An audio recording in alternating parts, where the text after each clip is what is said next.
Good morning, everyone.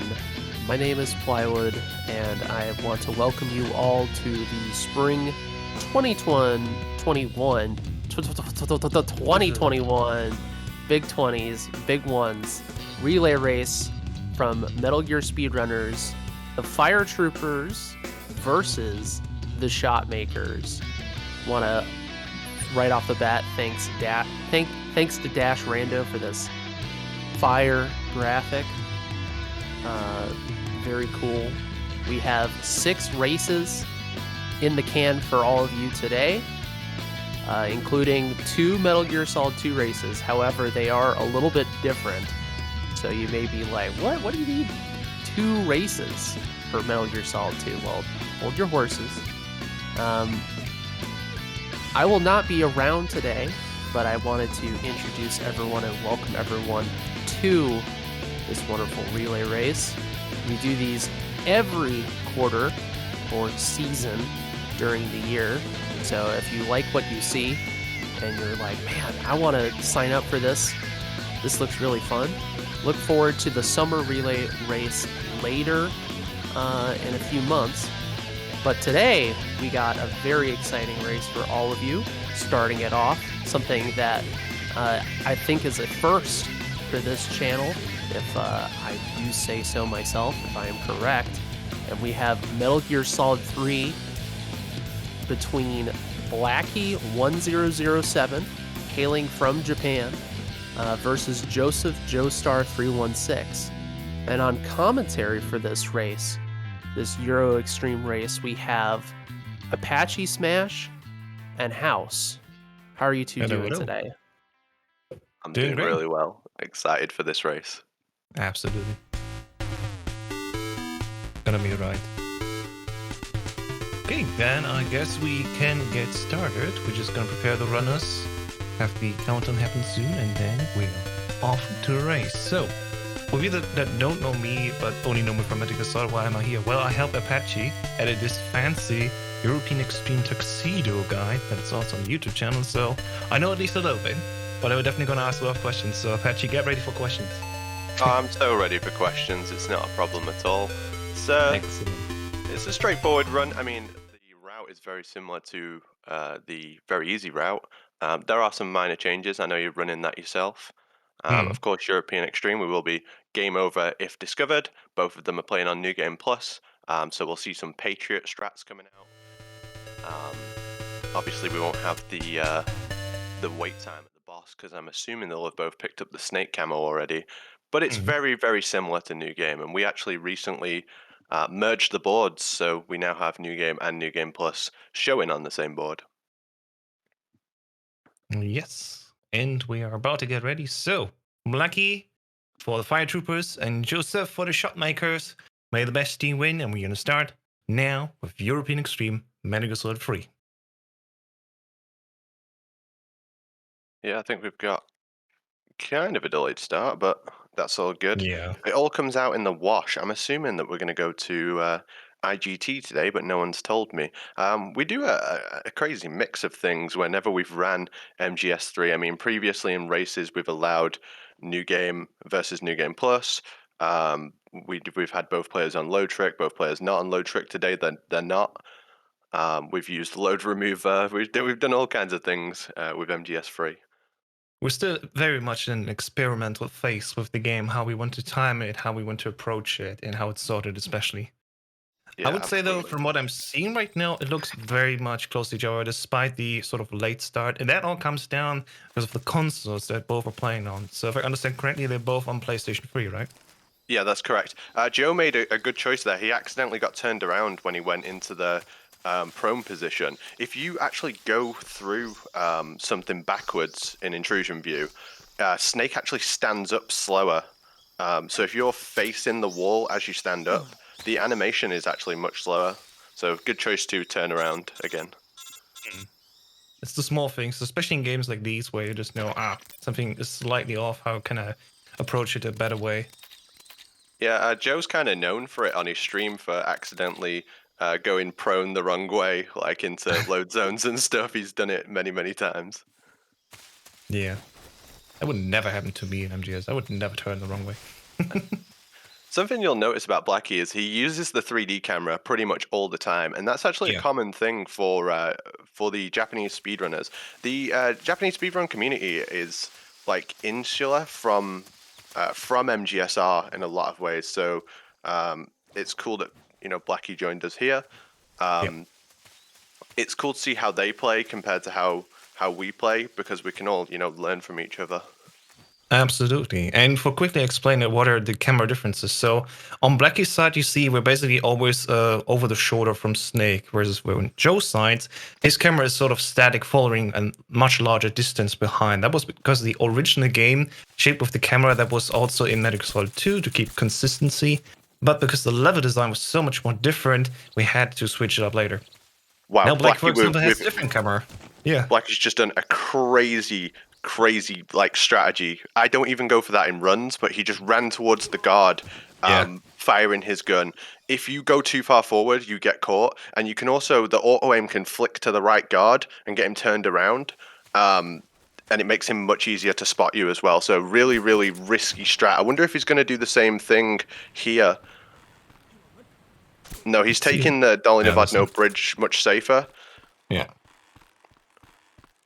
Gained a little bit of time on Joe there. That was a incredibly risky strategy. Yep. But he was rewarded for that bravery. So kudos. Yeah, big time. Joe's roll was a little off. You want to get onto the bridge with that roll. So what he's doing is tranking the guard and then immediately rolling into the guard, which knocks them out. Yep. This is a very easy where we just can roll into them, and even if we alert, doesn't matter. On European Extreme, we gotta be very careful. Because we see right now the caution state, that is okay, but as soon as we switch to alert, that's game over and the room needs to be restarted.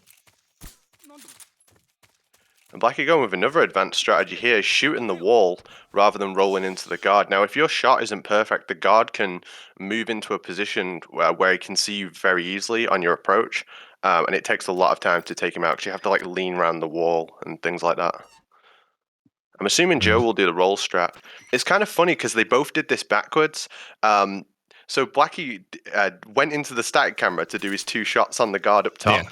And then went back into the 3D camera, and Joe did it in the static camera. Sorry, Joe did it in 3D camera, and then went back into the static camera. So they literally did their cameras backwards. Yeah, that was a close call. I think that was almost an alert here for Joe. Fantastic play so far. So Blackie's getting ready. That is almost the end of the Virtuous mission. We only need one more thing to do, and that is healing ourselves because the boss basically slaps us around a little bit. Or as they say, the new blood got rejected. And as things go, we have 4 damages to clean up with 4 suture kits, what is bandages, styptics, and the 4th thing, disinfect. There we go. Yeah, the trick here is to do all the cuts and then the broken bones. So after you do the 3rd cut, you just press right once on the D-pad or up, and then do the last cut before you do the broken bones. Saves like 1 second. Yeah, but if I saw it correctly, Blackie just did straight as it came.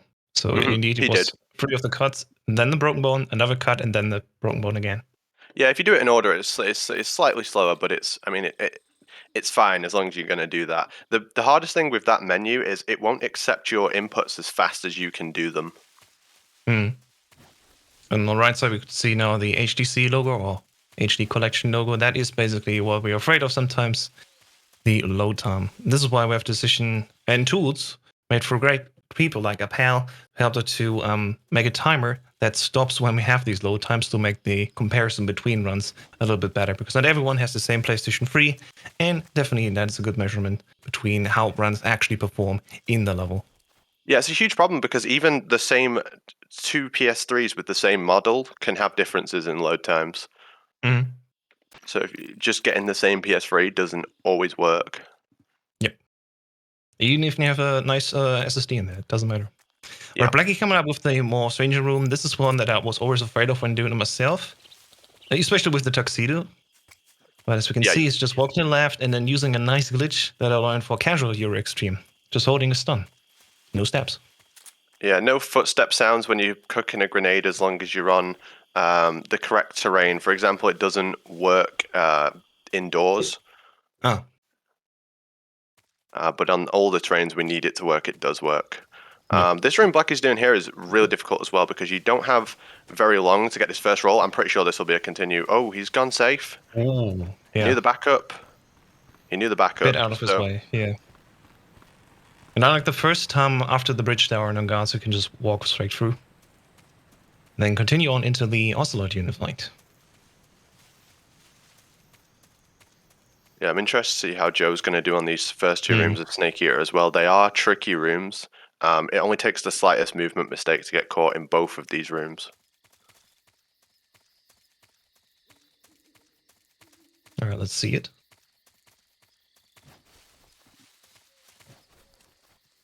There's already a large distance between the two runners, so I'm pretty sure we're going for IGT this time. Just to keep it more fair. Let's see, he's also going the right way, getting out the stun grenade.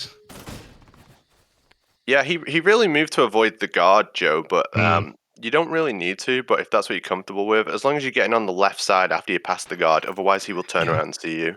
But clean, so far. And Blackie now on the left side, starting an Ocelot unit fight. We need to menu a little bit first. I went into camouflage. We need to grab the MK22, which we just got in a cutscene, which we didn't see. We're gonna shoot in the chest of this unit here. And Yeah, going Joe's 3D taking it. camera. Interesting.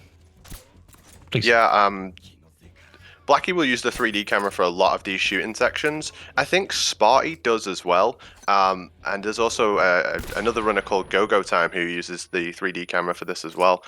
It is very precise, and it's really about what you're comfortable with. I always advise that you learn it. Oh, Blackie get in the box during the Ocelot unit. Wow. This is a time save as long as you do it perfectly. Another rather ballsy strat, as I may say myself. That's tricky. No one goes for that. I love that he's doing that. Absolutely brilliant. Oh, got him. There we go.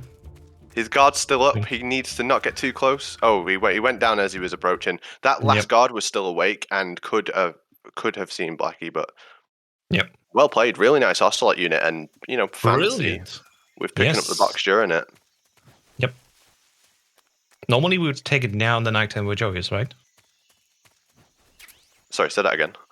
Yeah, he's now grabbing the box at nighttime before the unit fight. Yeah, everyone does. Like everyone gets that box before the Ocelot unit. It is a theoretical time save. I said, a while ago that getting it during the Ocelot unit, it could be a time save as long as you do it perfectly. And that looked pretty sharp from Blackie, so that was cool to see. You won't really see anyone else do that. Joe unfortunately took a continue in Dolly Navadno at the bridge, so he's going to have to catch up. But the Ocelot unit is a really tough boss. It only you make one missed shot, you move incorrectly, anything you do wrong is going to get you caught during this fight. Absolutely. And Joe will put the brown on as well. That'll give him unlimited oxygen during the swimming section. And he equips the Patriot now. I prefer to equip it later in New Game Plus, but it's viable to equip there.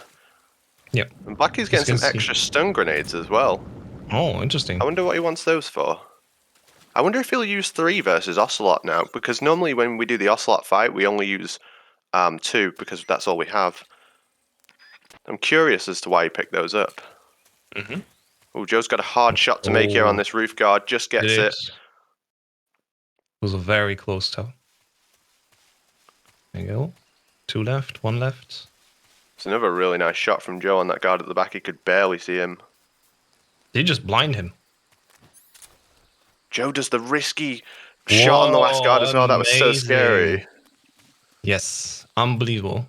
Well done. Blackie's doing the lake on the right side. Most runners go on the left side.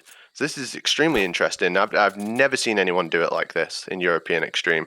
On the lower difficulties, it is actually faster to go to the right side, but I believe it's slower in Euro just because of all the dogs can see you much easier. There's a lot of guards in the way, and once they're on this weird position, they're harder to get past. But this is crazy. He's going to CQC this guard. Yeah, so he'll have to shoot the last dog as well. I've never seen anyone play the game like this. This is nuts. And if you hear Apache say this, the guy who literally stands for the name MGS3, that means something, ladies and gentlemen. We're getting a Excellent real play treat here. Yeah, it's very cool to see. Such a pleasure to bring not only parts from Europe or America over, but now also from Asia. So you can see speedrunning is everywhere, and it's also different everywhere. Not everyone does the same thing. Yeah. And MGSR is a worldwide community, so anyone's welcome to join. Yep. Joe will make some time up now versus Blackie by taking the left side of the lake. I'm pretty sure what Blackie did was slower, but Blackie has 3 stun grenades now. I wonder if he's just going to use all 3 like back to back. Oh, he's doing body shots on Ocelot. Okay. And the third stun. There we go.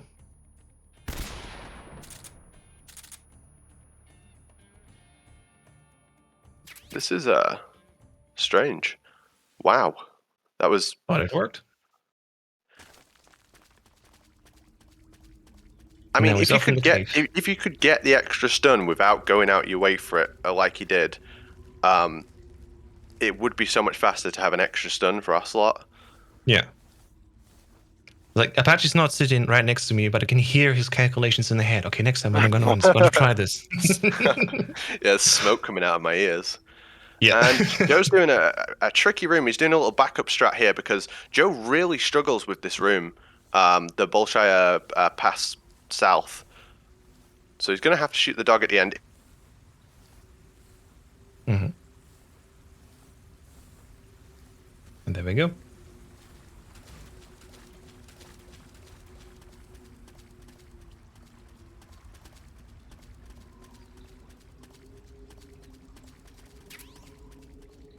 All right. Now Joey's going over to the Ocelot fight. We'll be looking a bit different because if I remember correctly, he did only have 2 of the grenades. Blackie is almost at the end of the cave here.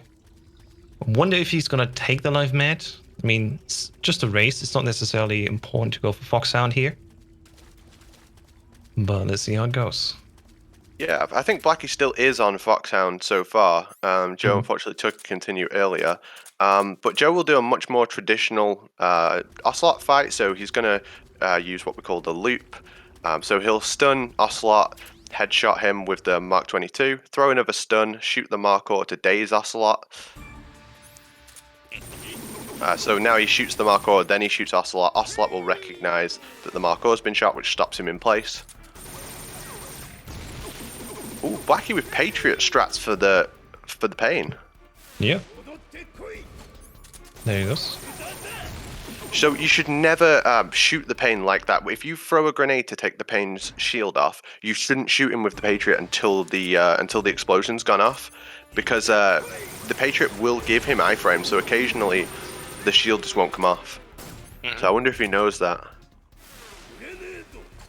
So this is where it gets a bit funky because the shield will sometimes just not go on.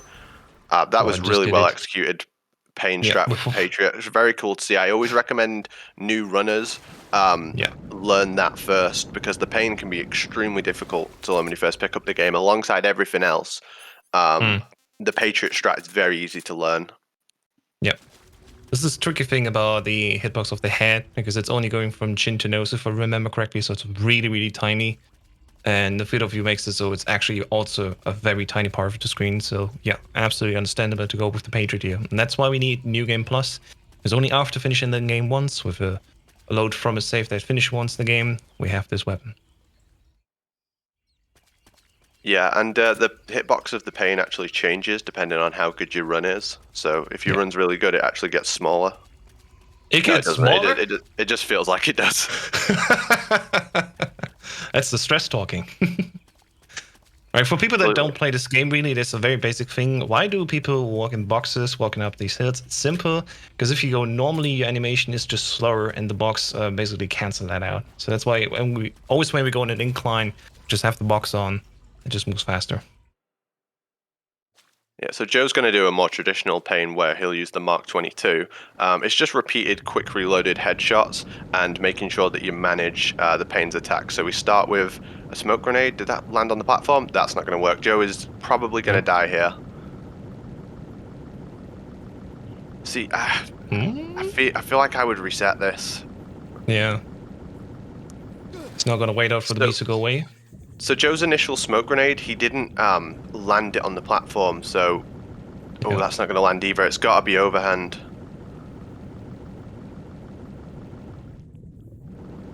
Joe's in some real trouble with this pain fight now. Trying to casually do it here. That's what I mean about, like, this strat is good and it's fast, but it's precise. Like, once you've like Yeah. missed a grenade, something like that, it becomes problems. Yeah. It's just going for chest shots if I see correctly. Now coming back, waiting out for the grenade, explodes, and then back on top. Getting rid of the bees. And then back on the Makarov. There we go. So you get this, you have to spin the control to get it off. Oh, It's just all these extra attacks that you wouldn't normally see. yeah. At this point, I wonder why he doesn't just go for the Patriot. Yeah. Good trick from Joe there to the pain was sending a grenade over to him and he shot it and that took off the pain shield. But I do honestly feel like in this fight, as soon as it goes wrong, you just reset. Black is in big trouble here unless he acknowledges it. Yeah, he has. Yeah, he has. Timing's really tight in this warehouse, especially on your extreme. Really nice executed backup. Recognized that he'd missed the initial roll. Yep. Then moves on. Switches camera back and forth. That's very interesting. Most runners I see just stay in the one because they're getting used to one and they don't want to hassle with the back and forth. Yeah, absolutely. There is pros and cons to both. Joe's nearly got the pain down now, but he needs grenades. And there are grenades on this platform, which is why he moved to it. Yeah. It was also only on 4 shots for the MK. Yeah. Yeah, there's grenades underneath as well. He only needs like a couple of shots now. Not much left. I wonder if Blackie is even gonna do anything with the uniform or scientist clothing in this building. Yeah, for sure. There's no way he's gonna go disguiseless. There's no way you would go disguiseless in normal Euro. It's actually slower, just because of how much you have to manage different parts of the room. Okay, good to know. Joe's out the pain. Wow, that is what happens when the pain goes bad. And Joe, he likes to hold on and finish the fight. The best way he knows. Sure. But that was definitely over the amount of 2 pains worth. But maybe he thought well, I've messed it up. But what if I reset and then I mess it up again? But because it was so early in the fight and he hadn't had that many hits on the pain yet, I definitely think the reset was the right choice. In MGS3, we have an item called the fake death pill. So at any point, we can just give ourselves a continue screen to immediately reset somewhere. Yeah, like you're putting on the scientist outfit. I think that will be the same for Joe as well. I don't think we'll see any disguiseless labs in this race. Be cool, though. Yeah, it would be cool. And again, if you want to know stuff like this, you can learn all the things we talk about also on MetalGearSolidSpeedrunners.com. Now, Joe, he's got a lot of catching up to do, but there's plenty of time left in this run to make this amount of time up. Yeah. There's still, again, if you've been spotted once, if there's an alert, it's game over, restart the room. And that can drastically change the pace of the race. Yeah, absolutely. Right, both again have the brown faceplate on, so Joey can just go on the mash all the way to the end, if I understand correctly. Yeah, so he doesn't have to come up for air. You'll see the oxygen occasionally going down a little bit. It's actually just your stamina draining. So the amount of stamina you have affects how much O2 you have as well. Because it's still swimming after all, even if the oxygen doesn't deplete. Yeah, so swimming, climbing, those kind of things drain your stamina very quickly. Mm-hmm. Hey, you got the something there, a caution bug. That's quite cool. Ah, nice. So it gives you like kind of like a backup call, but nothing actually happens. I think it's a glitch. And, Blackie's getting well ahead now. He's about to go into the fear fight. I did see him take the stun grenades off his menu before. He's going to have to put them on now. After the pain fight, he did a menu where he took off the stun grenades. He took off every grenade. So now he's going to have to put it back on. I wonder if he does this to keep his menus nice and clean. Because if you have less stuff in your menus, obviously it's easier to menu. I'm assuming he's going to do the caution escape now. So like he's going to fire his gun as soon as he comes out of here to get a caution. and then he'll run towards this guard and use auto-aim shots to take him out. So this is a little bit faster. You're seeing a lot of runners pick this up now. I wonder if that dog will alert him, though. No, it didn't. No, it's fine. Fantastic. Joe doing Warehouse 1. This room's really precise. This initial Let's roll see how has it to be is. perfect. Yep. And in case you missed it, we did already damage the ant, but not kill him. Because if we do that, the whole rest of the run is a bit messy. Because where we would actually kill the ant, there will be a completely different fight. But only damaging a little bit, we'll manipulate him later to have a sort of consistent strat. Yeah, it And then just we go means with the fear. the end strat can be finished in one cycle. Blackie didn't have the stun grenade out when he menued, so the fear had more of a chance to move. But with the Patriot, because you kill him so fast with the Patriot, you can afford to make a mistake like not equipping the stun grenade. If you're trying to do a different strat like the rope trap, you can't actually get away with it if you haven't already got the stun grenade equipped, because the game won't let you get into the menu while you're reviving, but it will let you use the item that you already have. Like you can go into first person and start throwing a grenade much earlier than you can actually access the menu. And just heal himself also, everything. If I understand correctly, in very easy we don't do that. We just take everything until the end because we have enough life. Now Blackie on his way through. I'm so curious how he's going to do this. Oh, he's missed the first smoke. He has to... I've only seen Japanese players do this strategy. So they drop a smoke off the ledge there, and then... and there's the continue. He messed up his first smoke. That's so unfortunate. Yep. Warehouse 2 is really hard, and no one... I think it's only Blackie, Hikari, and Go-Go Time who do this room like this, where they throw the smoke grenade off the ledge. Other runners tend to use like the box headshot strat. So what Blackie's trying to do is land a smoke grenade on that guard so he can get past him, and then he'll shoot the wall to make the guard above face towards the wall. And with the box, he can just really walk past well him. Executed the second time. Really nice strat. Cool to see. It is a little bit slower than the box headshot, but it's faster than the safe strat where you shoot them from up top and cigar gas spray the guard. Yep. Again, we're getting the full flavor of both versions of this difficulty. Absolutely amazing. You know, it's what I love about this game is there's so many different ways to do every single room, and it's really wonderful to see two people playing so differently. You know, it's everything I like about this game. Joe always bumps the guards, which is funny, but if you do get caught on a wall or anything, the guard will alert on you. Oh god. Yeah, he's known to be the Pepe guy and dude, just going for it. Maybe risky, but yeah, this time at least it worked out. Yeah, Blackie doing a super safe strat here. Oh yeah, taking him out entirely. Shooting the guard with the M1911 just to stun him, so he could get towards him in CQC. CQC is like a super safe thing to use to take out guards. It's very useful. It's obviously a bit slower, but you can't beat it for just being able to instantly knock out a guard. And Blackie is through to the end. Did very well there. He both knocked out the guard and went over the trap in one move. Yeah, it was a very safe way to do that room. And now we should see, we're going to see a new end strat. So everyone has picked this up now. Oh, the end ran. Yeah. I couldn't tell if he knocked him down or not. Yeah, he's knocked him down. So if you fail to knock the end down there and he runs away, you have to reset the entire room. So now Blackie's got to wait 25 seconds. And then he's going to throw a smoke grenade and fire a loud gun, which will make the end teleport to the furthest location that he can see from. And we know where that is. We're purposely manipulating him to go there. If you shoot before that smoke grenade goes off, you instantly get hit by the end as well, because he can just see you straight away. Oh, wow. This is looking good. So we've got the end where we want him. Blackie may have been in that smoke grenade a little bit too long. He might cough here. I'm not sure. There we go. He's doing the very safe version of this strategy. Holding it up even.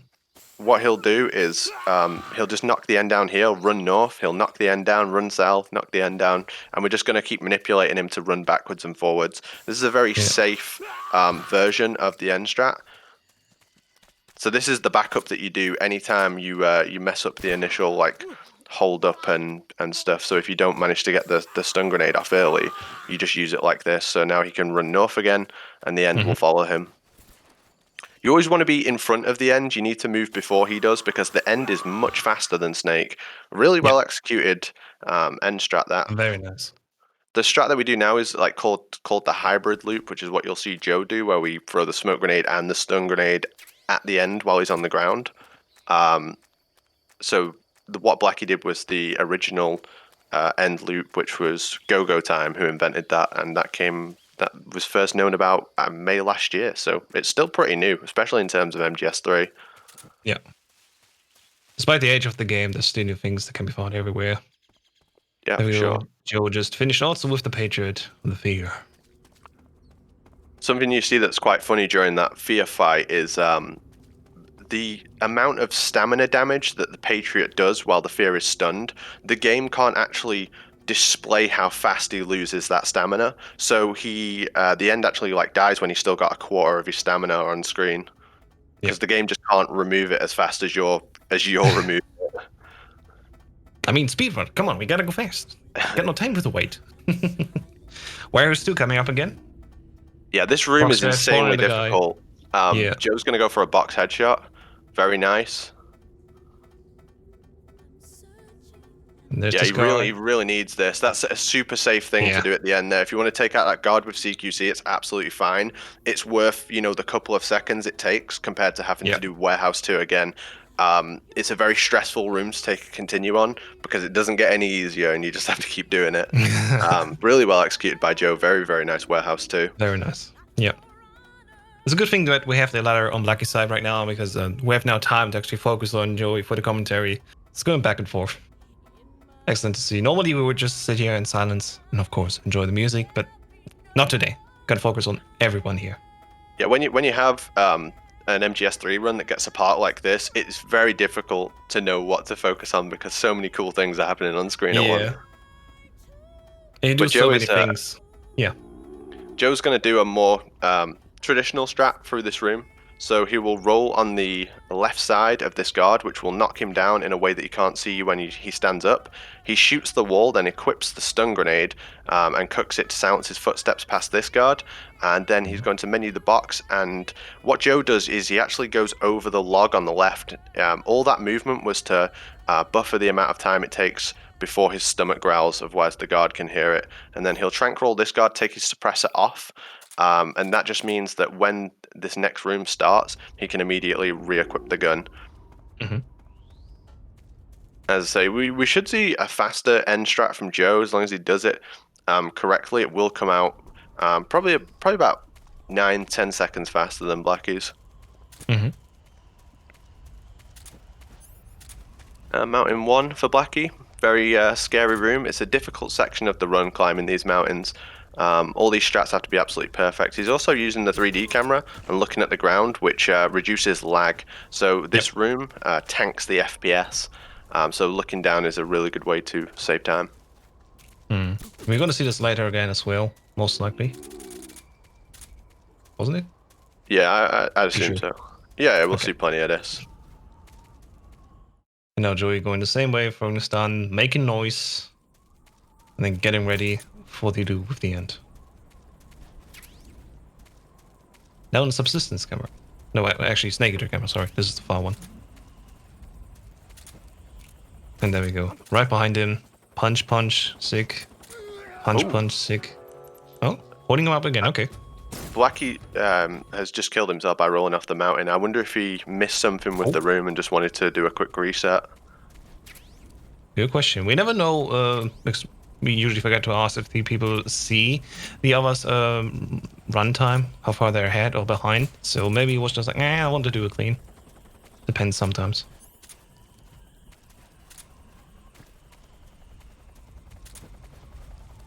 There we go, almost done. Punch, punch, punch, and he's down. So that guard had began walking towards Blackie, and he'd equipped his M1911 to knock him off. But because the guard was walking towards him, he was just like, "Nah, I'm just gonna kill him, get him out of the way." Just move. And there we go.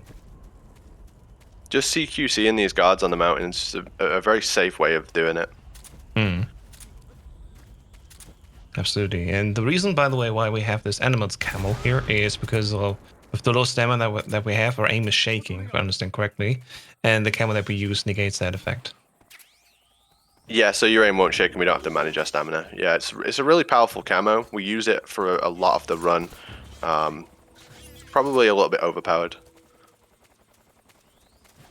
There we go. I'm curious to see how Blackie's going to do Mountain 3. I really am. It's one of the toughest rooms in the entire run. And he's done some, like, very, very strange strats in rooms. So I'm just wondering. I'm curious to see how he does it. Distracting the first guard with noise, if I understand correctly. Oh, his shot came out late. His shot, he got a dual shock freed. Pressure sensitivity made him shoot really late. So this should still work, but it's scary. Yeah, I think he's good. That room makes your heart beat so fast because it's so easy to get a continue in there. The slightest movement mistake, something like his gun not going off, I bet that really put the pressure on him. And it was so late into the room as well, where you get caught, so you lose a lot of time taking a continue there. But it's a tough section of the game, and it was cool to see the way you did it. Had a little problem in Mountains 1, but the rest of it was really clean. Absolutely. And now next up, the boss is the Fury. My personal nightmare. No matter if it's easy or difficult. Yeah, it doesn't matter what difficulty you're on when you face the Fury. He's the hardest boss in the game. Can very easily kill you. Yep. I'm assuming that Blackie will use the MUZON Nagant for this fight. I'm not sure if he's menued it yet. He's been doing his menus in very non-standard places, so it's been a bit harder to follow that. But I'm sure he will. From seeing his runs, I know he has done that strat in the past. So the MUZON Nagant only takes 8 shots to kill the Fury. Every time you hit him 3 times, it will knock him down. Once he gets back up, the Fury can do a number of different things. So very, very scary little fight. Yep. Let's see how it goes.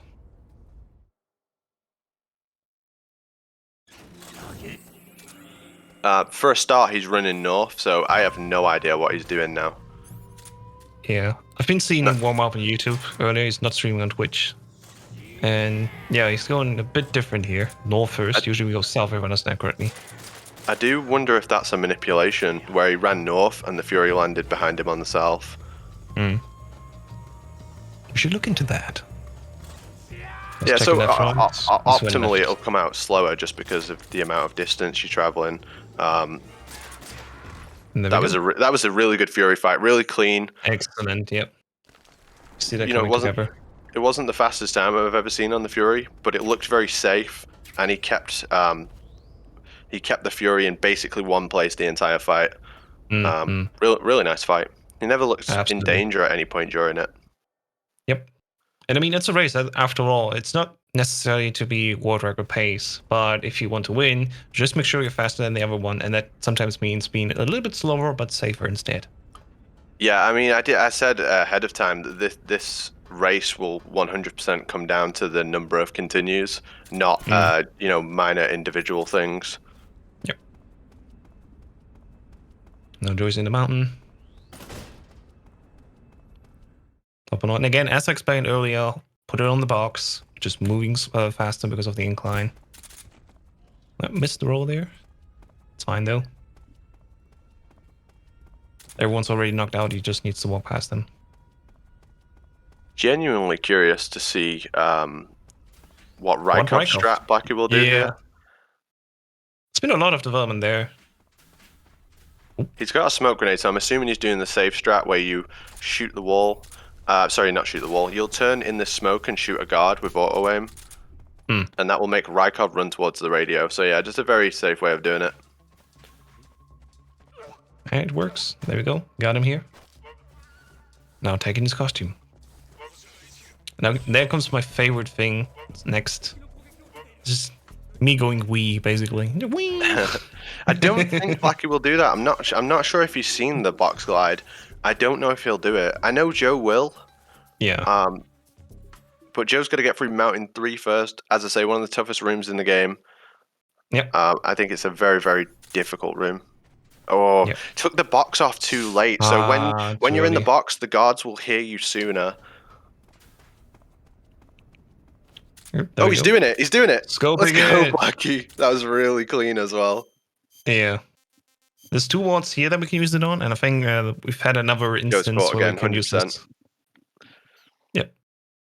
That initial roll, what you want to do is like you want to run straight at the guard like you're going to run into him, and then at the last second roll away. Oh boy. Like I always Black take the just box walking off. down here. I always take the box off way sooner than this. He's got it this time, but this is just the initial difficult part of this room. Yeah, It just yeah. keeps getting more difficult as you go through. Like if you don't get a clean roll onto that ledge, you're caught. You can this guard here can see you if you're not enough on the right, and then you need to like roll over without the guard on the radio turn around hearing you. Now in Japanese, the guards finish their radio calls sooner because what they say is shorter, which makes some strats harder. Mountain 3 is one of them. Okay. By the way, Blackie did only the zip once. We just light it on the wall, and that's fine, as I understand it. The second time where we basically stand by the guards anyway, it would only be like half a second really of difference. Yeah, it's not just walking down there. It's not worth doing the second box glide because if you don't, as you say, if you don't do it absolutely perfectly, it doesn't save time anyway. So just doing the first one, that's where the main bulk of the time save is.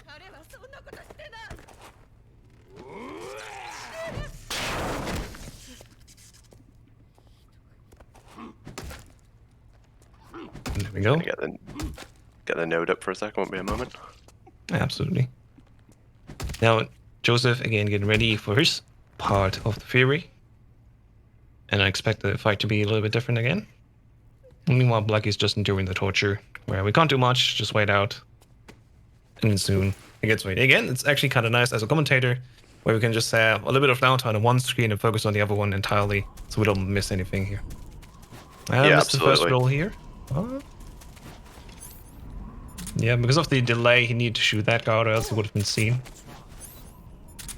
And there we go, dropping down.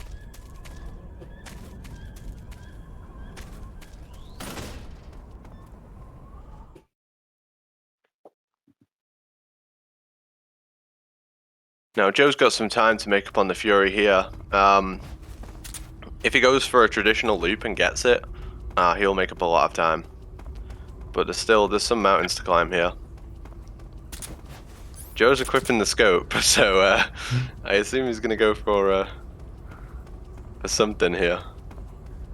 Oh, he misses it. No. It's happening, but not in the way we wanted to happen.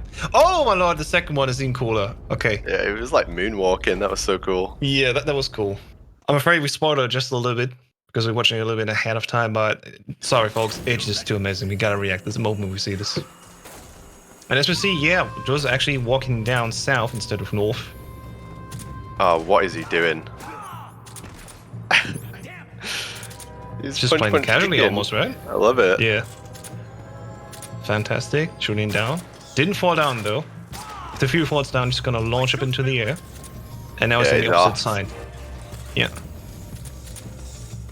He tries to hope that he walks this path, but he must probably be on the other side here.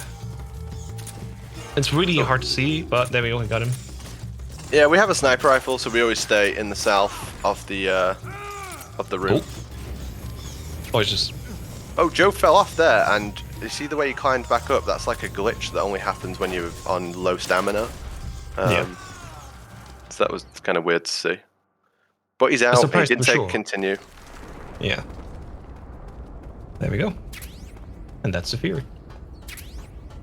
Again, just loving the differences that we see. This, like, both of these runs are amazing to watch, especially side by side. Now Blackie's getting out and then making his way towards the Sorrow. Already having the cigar equipped. We do that why? Because we want to die as early as possible in the Sorrow fight. With the cigar, we take our health down. Yeah, in an RTA race, it really matters to kill yourself as fast as possible in the Sorrow.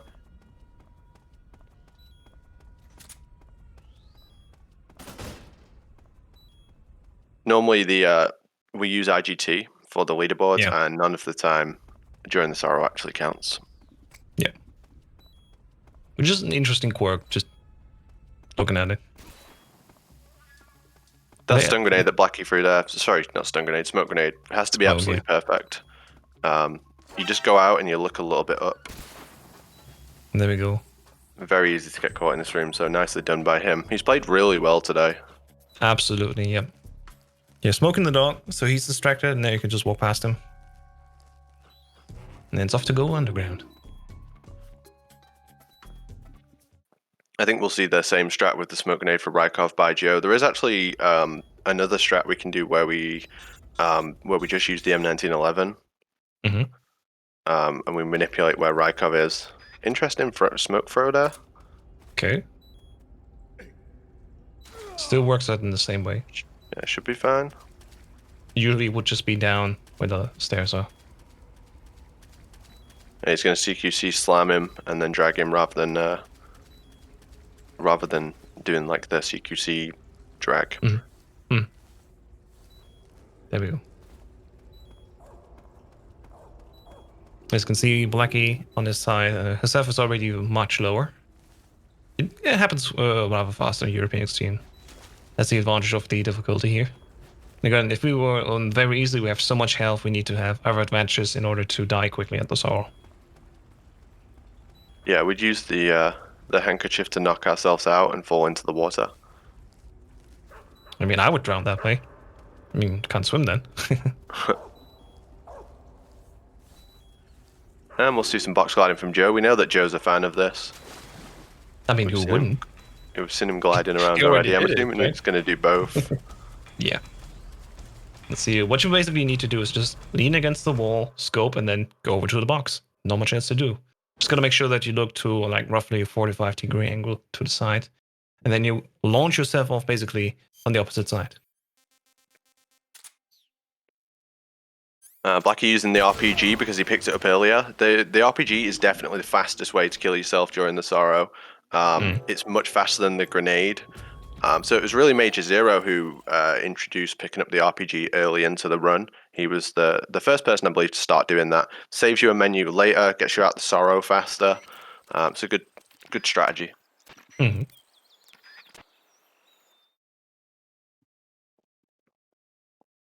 Right, and now Black is off. Going to meet Eva and then getting ready for Volgan next. But there's definitely a huge time difference between those two runners already, just based on the console. As far as I can tell, Joey's console just loads massively slower, and Black is just really, really fast. So that alone gives us an intuition of like how different the PS3s can be. Yeah, I think Joe's got one of the worst PS3s at this point. It wasn't always like this. Something happened to it along the way, and it just became really slow. Oh no. Age. Just the time that happened. And there we go, next section. Skipping the save, of course. Something that you really want to be wary of if you start out speedrunning this game. You don't want to open the save menu on accident because that loads very slow.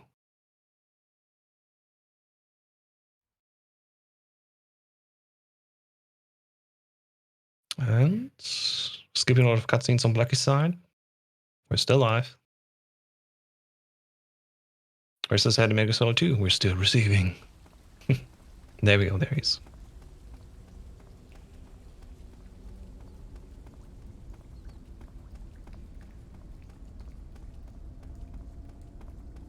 So basically, this whole area here from Blackie's side right now is just taking the stroll back. Basically ending up where we just were when we finished off with the Fury. And then we're just going to equip the box that we find here. And then we can go into a truck, and then we'll deliver this straight to where the Shagger Heart is being produced. And we need to blow it up. So that's, of course, our next goal. Yeah, so we do our menu at the top of the ladder. Some runners like to do it, some runners don't. I actually do mine before because I want the game to re-equip the M1911. Some people like to take it off. So Blackie's going to use Cold War from this point. Obviously, it makes the bike chase much easier. Cold War, when you're facing towards a guard, they won't shoot you. That's another weird one. We don't see that often, even by people who run New Game Plus. Most people who run New Game Plus they use the sneaking suit, and people who run New Game tend to use the OSCAM to make the bike chase a little bit easier. So it's cool to see Cold War. It's kind of like something that people really used to do a lot back in the day. People used to do New Game speedruns, and they would non-lethal Vulcan to get the Cold War camo. Obviously, it's much slower to non-lethal Vulcan, and you can still get a Foxhound run even if you do lethal Vulcan for the first fight. Mm-hmm. Again, just really cool to see. Yeah, love to see that. Meanwhile, Joey is just gonna turn around Snake, which will make him puke. But that's important because that gives us the revolver, if I understand correctly.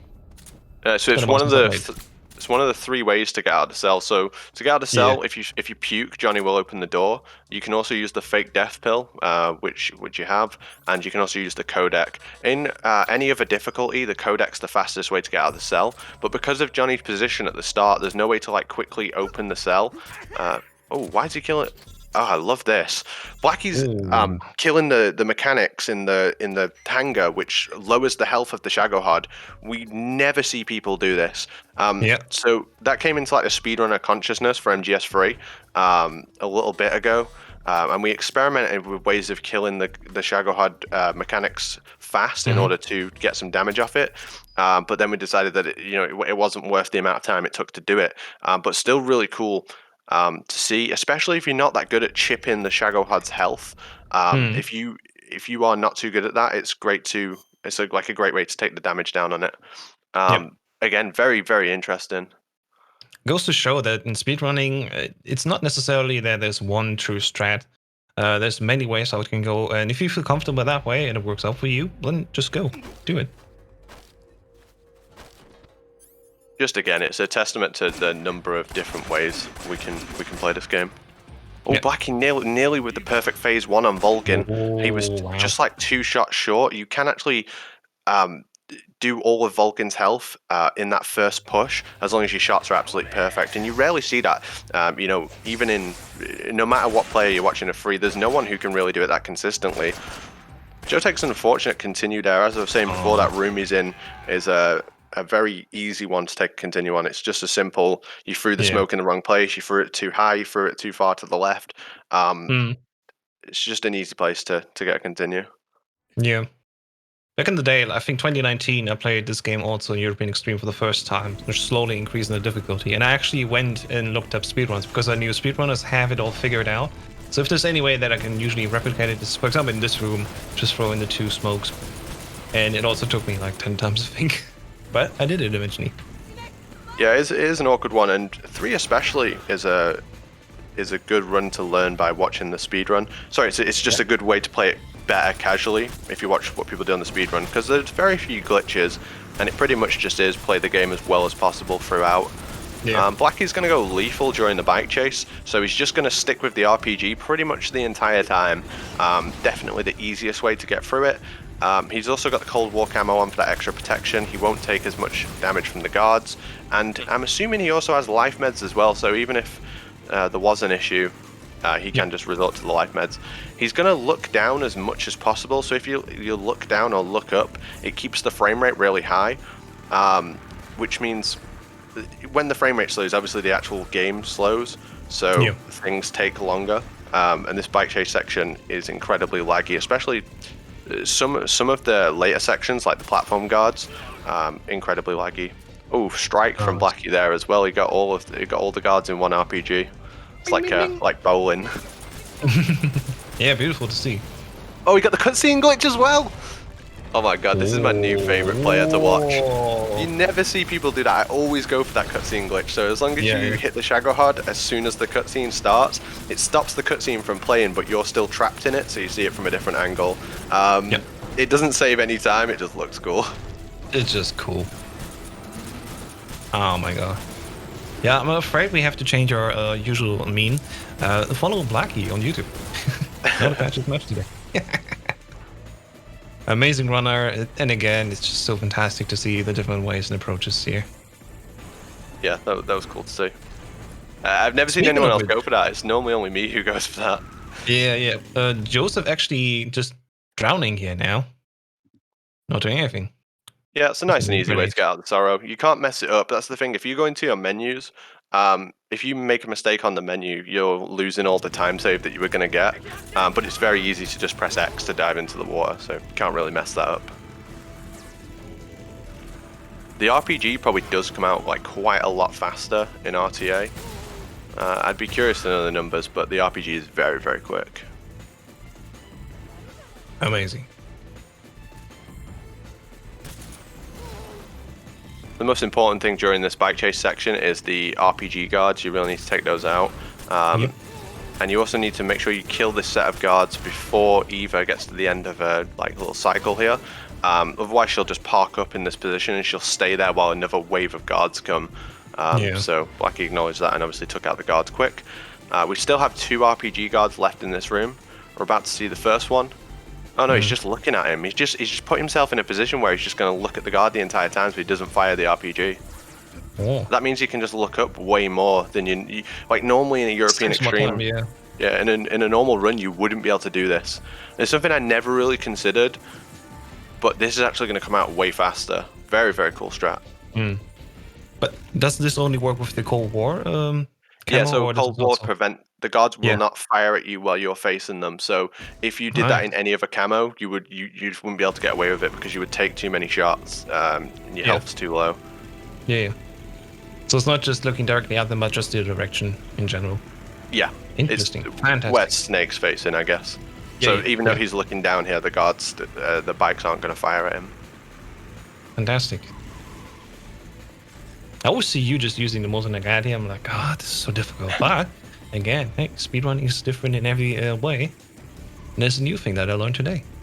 Awesome. Yeah, that's just like a byproduct of going for like the highest rank. You have to use the non-lethal weapon.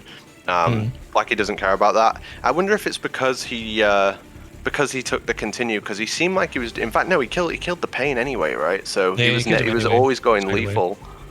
Yep.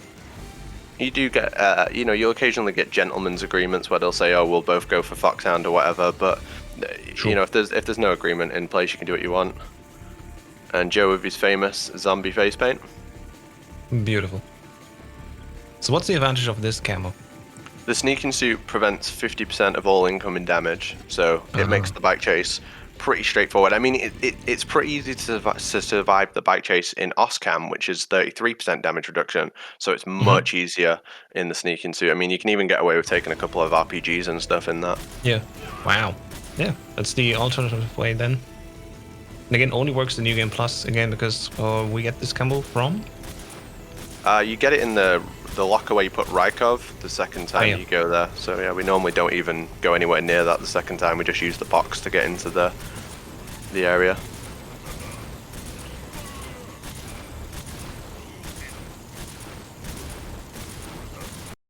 Joe taking a weird line here, but if it works, it works. Yeah. Again, that different facets of the same run. So I kind of get why Blackie did kill the mechanic, because he is about to come to the end of this section. In fact, I was going to say he isn't doing too well on damage, but now he is. the last few RPGs have been really accurate. Didn't fail a thing. Okay, very good. There is a cap on the damage. You can't do this infinitely. At some point, it's just over. But of course, as much as you can get in, that's the advantage here. Yeah, gotta equip the box. You don't want to sneak down there, even if you're in the sneaking suit. I don't know why Joe did that. Well, maybe nervous. It's a race after all. It's kind of a weird way to do the room, but I mean, it works. It's fine. It's just as long as it doesn't continue, that's all that counts. Yeah, exactly. There we go. Second half of the sea freeze. Blackie getting here ready. Shoot down the bridge. Sadly, it doesn't work. Shagout is just too powerful. We'll see in just a second. Yeah, most people no-scope this last C3 because it's just easier to see when the Shago HUD has got to the point, so you can do it as soon as you're able to shoot it, you can. You just get a full clear view of the bridge. Shadowhard, I'm assuming Blackie has seen the loop and he's going to go for it, but there's essentially a way to infinitely loop the Shadowhard. So a little bit difficult to set up, and Blackie's already moved. You don't want to move your screen, but this setup looks like it's working. This is really nice. He might be able to get this. Oh, he needs to shoot the tread again now. No, maybe not.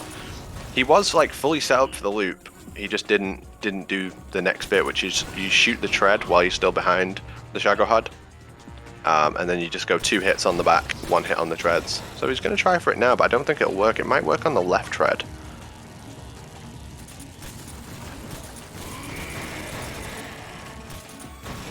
Joe being really safe with these SVD shots against Volgin. Very, very well done on that fight. Yeah. Excellent play. Now Joseph going over for his spike chase again because of the camo he has. It's not as dangerous to be hit. But of course, again, it's all just there to hopefully look up or down as much as possible in order to not lag.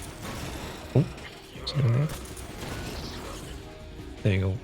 Bit of menuing on equipment and everything he doesn't need. Yeah, because Joe didn't pick up the RPG early, the game gives you the RPG at this stage, so as soon as you finish Volgin 1, the game gives you the RPG, because otherwise you wouldn't be able to defeat the Shadowhard. It'd be impossible. So the game prevents you from soft locking, but Blackie actually picked it up earlier, so he didn't have to do that menu. Joe's trying to no-scope the Karatan.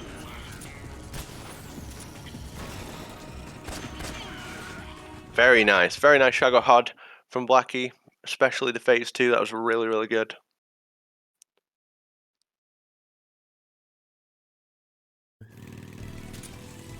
And now again, Blackie can just look down the entire time, face towards those guards. Again with the platform guards as well. Joe's going for the Mosin, no scopes. Let's go. Let's go. I'd like to see that. So the Mosin will always shoot directly in the center of the screen, so you can get pretty good with it with practice. And it turns your bike chase section into kind of like a Call of Duty montage, which is fun. And Joe can do this because he doesn't really have to worry about getting hit by the guards. He'll still have to worry about... he's just done a 360 no-scope. Oh, I missed! He literally did a 360 no-scope. So that section will actually continue, so the Shadowhard will catch up to you even if you don't take out all the guards. You don't actually have to do anything with them. There are certain sections in the bike chase where you do, and there's certain sections when you don't. Yep. And again, just trying to deal as much damage as possible. It looks like he gains squash there, but thankfully the game's like, nah, you're fine, bro, you're fine. And moving on. And now there's another checkpoint. Here, Blackie needs to take out a few guards. Trying to shoot ahead, as long as they just hit them, it's fine. SVD just takes care of him. Yeah, he really doesn't have to worry that much because Eva will just drive through this section. She won't stop at any point there. And with the Cold War camo, he's not going to get shot that much. So it's not really a worry. Plus he's doing lethal and has the SVD. The SVD makes all the bike chase 10 times easier. So the only guard he took out there was the RPG guard. This is hilarious from Joe. He's doing the whole thing with the Mosin. I don't recommend this. Like, I love using the Mosin, but I really do not recommend doing it like this. Yeah. Shooting belts here to do damage instead of the explosion. Also fine, works. And there's the RPG guard, which he takes. God, that was a great shot. Great shot. That RPG guard doesn't always hit you. Switching over, exploding the barrel. Oh, very nice. This is good shooting from Joe. Yep. Despite everything, he does have skill. Can I get the RPG guard on this roof though? This is a tricky shot. This is why I don't like to do this section with the Mosin. Gets it first time. Wow, Joe. What a guy! So he can get away with like not taking out the guards as fast because of the sneaking suit. He's getting shot, but it's much reduced damage. In a new game run, even with Oscam, I wouldn't recommend doing this part with the Mosin. Yeah. Very nice. Really, really nice. That was awesome to watch. Both of these runners today have impressed me with different bits of the game. It's been a real joy to watch. Absolutely. It's not over yet. Still a few more parts to come. So what Joe will do here, Yeah. so he doesn't take too much damage, Joe will just shoot the gunners off, no more bags can spawn in, then he can just look up the entire time.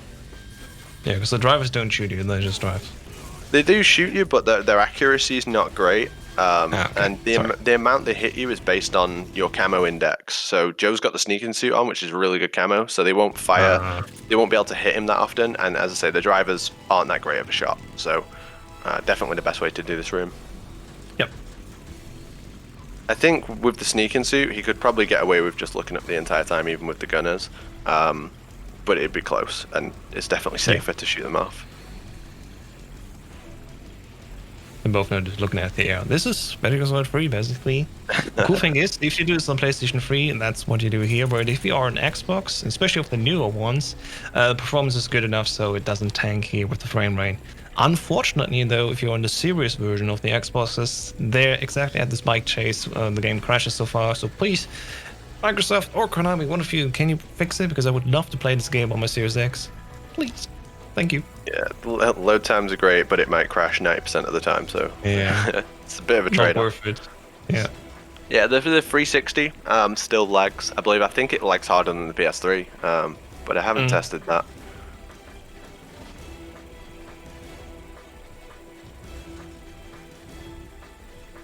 And the Joe getting ready. He's only done a little bit of chip damage here, so he's going to have to do quite a lot to catch, not to catch up, but you can do at maximum 1/3 of the Shagohod's HP, and every rocket only does a very small amount of damage to him.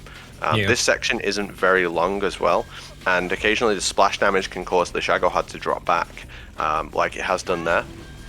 While the Shagohod's drop back, it's very difficult to actually deal damage to it because it's so far away. Yep.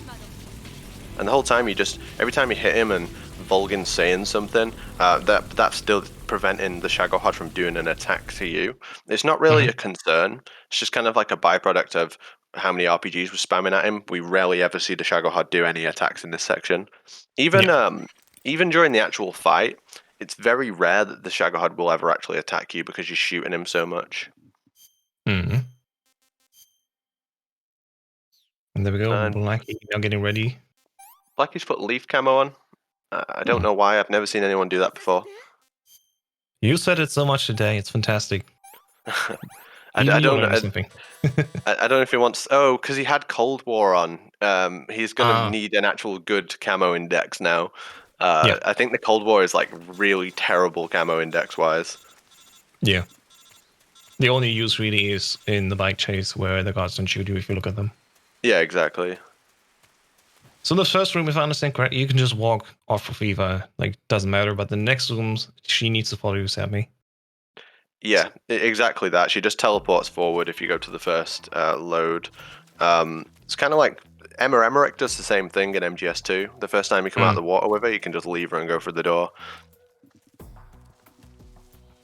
And there we go. Now Joe's starting his fight against the Shagohod, and then Volgern second time. Yeah, I don't think Joe does the Shagohod loop, so he'll just be trying to hit it as much as possible. Really unfortunate start because the Shagohod's spinning at the same speed that he was driving around him. So the weak spot is actually on the other side where it's just driving around. That's where you want to do damage. Yeah, every time you hit the weak spot, it takes about 5 seconds for the iframes to go. And we have no control over Eva, sadly. What have you done? There we go.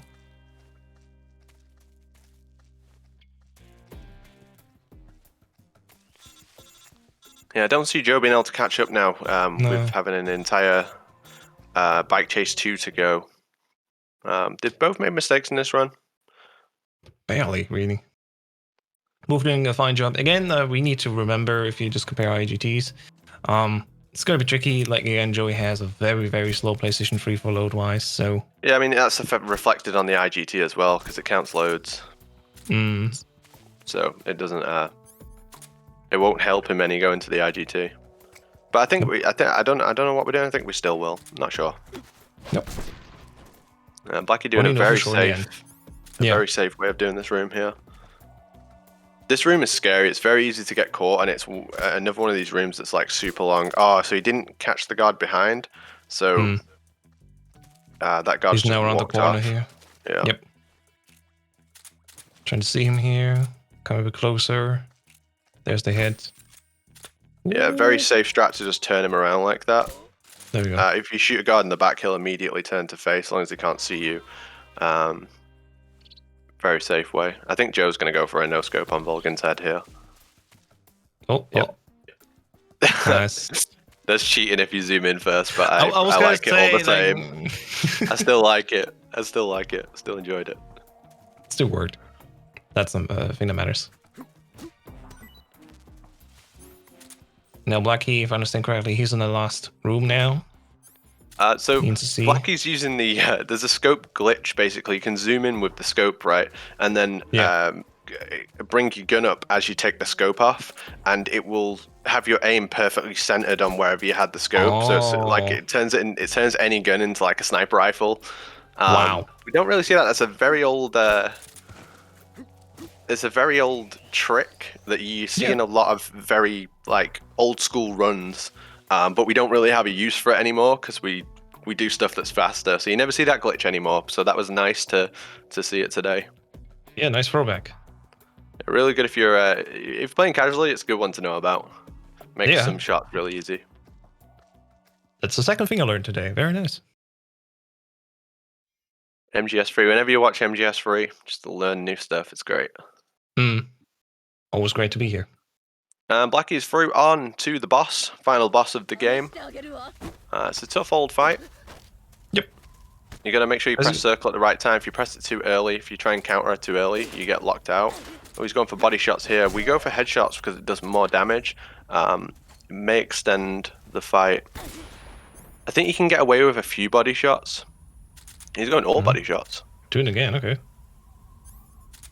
So we just repel her, do 2 headshots, and then we CQC slam her and throw a stun grenade in the air. Level 1. It always drains her stamina. Now he needs to walk away. That was weird. He did the right thing and then he did the wrong thing. Yeah. Because I think you want to have her attack you, so you can break her throw again. Yeah, if you Like after the first time when you run out of stun grenades and you shoot her in the head and run off, if you turn and face her, she'll always run towards you for the first one. Decent though, decent, and he is getting it done. He is through. Excellent. 109.15 for Blackie. Really well done. Really, really well done from him. Well done, well done. Was very cool to have him on the channel. And such an interesting player. Like, I don't know anyone that plays like that. Very, very unique. I'll switch over to Joe's audio. And we'll watch him finish off the game as well. Yep. And after this, there's still more. We have 5 more races to come. Next up is Metal Gear MSX, the very first Metal Gear, run by Sergeant Silent and PUZON, so don't turn off yet.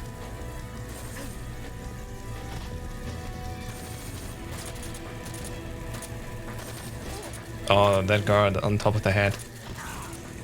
You don't want to see that. Yeah, all kinds of things can happen during this bike chase section. The platform guards can land on you, you can catch on fire, and the center guard can park above you in a place where you can't actually hit him. So it's a very intimidating room. Yeah.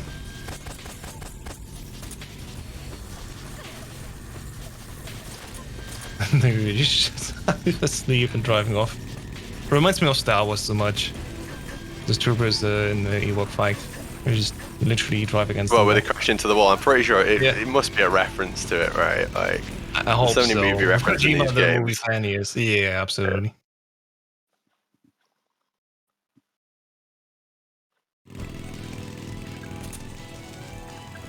And there we go, Blackie, and the final thing he needs to do, just shoot Ocelot. We always go left because that's the gun where the fat bullet is in there. It is faster because we can just shoot over and over again versus Ocelot is just slow taking this time. I'm And actually then curious after the to know. credits. I'm actually curious to know if this could be a PB for Blackie. So, Blackie's best time is a 1:25.20 on the board. You get about, I think it's about 12 minutes from the point you kill the boss. Correct me if I'm wrong in the chat, Major, but could this be a PB for him? I think it's possible. Well, see how it goes. Yeah, 1:25 and 20 seconds on New Game. This is New Game Plus though. Let's see if there's a huge difference for him this time. Yeah, he's clearly gone away and practiced a great deal since the last time I saw him play. Yep. Doing some really advanced strats, doing some cool stuff. This is the magic of races, really. You always feel at the point where you submit and then you hear, yeah, you're gonna do a race. You're super motivated. At least to me, that always happens. When we had the Metal Gear 1 League, it was like a wake-up call. I'm not gonna do anything else. I'm just gonna focus on this one thing, get really good at it. Yeah, we've seen that. Took the same approach. Yeah, we've seen that multiple times. Just in all the competitions that we've had, where people become way better at the game. So if we weren't going to IGT before, we definitely are now. Since good chances of be a PB for Blackie, we'll be able to clip that for him, highlight that for him, so he can submit it to the leaderboard. Yeah. Solid player. He might not be one that you know that well. He streams a lot on YouTube as well. Yep. Rather, he Not doesn't on really Twitch. stream on Twitch. Yep.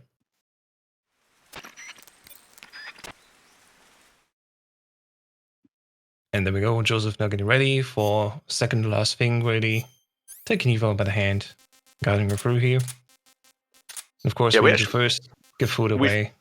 We feed her here because going into the menu loses about 7 seconds. So if we do the feeding in this menu, we don't have to feed her at the end of the room and open the menu again. So that was something Raichu discovered probably about a year ago or something. In the past, we used to feed her later. Yep. And there we go, making his way here again. First room doesn't matter, just walk through it. And now in the next ones, Eva needs to be following you.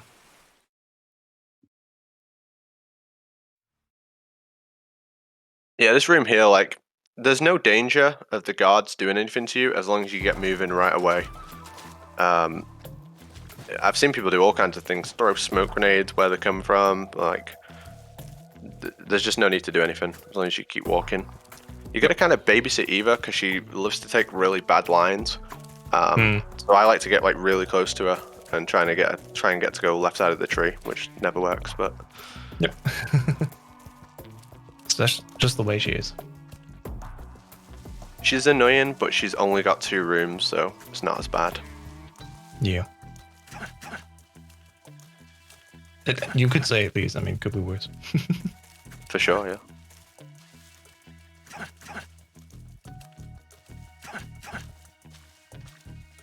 Enjoy just here. PBK, I think, just to delay a little bit, taking his time.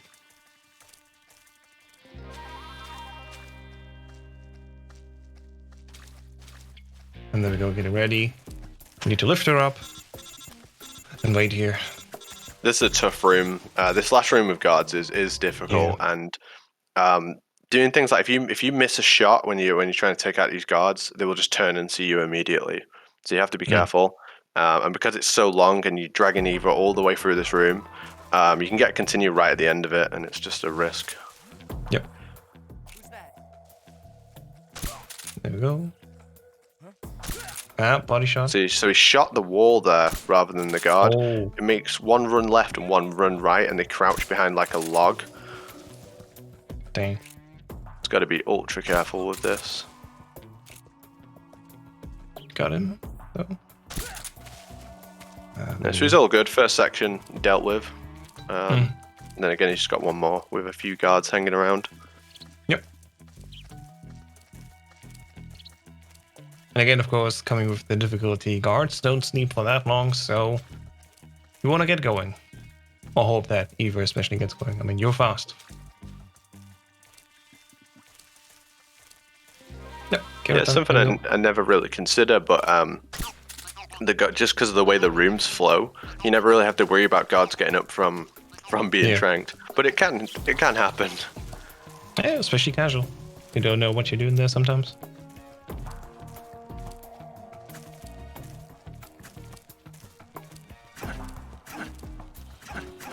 Joe will just kick that plant, which makes the guard underneath him just stand up and like walk away. When you shoot that guard that's in the grass, he will always like run to the... Oh, what's Eva doing? She just screams snake. I'm not sure what she was doing there. That was kind of weird. Yeah. We're in a sneaking mission. I don't think I've ever seen that line there before. Wow, this is the first time I think you said it about Joseph. He's through. Yeah, one more boss to finish. Excellent. Now, knowing Joseph, he's definitely going to go for the headshots, right? I assume so, yeah. Sometimes you can just get into a bad position after you repelled the boss. She'll go into an awkward place where you can't get headshots, and it's good to like recognize that and go for body shots. You don't have to get all headshots. It's just better to go for them and get used to doing that. Mm-hmm. Let's see what you're made of. He did a little unintentional 360 there, unless it was intentional. Excellent. I never know with Joe. You never know. When you do the stun grenade, you have to like be patient before you shoot her again. If you shoot her too early, you'll just instantly knock her down. So you have to take a couple of seconds every time. Yep. As we see right now in play, waiting a little bit. 2 shots and then CQC. Yeah, this is a decent boss, so he's gonna just shoot her and then move away. Yep. And she'll run towards him. Just like the beginning, breaking her attack. She's stunned basically, and then you shoot it out. Yeah, you should never do this at the end here. Like, you shouldn't run towards her like this. It's not a good strategy. Oh. Yeah, she's gonna hide there, and then now she's coming back. Here I come. And the final one, there we go. GG for Joe. 118 for Joe. Really, really well played. Yep. GG to both. And as I say, I'm very interested to see Blackie's IGT and see if it's a PB. That would be a great way to start the day. A great way to kick these races off. Yep. With a PB in MGS3. And of course, we do have 5 more races for you today. So we will be handing it off very shortly once we see these IGTs. Yep. So that's the first point for the fire troopers. Safe to say. Absolutely. And then, as soon as Blackie has his final call here of Ocelot, we see the IGT.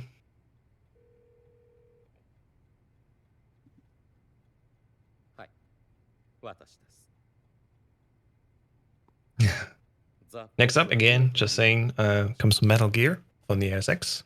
80% RTA, which is the 1987 game released on the MSX computer. And basically the start of this whole journey. And it's just been a fantastic ride from start to finish. I learned the game yesterday, just so I can commentate today. So it's going to be a pleasure. And we have the 2 best runners I think of for this race coming up. So don't turn off yet.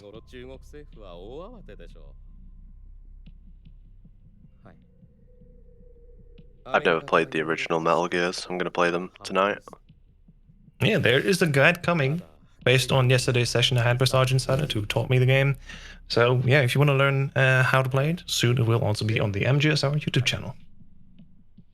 I'm not going to run it. I'm just going to play the story. I've never played them before. To be honest, with these old games, sometimes you feel like lost and don't know what to do. So learning the speedruns first, I don't know. I feel like confident to actually play casual now.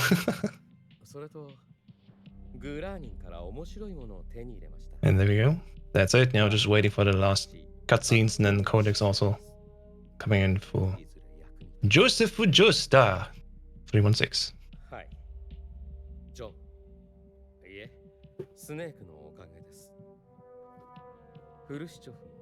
I'm just waiting and getting ready.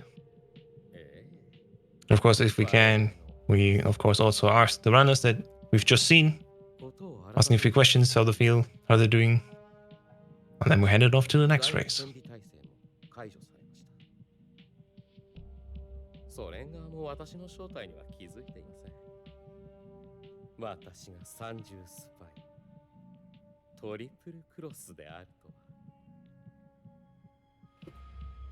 引き続き、新政権とのコンタクトを続けます。And there we go. はい。誰も私をアダムだとは気づいていないようです。 Yeah, hopefully we'll see if Joe wants to join here in just a moment. I think he will. And of course, Blackie's welcome to join as well, if he'd like to. We always have the racers join us at the end if they so wish. No one's forced to, of course. Let's have a look at Blackie's IGT. 1:21:30. That's a fantastic time. A huge PB, absolutely huge PB. That's a really good time for anyone, and to get that in a race. You know, really excellent from him. Welcome, Joe. How's it going, mate? Follow at Apache Smash on Twitter. Dude, it's I wish I could have played better, but the areas that I got mistakes in are areas I've messed up before. But I just want to say, well done to Blackie. I hope this is a PB run if it hasn't been confirmed already. By like 4 minutes or something. Wow, yeah, that he really deserves it. I didn't really watch what they were doing a whole lot. I mean, maybe just during sequences like the ladder and the torture. But he seemed like he was cruising it. But yeah, I think it was just the pain fight didn't really go that well. I got trolled really bad. Fury was the one thing I was worried about the most, but that was the thing that didn't really. It was pretty clean, right? Yeah, your but Fury the was pain pretty was. clean. Yeah, the pain was kind of the thing that really kind of set this off the wrong way, and I was like, "Bruh, what are you doing?" I was just like, yeah, he's gonna, he's missed the smoke. He's gonna fake death pill, and then you just went for it. You're like, no, I will not lose to the pain. I really feel like it's sometimes just better to cut your losses when I it goes should that have wrong done at it the when start.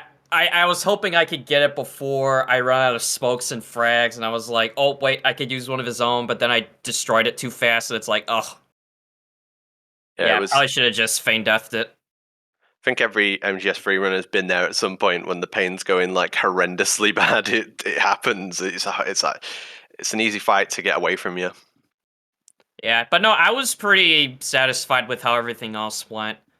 N was good. Fury, I don't know, he was weird. I don't know why he spawned the way he did, but could have been worse. Volgan was also pretty clean, and then I actually had a pretty decent Shagohod 1 until Eva decided to drive the wrong way.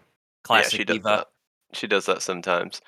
Yeah, I think the Fury was hilarious because he went in the weird position, so you just ran up and punch kicked him. I was like, wait, what is he doing? And then you menued the cigar gas spray like accidentally, and I'm like, no, really, what is he doing? Like, what's about to happen here? I thought you had some new strat. I didn't know what to do. Like, he was right in front of me, so my instinct just took over. I was like, okay, I better just punch before he gets away. Hopefully, maybe I can try to get a loop. But yeah, it's like that's I've been practicing for the past 2 days, and that is the one and only time this week that he spawned next to me like that, and I was just like, punch. Don't think, just punch. Yeah, good reaction. I think anyone, despite the problems that you had with the pain and stuff and other places, like I think beating Blackie today would have been a tough challenge for anyone. Getting a 1:21:30 in a race, it's a seriously good time. It's a really, really good time. Yeah, absolutely. It's like I said, hats off to Blackie. I love seeing new faces come into stuff like this, and I've been in a position where sometimes it takes a race to kind of get a PB out of you. I'm glad this was the case for them. For me, it's just maybe just kind of play the pain a little bit smarter, but I was still pretty happy with everything else, and I got my box glide, so I was really happy about those. Yeah, you Yep. got the most ridiculous one before the Fury. It The looks so Fury. funny. Yeah, like, It what looks- the hell was that all about? It's like, bro, just go. It's just like just taking its sweet time getting over the corner. Yeah. It looked fantastic though, so that was definitely great entertainment. You did the no scopes with the Mosin all the way through Bike Chase. I was so proud of you. Yeah, well, I mean, that nothing was gonna change there. I mean, that's just how I play. Call of Duty style. Yeah, and you know, funny enough, and people wouldn't say this, you know, when they say, "Oh wow, look at those no scope," it's like, well, you know, that's how I practiced spamming the RPG was spamming the Mosin. You know, I Oh, mean, yeah. it just wasn't, you know, for yeah, it looks cool, but that's actually how I got better at spamming the RPG. Somewhat, I still hit the That's what I treads. That's why I always tell new players, like who come to this run, even if they learn something like very easy, I tell them use the Mosin for bike chase and just try and take out as many guards as possible because you're not doing anything there anyway, and it'll teach you how to quick reload really consistently. Yeah, and I got the Keraton on the tower twice, so that was cool. You did. I saw that. That was awesome. And the Vulcan headshot no scope. So, you know, you may have lost, but there was some definite swag points in there. Oh Yeah, yeah. well, I mean, the last Vulcan shot was like a somewhat no scope. I did scope it like preemptively, just making sure I didn't miss. Yeah, that's what we said. We were like, oh, I'm not sure that counts actually, but yeah, I think No, it counts. it doesn't. But I mean, it was a good effort. Just, I mean, I even tried going for a 360 no scope on the guy on the bridge, and I missed pretty hilariously. Kept it entertaining, mate, all the way through. So yeah, But yeah, I actually ran the loading mover on this run. I wasn't going to originally, but I was like, I might as well in case something happens, which I think in this run probably didn't matter anyway. Mhm. But yeah, this is probably good. Well, actually, I probably won't spoil. I'll just let the IGT play itself out. But it's without a doubt not a PB at all. I Not was even yeah, close. I didn't think so. I normally take wherever the boss dies and add +12 to it, and that's generally what it comes out as. Mhm. Yeah, so like on my splits, it's a well on the RTA front, it's a 120-33. So I mean, you can do the math.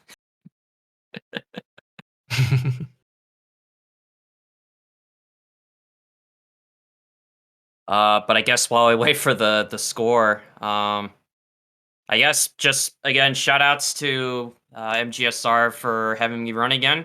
I wish I could have played better, but it's a hard game. Sometimes you strike gold, and other times you just dive into the water repeatedly, wondering why the pain is still there, why you're Yeah. still fighting him. Yeah. I wish he But would go away, but he didn't. yeah, I mean it's but yeah, but I just want to thank everyone for watching this race. There's still more to come. We Yep. got lots of good races lined up after this one. You'll hear from me again during the MGS2 VE race later today, between Malefic and I think it was who Pyraq. else? Pyraq, yeah. So Yep. that's gonna be another exciting one to watch. But yeah, sorry, Shotmakers, I couldn't make it happen, but I'm sure someone out there could try to carry us to victory because it won't be me. These relay races, like they're rarely decided on the first race. We got a Yeah. long day ahead of us. All kinds of things to go yet. But Absolutely. we'll be just waiting on for the IGT. And you're commentating Metal Gear as well, right, House? Exactly. So there will be 2 more races I'm commentating on triple duty.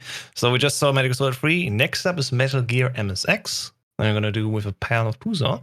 And then almost at the end, 5th race of the day with a Metal Gear Solid, where we see vermillionnoel versus Carigs doing 80% easy. And I'll be joined with Nick Green at that time.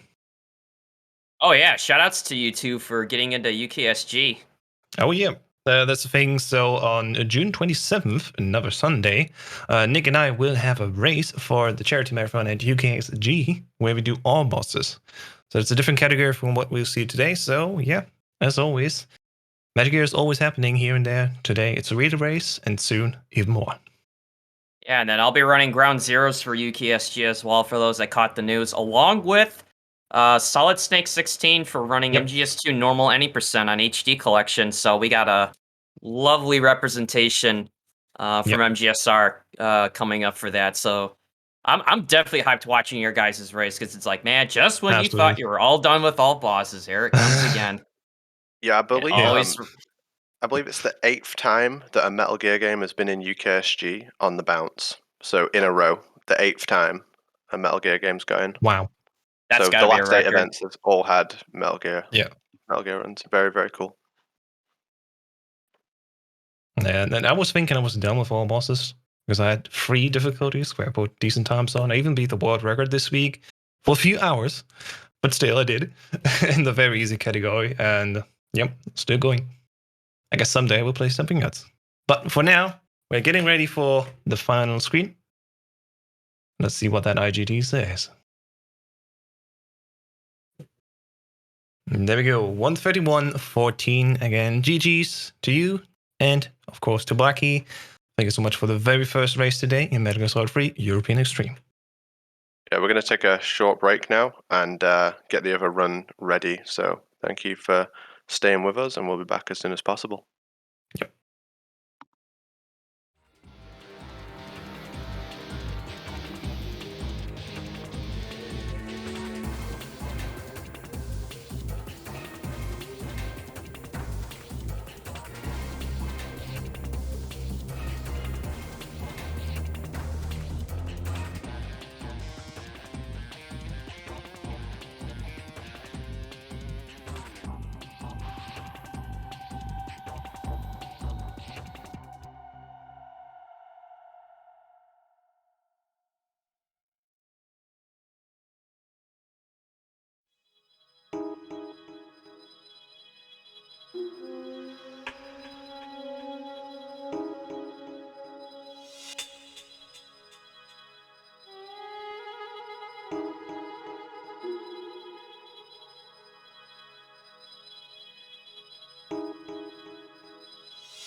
ready, and we play 80% RTA. So what does it mean? Basically, we play the game on the easy version, try to finish it as fast as possible.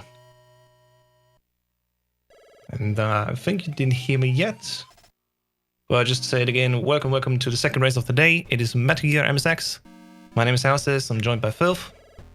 That's me. And, yep, hope everything's working now. Again, we're seeing here the original Metal Gear from 1987, run in the PlayStation 2 subsystem mode, if I understand correctly, in the NTSC version. And it already starts off well. Both runners are going off and grabbing the first card, and then 6 rations, because we're gonna do a lot of funky stuff in this category where we're just gonna walk through a lot of enemies. We don't even fight a lot of them, basically only really the last one, and it's gonna be a blast. Yeah, for the main purpose, or one thing that we're doing a lot in this game is rescuing prisoners. You're gonna see that a lot. Mm-hmm. There's 20 prisoners in the game. We have to get 20 to get a certain item for the end. Every 5 prisoners, you get an HP refill. Your max HP goes up. You can hold more items. So you might see every few prisoners, your health goes up. Exactly. Yeah. The basic rank up cool. system. Mm-hmm. Yeah. Where we just go through. So we have a star on the bottom. That means we are rank 1, and our health is based on that. And it also means we can only hold as many items as we can, and we need to rescue all of these people that we're going to see in this run here in order to deal enough damage against the Metal Gear, the TX55 at the end. Oh, you fight a Metal Gear? No way. Yeah. Funny enough about rations is rations are very important because most things we're going to be tanking. Everything like... Call it a pacifist route if you want, but it's more just the fastest route. Most things are just damage boost. Especially, there's a neat trick near against a later sort of boss fight where you damage boost through him in a certain way. It's pretty cool. Yeah, but as you see here, he's just... PUZON also getting through the first ration here. Actually, the second one, to be fair. We were just in a room where we took damage from a bad gas. And now Sergeant is a bit ahead. I think he did not use his 5th one yet. So managing your menu here, and especially your rations, is key for later down the road because it saves time. We only have the 6 we have in the beginning, and then almost halfway through, after like 15 minutes, we can grab more again. And there we go. Now Sergeant is also switching over. We're grabbing here the card 2, and then just moving on, saving even more hostages. We see PUZON is now in the Legend of Zelda room with the pillar going back and forth. Pretty funny. Mm-hmm. Sorry, my thing's a little delayed. Sorry. No problem. And now we're just gonna see how it continues. Basically, again, also this first floor, it's a bit convoluted. I learned the run yesterday, had my first PB, so I'm definitely qualified to talk here, I have you know. Let me know, basically, when you learn this game from the beginning, and there's a lot of just like, okay, which door do you need to go? Which card do you need to hold? Because these doors, they don't tell you, you just need to equip the right one and then they open. So it's a lot of memorization, and especially like looking through it, at the end of the day, if you're a bit practiced, it's really just replaying the same game over and over again, like a song. What did you run the game on?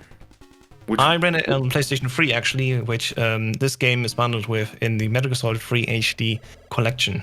But also it came from, oh my god, and we see the first death. We need to interrupt this commentary because PUZON has the first death here, and that is bad because with the checkpoint system, you go back all the way to the beginning of this area in the elevator. It needs to go almost 2 minutes back again. This is basically the worst outcome because this is the longest floor. Checkpoints really are, in the beginning especially, just when the elevators are. So he needs to go all the way back. This is a very clear lead right now for Sergeant, who's just moving on to the next elevator. So he's 1 checkpoint ahead already. Yeah. That's all good. We still have a lot of run left. Absolutely. And just to note, PUZON is right now the current record holder. We timed this category in real time, and his time is a 21:27, I think. There's a Sergeant who has a 21:47, if I remember correctly. So very equal both. But this one death already, that's quite a gap now.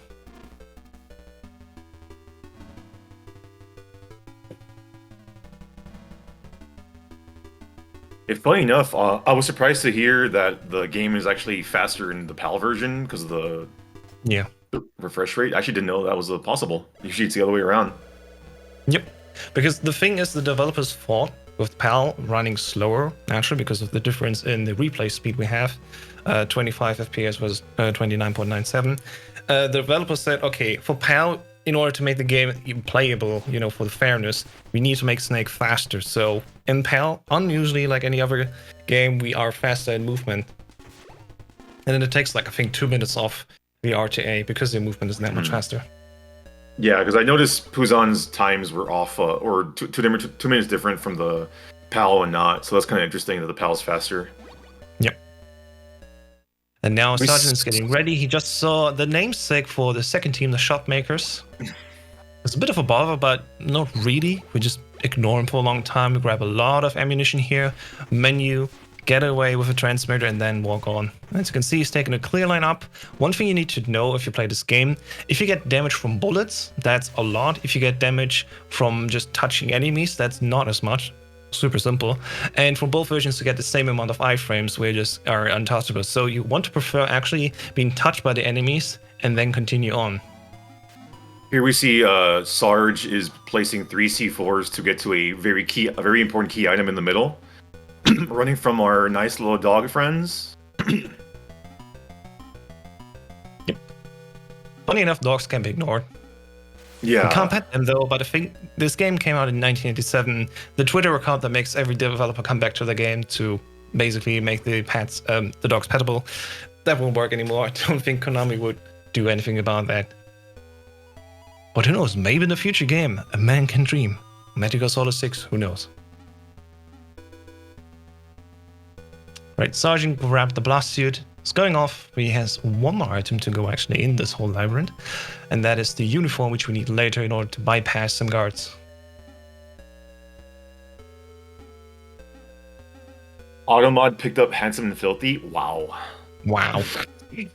Yeah, Twitch is very strict today. We also had our previous runner, Black Key, which we couldn't use for the predictions, which we do live on stream. You know, if you want to see these races live, go to twitch.tv/Metal Gear Speedrunners, of course. And then you can vote also which runner you think will win. And again, right now, Sergeant really up ahead. It's going to be done with this room soon and going to the next elevator. This is PUZON, who just got captured and is on his way out now soon, making his team's namesake the Shotmaker. That was to the Shotmakers. Shout out. We haven't seen the Fire Trooper in the game yet. Spoiler, it's coming up. Yep. Taking a bit, but he's coming. This category again is like roughly 20 minutes, a little bit more. And what we see right now, Sergeant, he's just going all the way down to the left because there's another boss, Machine Gun Kid. But as we do with bosses, we just ignore them again. Oh, and he's getting a lot of damage right now here in this area. In Seven the Hostage. And the only reason why we even go over to meet Machine Gun Kid is because behind him, just like in any Zelda game basically, after a boss there's an item that you can pick up. Only that in this game we don't need to fight the bosses really. He's gonna get the parachute because we need to go all the way to the roof. And there's the parachute. I never ran this game. Oh, cool parachute. It's already deployed in the desk. I never played this game. Oh, I'm sorry. I played this game on NES. Shout out to the NES Jungle. Yep.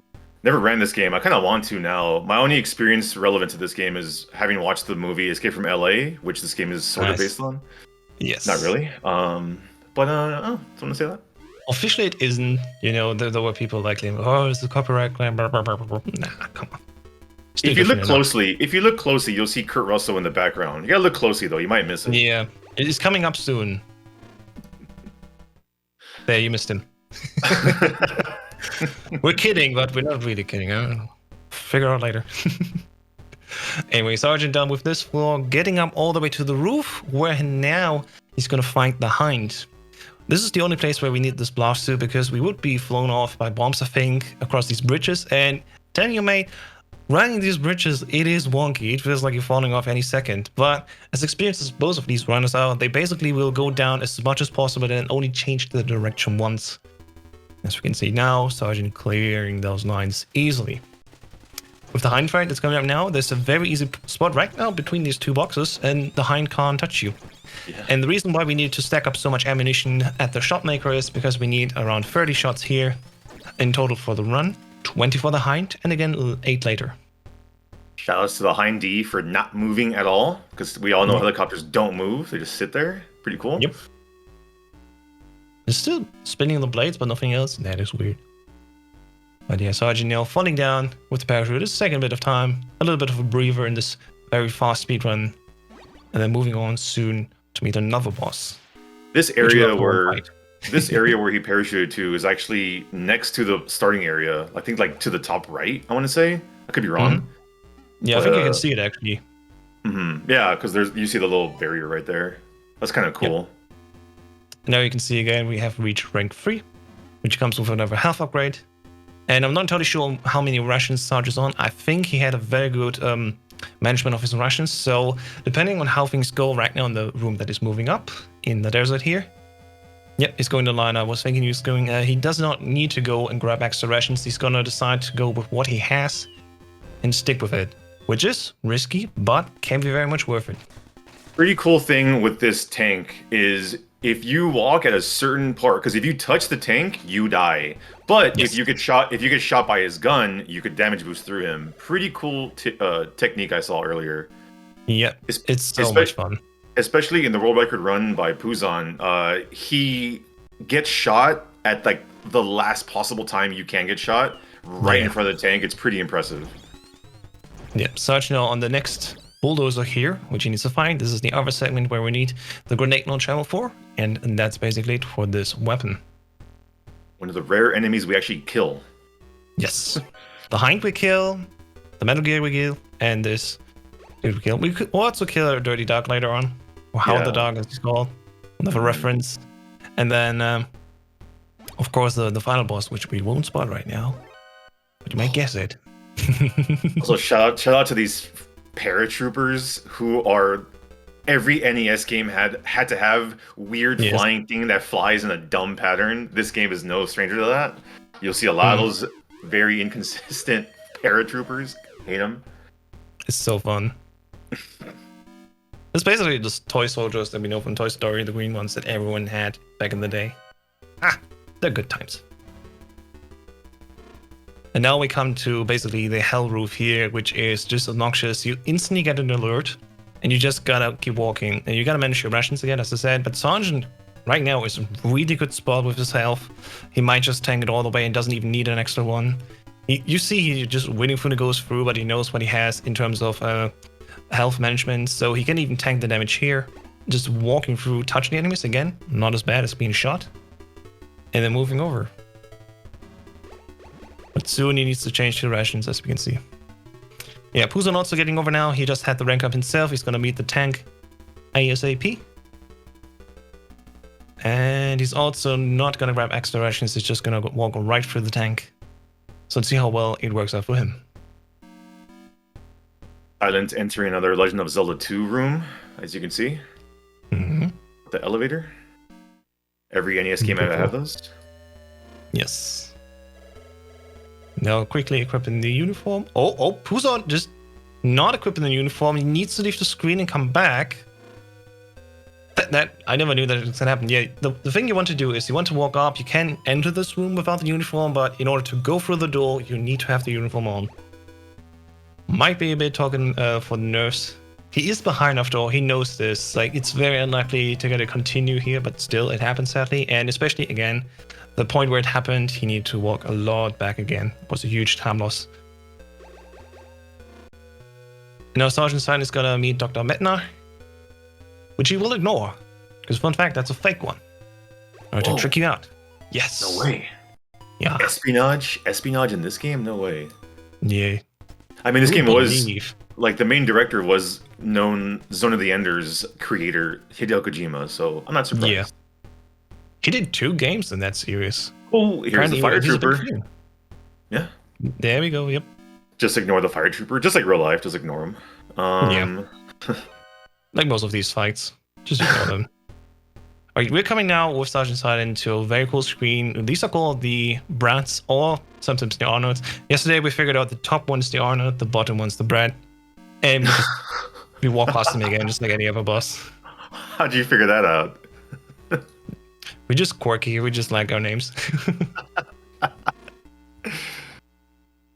Alright, just moving over. Now the next rank up for Sergeant is coming along. We're gonna save this one more hostage. And there we go, rank 4. And now we have the rank we need in order to beat the end game here. Also, thanks to saving all these hostages, a character called Jennifer is very nice to us, and she'll later help us in order to open the door. And yep, there's a bit of tricky menuing here. So again, you want to be as efficient as possible. We really have planned on this game in order like how many times you need to menu, how many places and such. So if you have this codec call, which is a bit tricky, you need to menu in a weird way. It can happen that you accidentally call Jennifer twice, for example. You can, real quick thing, when you get that last hostage, you get a full health restore, which is actually pretty important.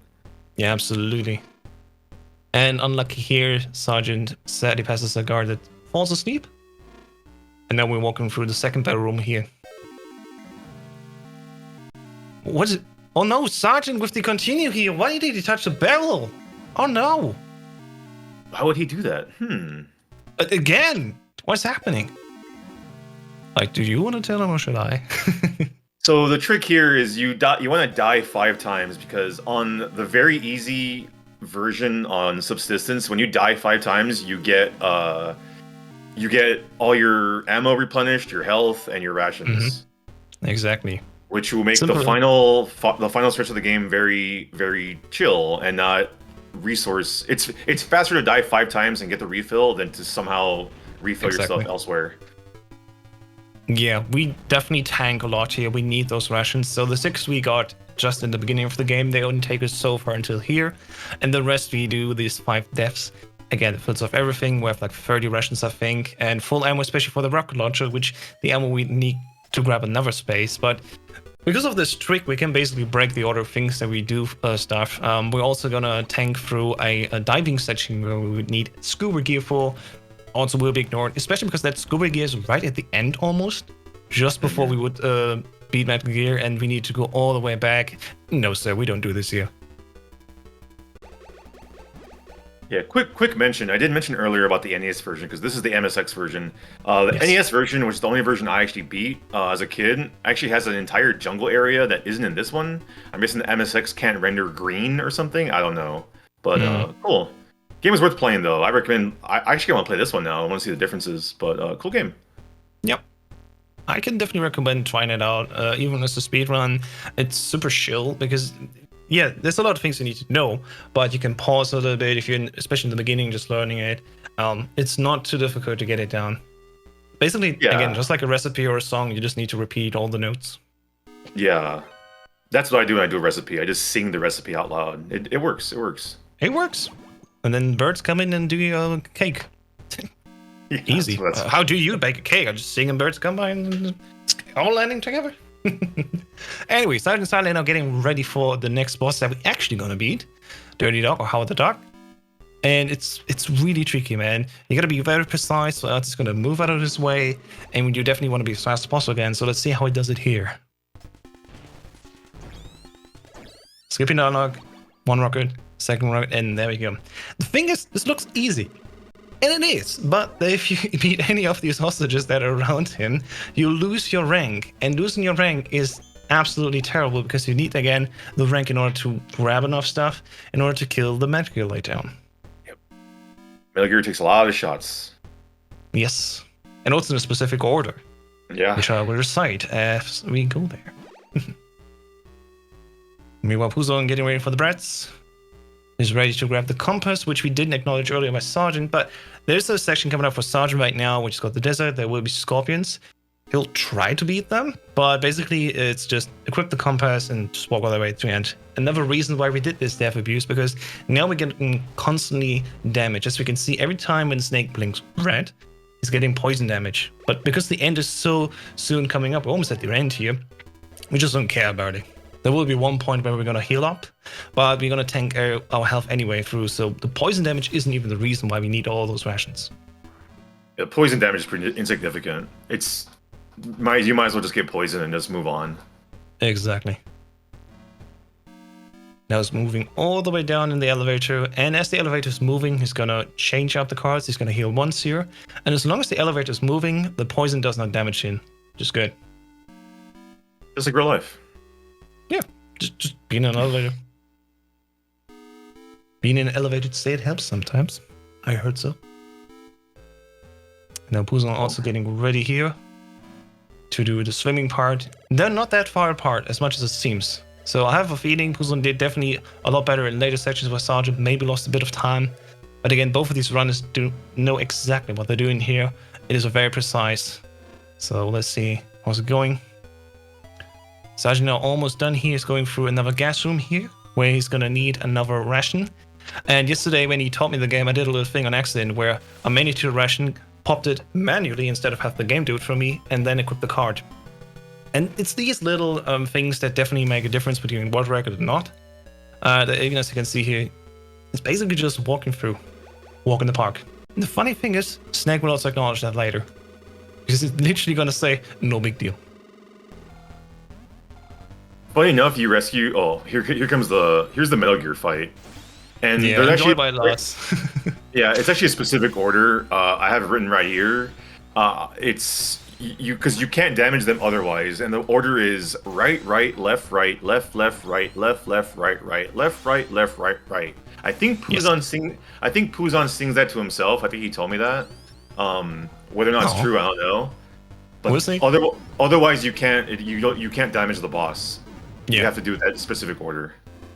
What I want to do here is, as soon as the last explosion goes off, you want to hold left in order to move as early as possible in order to beat Big Boss, the man that actually hired you to go on this mission. He was behind it all along.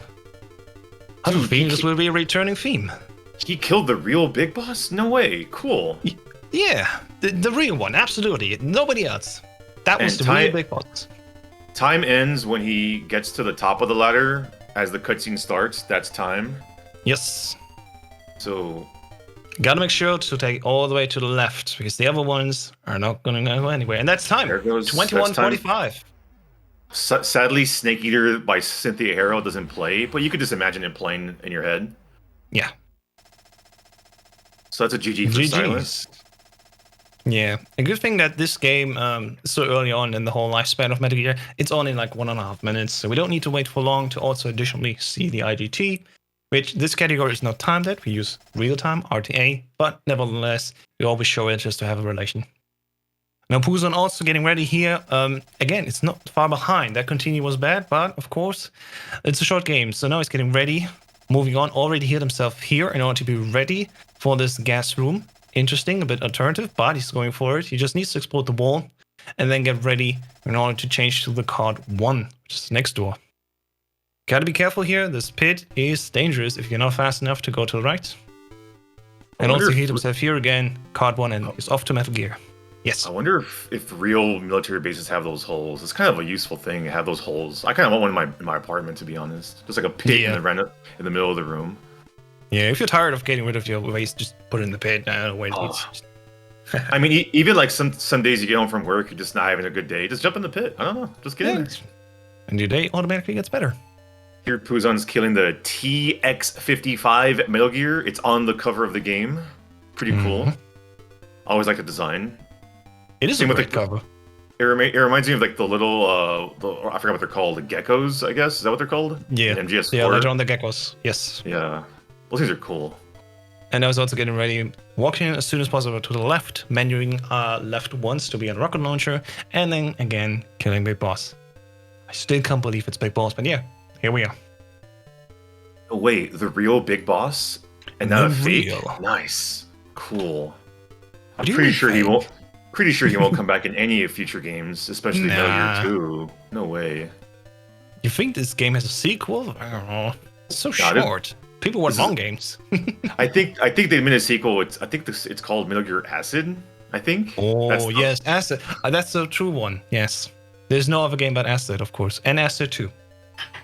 And then we go 24/05 RTA for PUZON. GG PUZON. GG PUZON. GG everyone. Fantastic race. The second one, Fire Troopers take it again. It's 2-0 right now. Not much left, but of course, there's 4 more runs to come around. So, GG's to everyone running. Next up, we have MGS2 Substance. And of course, even more. But before we go to those, of course, a chance for both of our runners to have a word. So, if they want to, you can turn your microphones on and get ready soon. Hello. Hello, everyone. Welcome and GG. Good job to Sergeant there. You did amazing. No chokes at all for him. Yeah. first thing I did. The unfortunate death, sadly, on the first floor Yeah. there. I think the saddest part though is if even if I didn't choke there, I would have needed to get the ration in Yeah. between building 1 and 2. Yeah, the health my- management by Snarch was amazing. Even I would know that now. I had to pop the ration before I even got to the C4 room, unfortunately. Wow, okay.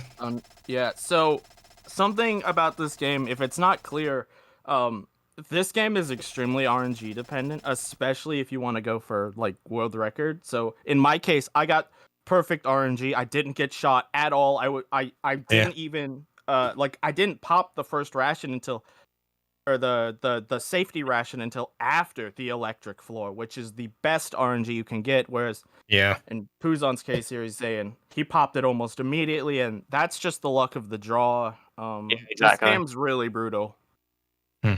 But honestly, the choke from me was just disappointing. Really, shouldn't have done that. Way too. Hey, it happens. It happens. We both knew something crazy could happen, and Yeah.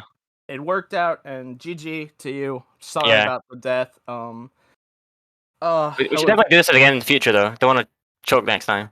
Oh yeah, definitely. Again, I'm 1 second from PB on that run. I played out of my mind. Yes, it was insane to see. You need to time this though. I saw actually good time, but I don't know, it's about the seconds here and there. You never know entirely with this live stuff. I want to rewatch this back and just Yeah. actually look at how me and Puzon compare. It's a shame he had that death. That'll be kind of hard, but like it'll be obvious. I heard you guys mention that his late game, he just creeping. Yeah. Mine was terrible. What are you on about? I didn't even equip the disguise. I had to go on a different screen. Yeah, that was the fun part. He went on and was terrible. like, "Wait, where's the disguise?" And then walked right, and then I'm back again. I was like, "Oh, okay." I just choke from choking before, really. Keep on choking. Yeah. But you both went on, didn't grab any extra rations. You really wanted to know it, and it worked out in the end. That late game still ended up pretty fine, I would say, from my eyes. Very well. Okay, then, if nobody wants to add anything anymore, yeah, that's from I me. would say. Shout outs to Hideo Kojima for writing the Metal Gear and making this game. Absolutely. Oh, so I need to Shout-outs. do the end thing. Oops. And yeah, please, let's have a look. Just for fun. For what it's worth, I put all my points on. Oh, whoops. Puzon, Oops. and Already lost. skipped that. You'll see it for like 1 second. 2109, I think it was. Yeah. Man, IGT makes no sense really, half the time. Yeah, it doesn't make any sense. Yeah, that's Yeah, why we he do had a- RTA. You had a faster IGT than me. What the? Yeah, that's the crazy part. But okay, with that, I would say it's time to move on. We have 4 more races to come today. Thank you so much again, Sergeant and PUZON, for running today. Phil for joining me on the commentary. My name is Hostess. I'll be out coming back later again for Metal Gear. But before that, we have Metal Gear Solid 2, which will be run by MaleficMedic and Pyraq and commentated by Joe Joestar and Mayu. We're going to go to a short break and be right back. Don't touch the dial.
And then essentially for...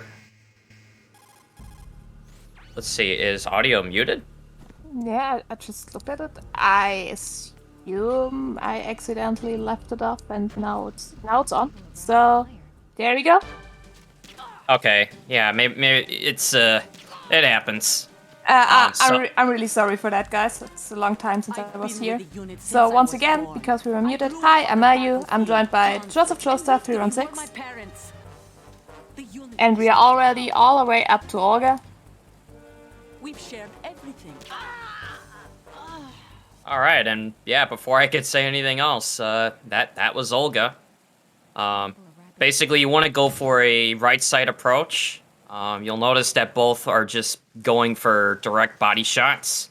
The M9 does a lot of damage on very easy, so you don't have to aim for headshots specifically until the very end.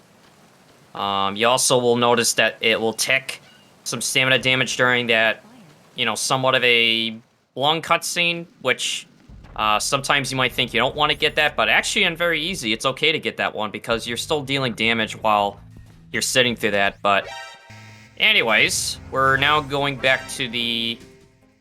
we're now making our way to the injury room, going back through all the decks we were just in before, and just like earlier, who cares about the alerts? I actually like the alerts in this game, honestly. Okay. But yeah, like you see, as soon as you hop into the next room, the alert's just gone. They will make use of that quite a lot in that run. Yeah, I mean, it's, and that one shot that you saw with the USP, it's meant to act as a misdirect where you're trying to gain a guard's attention so that their initial response won't be to detect, followed by a gunshot or a kick if you're too close to them. So doing that will just kind of keep them preoccupied while you just run through.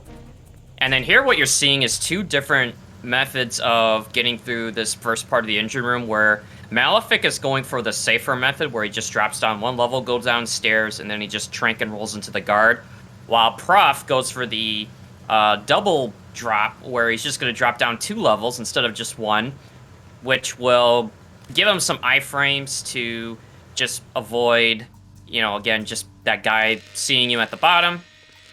And then, okay, so I think Prof was buying himself a little bit of time, because the one thing about doing this aggressive strat, since it's going to create a caution, is you're going to get a backup team that will show up.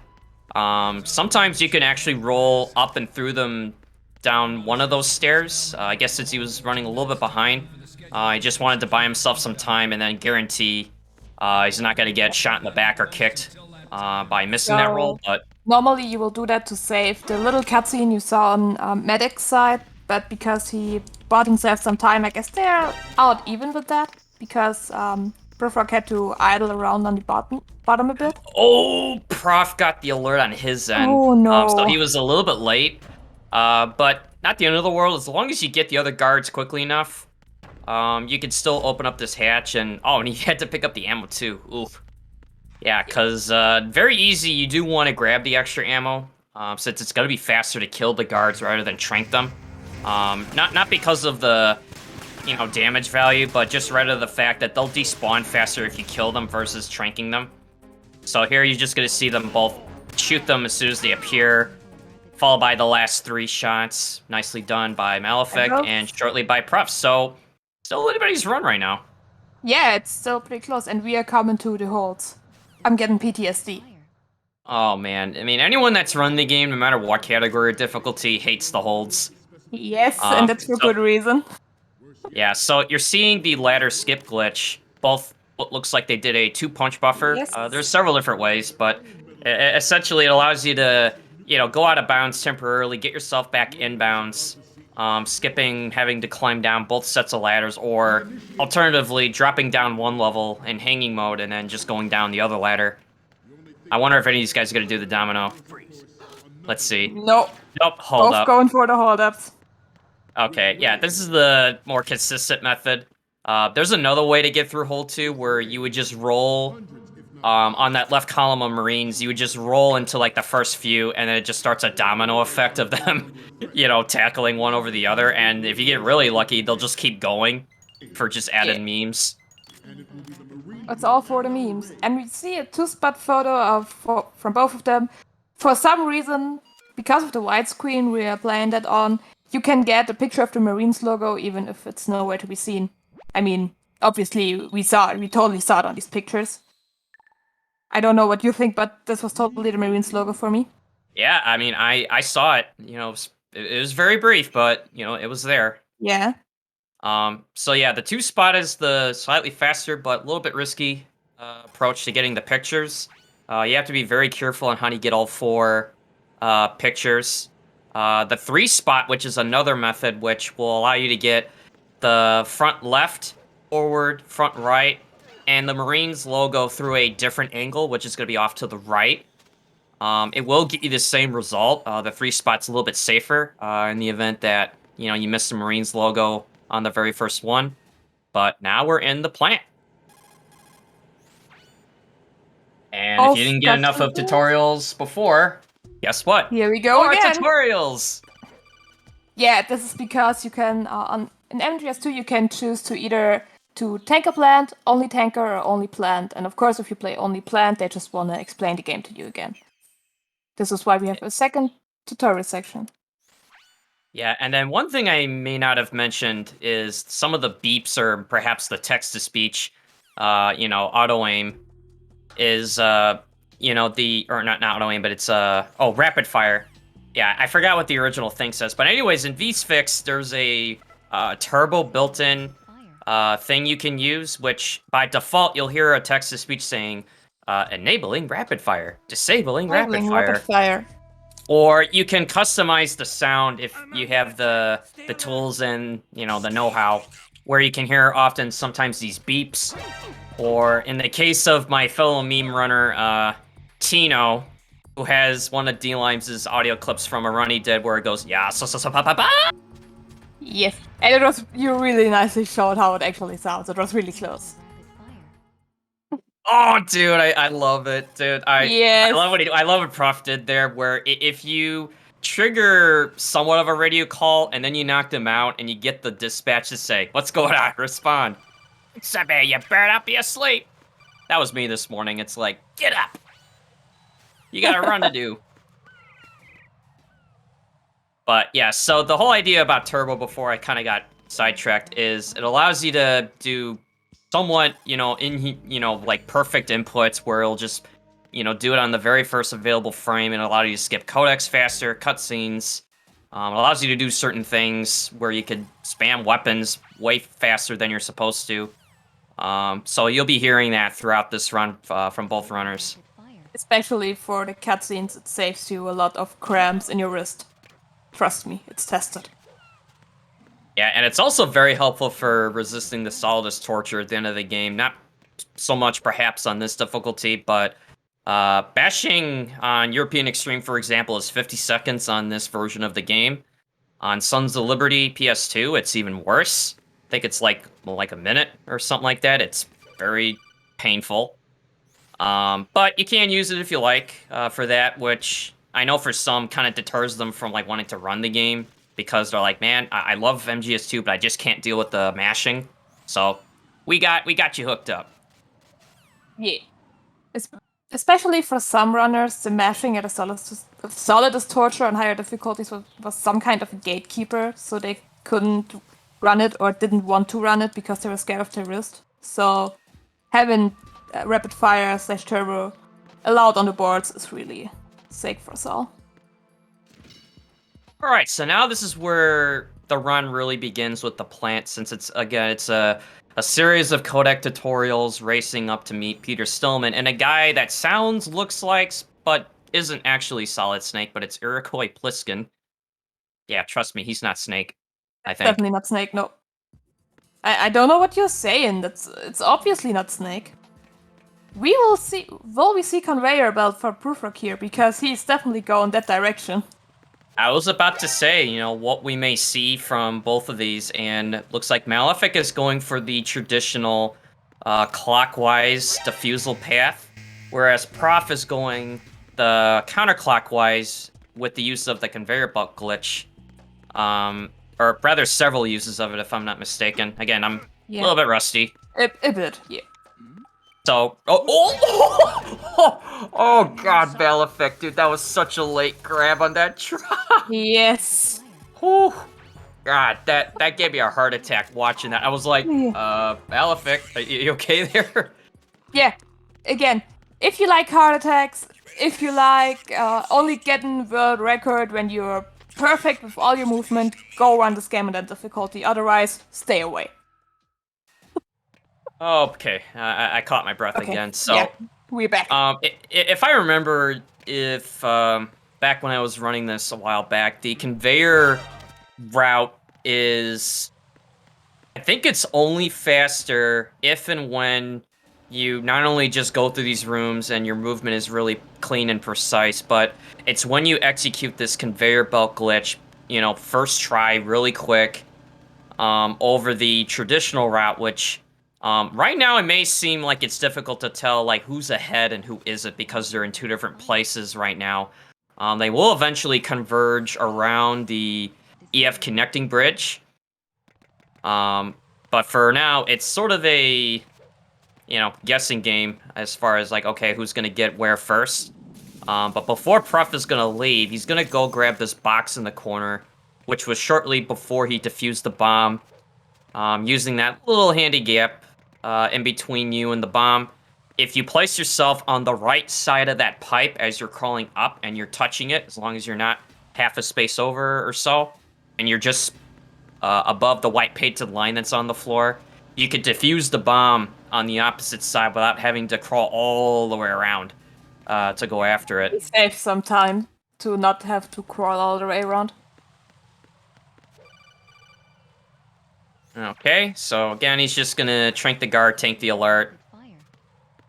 Sometimes you can get an alert like that on purpose so that a SWAT team guard can open the door for you. I still think it's an insane thing to do. I know Platonic was, when I saw him do it for the first time, and it's like, wow, does that really save a lot of time? It's like, nah, it just saves frames. It's like, man, you gotta be kidding me. But hey, man, Hey, pedal to the metal, cool. power to you. Oh, look, they did converge, but on Strat F, I was sort of close. They could have just said, hey, man, watch out for that, AB connecting bridge. I heard there's a pretty there are suspicious seagulls character over there. Oh, God, There don't are even get me seagulls. started on those seagulls. Seagulls are pretty sus. Change my mind. No, they're absolutely. Okay, so Prof was trying to go for the prone to pick up that claymore. If you do it on the right step-like movement, you can get it like as you land on it. You don't want to go too far, otherwise you'll blow it up and create an alert, which you definitely don't want. And you'll notice that as he tried to get up, he was trying to do the coolant rise, which you'll see again from Malefic's screen. But the coolant rise is when, as you're crawling, you're standing up, pressing your R2 or whatever your shoulder button is, and then so it goes like R2X R2, and what that's doing is it's canceling a standing animation, hence the rise. So it's coolant rise. It just saves you a little bit of time each, coolant rise that you perform.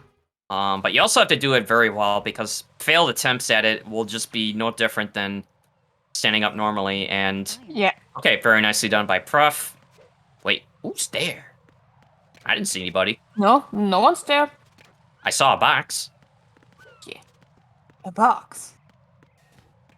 Okay, so again, you might be looking at this and saying, hey, wait a minute, is Malefic really ahead? He's getting back to Strut C, where they both started from. But what's going to happen now is Prof is going to position himself just right, stand up on that conveyor while being on an angle, and then equip the box, and then woof. Woo, Strut C. back. So you might be thinking, well, wait a minute, how did that happen? Well, there are different cardboard boxes you can pick up in the game, and if you enter in the conveyor, depending on which box that is, it'll teleport you either to Strut A, Strut C. I think there's one for Strut B, if I'm not mistaken. I forget which box it is. But that's how the conveyor belt strat works. So, like, you go the opposite way from what you should. You pick up the sensor, and then what's going to happen now is he's going to defuse his last bomb in Strut D, whereas Malefic is going to be defusing his last bomb in Strut C, which will start that, I think it's like 500-second timer for saying, hey, you got to get to the bottom of strut A and defuse that bomb. So again, you might be saying, well, wait a minute, Prof's all the way over in strut D. Well, the funny thing is the timer won't actually start for him until he leaves strut D. Likewise for Malefic. His timer will start as soon as he gets to this cutscene for the BC connecting bridge. Which, by the way, you can actually defuse the bomb first, then pick up sensor B. It saves you, I think it's around like a second. Something like that, yeah. All that it's doing is it's mitigating the idle time that you're waiting for a codec to play. And you still have plenty of time to make it. And before I could even finish my thought, I mean, it's like, wait a minute, Prof is back in strut E, but the bomb's all the way in strut A. Well, watch this magic with the conveyor belt. So again, he's just gonna position himself, stand up, equip the box.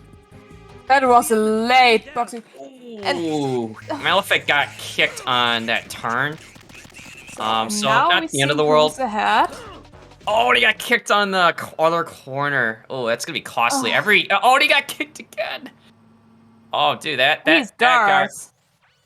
Okay, I'll give him credit for tranking that guy on the way out, just to teach him a lesson. But yeah, every time you get knocked over, I think it's like 2 to 3 seconds that you're losing. So Prof is pulling away right now. Not only just because of the conveyor, but just given the fact that Malefic got kicked a few times trying to get out. But oh man, what a turn of events.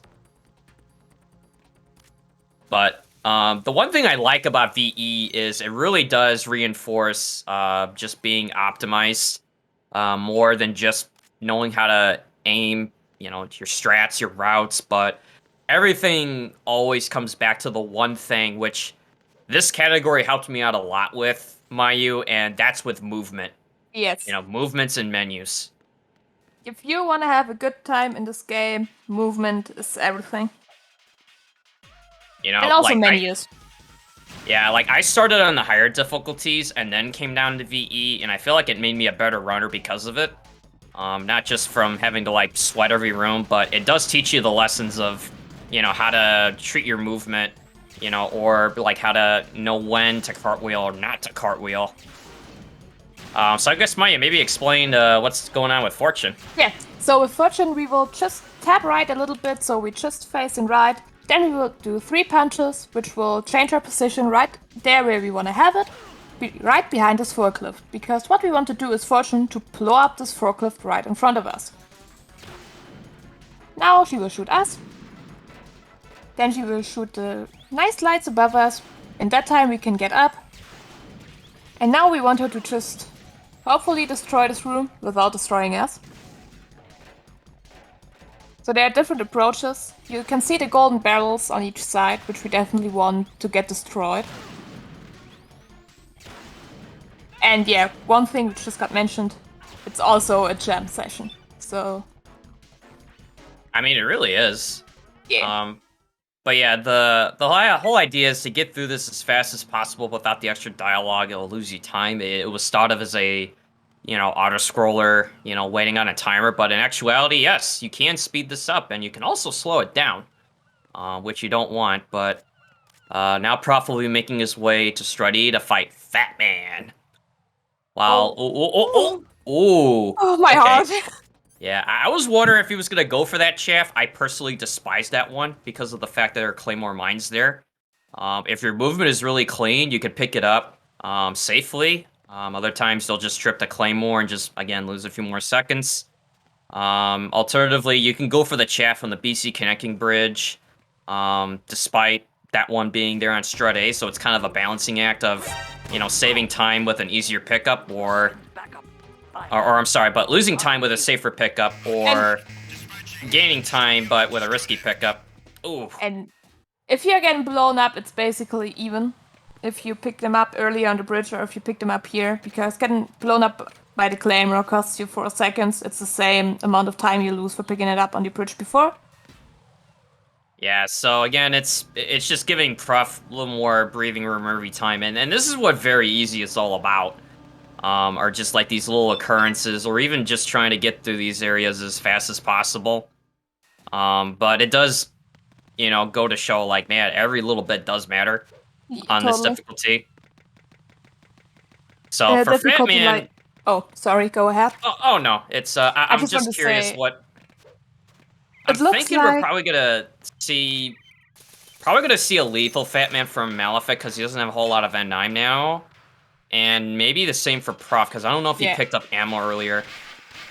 I don't know either because both also were going for the Troll the Guard in the beginning, so they did not have the extra ammo, which is kind of mandatory to go for a non-lethal Fatman. So I assume both will go for the non-lethal variant. In my opinion, Yeah. it's easier, but if you do a perfect non-lethal Fatman, it's faster. Yeah, you could pick up extra ammo by getting the M9 in the docks earlier before you go up the elevator. Plus, there's an ammo pack or two when you go back. If you get the non-lethal, where it's just executed perfectly, it is a little bit faster, but it's incredibly difficult to do. So I'm not surprised. Okay, it will be a lethal one. Yeah, I mean, because again, one of the things that can indicate if they're going to go for it or not is what ammo they have in their M9, and only having 5 to 6 shots coming in is not nearly enough. Not that the M9 doesn't do enough damage, but just for a safety of if you miss on anything else.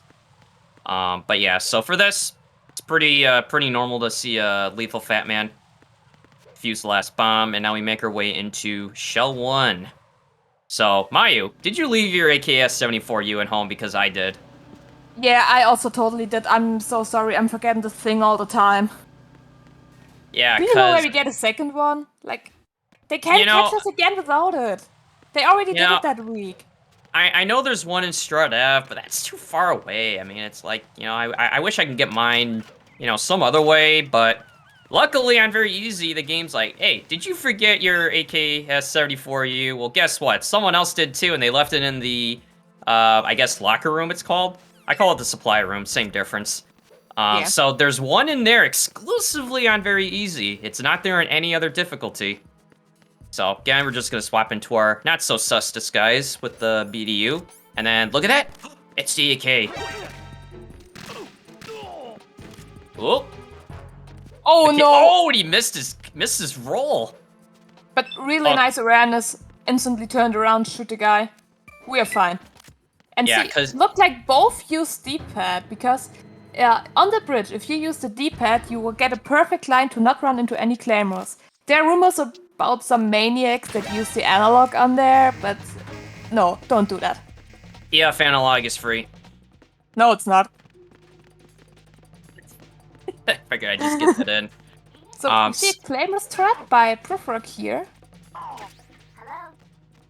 So do you want to explain what the claymore strat is? Absolutely. So what this is gonna do, it's gonna create an immediate alert, which is gonna bypass two mini cutscenes. One where it shows the parakeet, and the other which is showing the so-called Running Man guard. And at the same time, it also keeps this elevator open. Now, if my math is right, I think the Claymore strat is only faster if the other method does not get a fast elevator, meaning it just shows up after you press it 2 times. But it is faster if the other method, which is what you're seeing from Malefic, gets a slower elevator, meaning it does not show up after pressing it twice. So I do like the Claymore strat personally. It just makes one less variable added into the room. Yeah, and also it's easier in my opinion, because this is a really tight window, like you could see. Alright, so we're looking for Ames, dude with the fancy haircut. And he's got a pacemaker, so we got Southeast for Prof. So it's not too bad. Ideally, you want him as close as possible, which he could spawn in 4 corners of the room. Northwest, northeast, southwest, southeast. Sometimes you can get, really nasty ones where he's like in the middle of the room. Because they're both on New Game Plus or New Game Plus Plus for other methods, Ames will be randomized in the core every time you come in for a run, so he can be in different places each time. Or in this case, you're seeing the old man seed. Exact same. Wow, they had the exact same Ames spawn. Like, it's not even just like he could spawn in that particular spot in, like, southeast, for example. He could be on the opposite side of where the hostage would normally be. But they got the exact same one. What are the odds? Oh boy, so this is interesting. So now, we're going to the Strut F to get the PSG-1 sniper rifle, since we will need that. As good as the SOCOM is, you cannot shoot out all the sensors without the PSG-1. If I remember right, Tyler told me you can shoot out almost every bomb sensor except for one of the ciphers. I forgot if it's the one that's like on the left or the right. Just think something the one on about the like right. it's. Yeah, I mean, on very easy, there's only one, but I'm just trying to think of like, you know, what's possible. So yeah, we will need it, plus for other stuff later. And we're going up against the the seagulls. Ha! You thought I was gonna send the Harrier, didn't you? No, the seagulls are the way worse fight. Trust me. Yeah, for anyone that's watched me run the game, I've had a relatively bad history when it comes to the Show 1-2 connecting bridge. Babe. Seagulls will block my shots, they'll block one of the sensors. I had one fly in front of me while shooting a sensor. And Mayu, I think you had it happen too? I had it happen in the VE League against MaleficMedic. I was on PB pace and then the seagull literally blew up my PB. It made for a good meme clip, but I still feel sad about it happening. Yeah. You hate to see it. Yep, you totally do. Let's hope we won't see it now. Don't jinx it. They will both go through that just fine. Yeah, I'm not going to say a word. No. Other than what's going to happen here is, I believe there's, I think it's 6. I forgot the exact amount of sensors. It varies on difficulty. You can take them out in any which order you like. Some are faster, some are just safer. Okay, nicely done by Prof. Yes.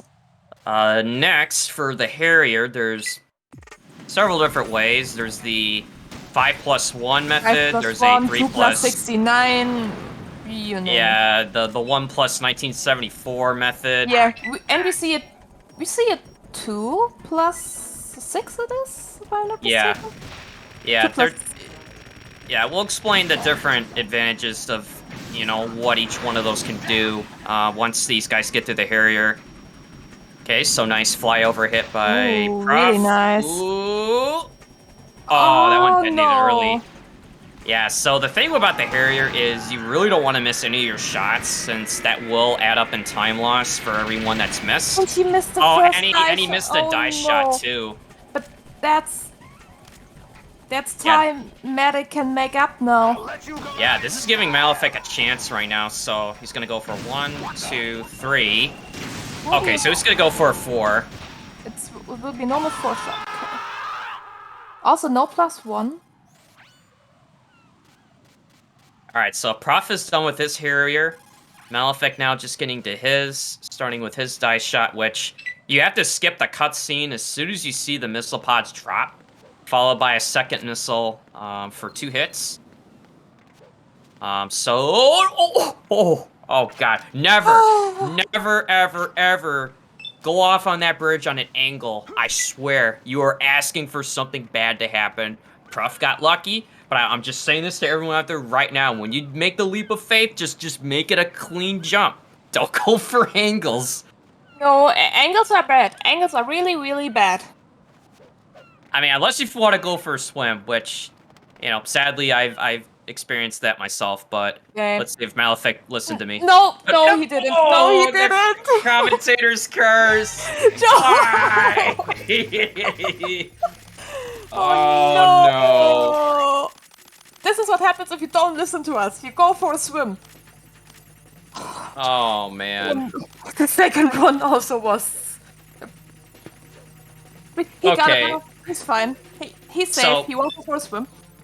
Yeah, so what you notice from Prof's screen is that he took an intentional alert on the KL connecting bridge perimeter. It's to save a mini cutscene of a guard that forgot to go to the restroom.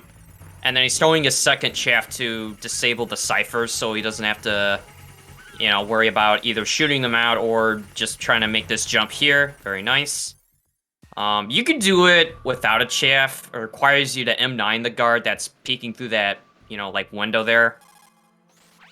Okay, let's see. Malefic's gonna... Okay, so he's gonna do the same thing. So it's a pretty common strat to do. It's relatively safe to execute. I mean, you don't have to worry about like a tight like M9 shot, because if you go for a non-shaft strat on the KL bridge and the alert goes off anyway, you're in for a really rough time because the ciphers just are relentless. They will not stop until either you or they are dead. They are dead. And now Prof's going into the B1 of Shell 2, and hey, wait a minute, did someone leave the water on? Yeah, I mean, look at this place. It's a freaking mess, and it's flooded. Man, someone's got some splaining to do. Yeah, definitely. But for now, they're going to be picking up the Nikita missile launcher, which we can use to help, quote-unquote, save the president. Why quote-unquote? Did you just spoil something? I mean, I didn't say that. So nice 180 flip by Prof. So you can go up to the Nikita, flick on your right analog stick at the right time, and it'll allow you to turn around underwater. You can not only swim just slightly above, but you could just make contact with it and you'll still grab it. I tend to just swim low to the floor, so I know I'm going to pick it up regardless and decide if I could do the 180 flip or not. It's just minor time save. Yeah, but it looks cool, and it just shows how hilarious the Nikita hitbox is. But you really have to be careful. If you don't pick it up here, the hitbox is just like 1/10 of what the box actually is. Yeah, it's absolutely incredible, like how much time you can lose just trying to pick up something like a Nikita. But I mean, it happens, and now Prof is going through his codex with the president, basically telling us, hey, this isn't really a plant facility. It's secretly a front for a new type of Metal Gear. It's called Arsenal. Ooh. Ooh, spoopy. I mean, Yeah, Metal Gears are scary. If you would stand in front of that thing, like, I would be scared. Oh no, wait a minute. President Johnson is dead. Oh Grab emoji. no. Press is dead, grab emoji. Yeah, so Ocelot decided, hey, you know what? You guys had a long enough chat. He was just gonna, finish the job and then make our way back through the water to now go find Emma. Followed by another particularly interesting boss fight with Vamp. So now looking at this, I would say Prof, I think he's aware of like how to do a swim glitch. I don't know if he's gonna go for it, seeing how far ahead he is right now. And likewise for Malefic, I'm not sure if he can do one. The swim glitch can allow you to swim directly from point A to point B when you get back down to B1. It is very costly if you go for it and fail, meaning it takes too many attempts to get out of bounds or it just fails outright. Let's see what Prof will do. Prof will go for swim glitch. Okay, so what you do is you line yourself up with that roof there. Oh no, and the ceiling. Surface. Oh! Okay, now I would just go abandon. for a normal swim, yeah. Yeah, so what he's gonna do now is because he tried to go for it and failed, he's just gonna say, you know what, I'm just gonna abandon it. Because the longer it takes you to execute the swim glitch, the more time that you're losing and you're giving your opponent time to catch up. So right now, this is a chance for Malefic to make up some time. Again, I'm not sure if they will go for it. But basically what the swim glitch, like I was trying to say, is if you line yourself up at the ceiling, swim on an angle, it'll put you out of bounds, and then you can swim to the other side where the loading room is for the Vamp fight. Malefic, and Malefic is goes okay. For normal swim. All right, so that's he what I likes figured. The water. Yeah, man. I mean, it's certainly hot out here. I mean, I definitely wouldn't mind going for a swim myself. Just maybe not from that far of a height. Maybe Same. in the connecting bridge, but Vamp is dead. Vamp is dead. Grab emoji. If I'm not mistaken, Apache calls that the MGS3 Vamp because it kind of is like the Stinger in MGS3 from the aiming perspective. When you press first person with a Stinger, you get this nice crosshair, I gotta say. Okay, it took me a second to understand that, but now I get it. It's weird. I never knew you can actually aim like that with the Stinger, where, normally you just see the crosshairs and the lock-ons, and then you press L1, it's all of a sudden, it's like, hey, wait a minute, I didn't know you can aim the Stinger like that. I also didn't know until I don't know who did it when I actually saw it, but I thought it was pretty cool. Yeah, maybe they're just testing it out before they applied it to MGS3. Awesome game, by the way, just not the paint fight. Pain's So, free? No, it's not. I mean, the paint is, the one thing I like about the paint fight, again, it's unrelated, but it's a good execution check. It's not a whole lot of RNG. Yeah. It's when it falls apart that's when it's not such a fun fight. But back to MGS2, we're now escorting Emma back to Shell 1. She's got a fancy disc that has a virus to help destroy Arsenal Gear GW's AI system. So this is the point of the run where it's like, okay, we're just gonna chill, relax, enjoy the view, drag Emma around, more codex, swim with Emma, continue to drag Emma around. You kind of get the idea. Yeah. So this is basically a chill part because now we just have a really slow part because we have to grab Emma by the hand, otherwise she won't move because her legs got dragged. Yeah, she was given drugs so that she couldn't run away, so she can only stand up with Raiden's help.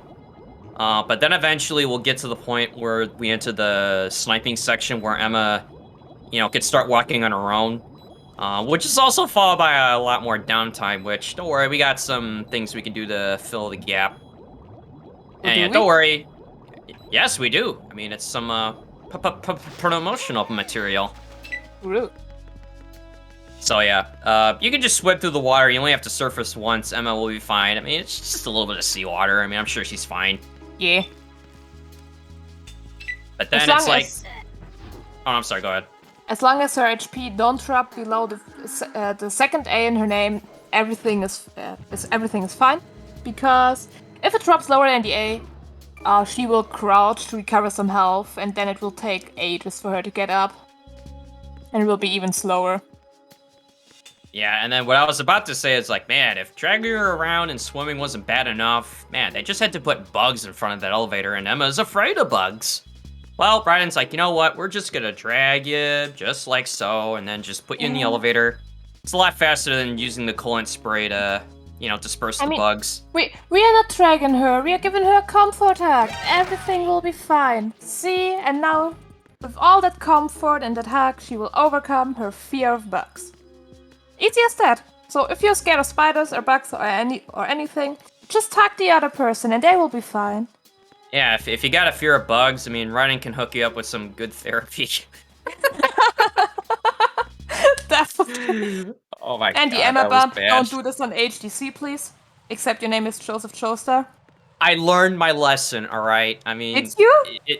I did. I mean, I was always under the stance of like, you know what, you save time, I go for it, but I've been burned too many times now to even like entertain that thought anymore. But it is absolutely free on PC.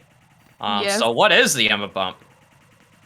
So what we do, we position Emma right in the doorway. Before we leave the building, and then we just make a little round and bump right into Emma, which will put her over the load zone. Sorry, I just wanted to see what Lufik did there. And this will just let Emma spawn a little bit further in the room. These are the few steps we can go without her, which are way faster. Every second counts. Every second you can save. Just take it. Yeah, because what's nice about that is like Raiden will move at his normal speed rather than, the slow boy speed as I call it. Where I don't even know like how much % slower it is when you're like this versus like normal running. Maybe it's like half the speed, something like that. I don't know. It's still way too slow. Yes. Okay, a little bit of a light grab by Prof. There's a thing you can do where, and BMN showed me this, where as soon as you open the hatch and you're just pushing down, I mean, I use D-pad for that, where you just hold down, and as soon as you start to like take a little bit of a step, you try to grab Emma's hand, and if you're fast enough, you can just kind of drag her through with you. It just saves you a little bit of time. It's definitely easier than trying to like grab her and then, pull her into the next room. But hey, whatever gets her in. But now, for the absolutely not slowest part, but exciting sequence, the sniping section. Exciting. So on here, we just have to take out a few guards and a few ciphers flying around, and then it's a lot of waiting and doing nothing. basically. So some people of us like to draw something, other people like to shoot seagulls. I hated shooting seagulls because I was sorry for them. When they started blowing up my PC, I was like, okay, yeah, shoot the seagulls. I'm fine with that. Let's just kill those. Yeah, it's you know, on very easy, there's not as many guards and ciphers to have to deal with, but you'd still have to take them out regardless. If any of the guards spot Emma, it will slow her down to a stop, and then they'll start shooting at her, and then you're just losing time. Cypher, same thing.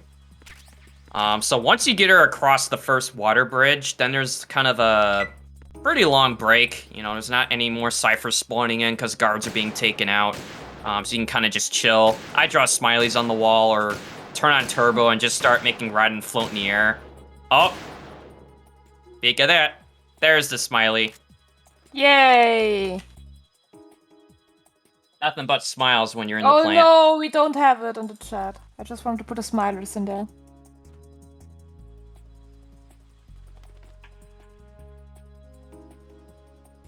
There we go. All right, so now I think would be a good time for that promotional material, since all we got to do is wait.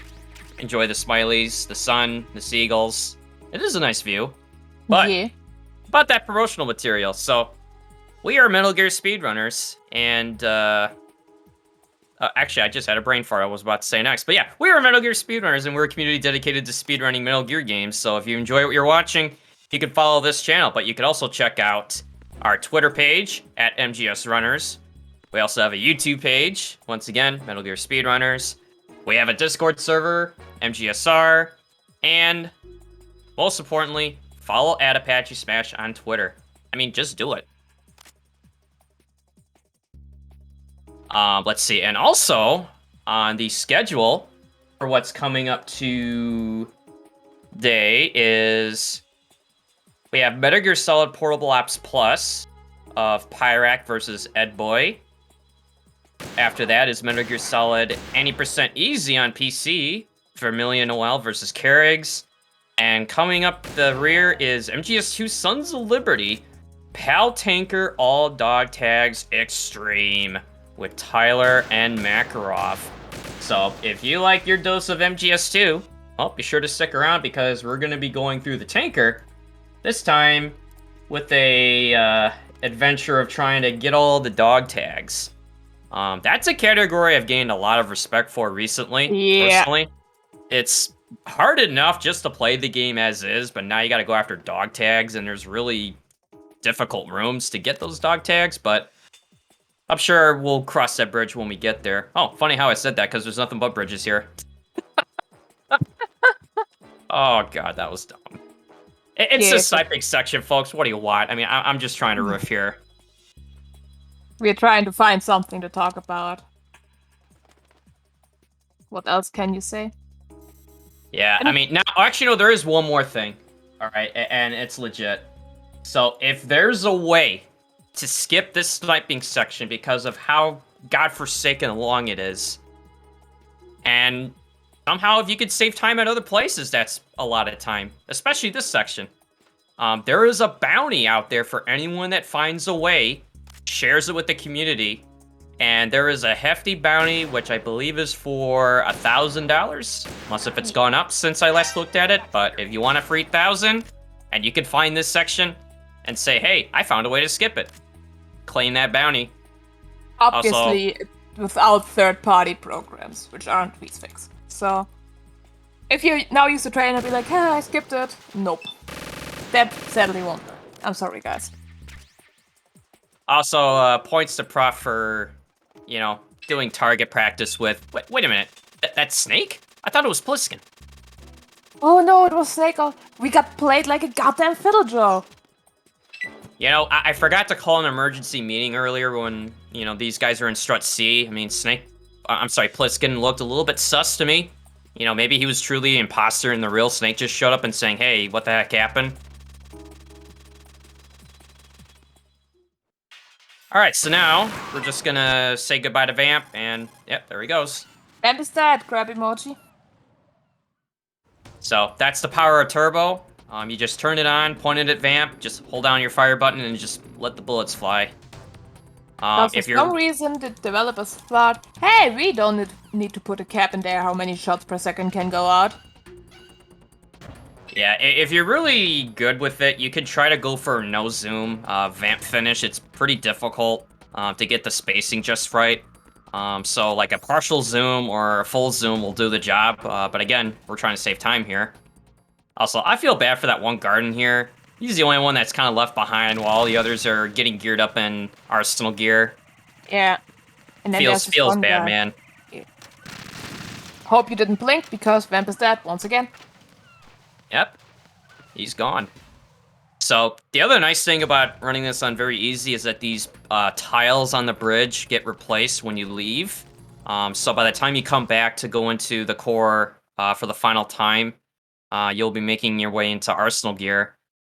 Also, it's very important to avoid any alerts or continues in the EF connected bridge whatsoever because you will start over from strut E because it's a time section. And did Pruff's game feed freeze?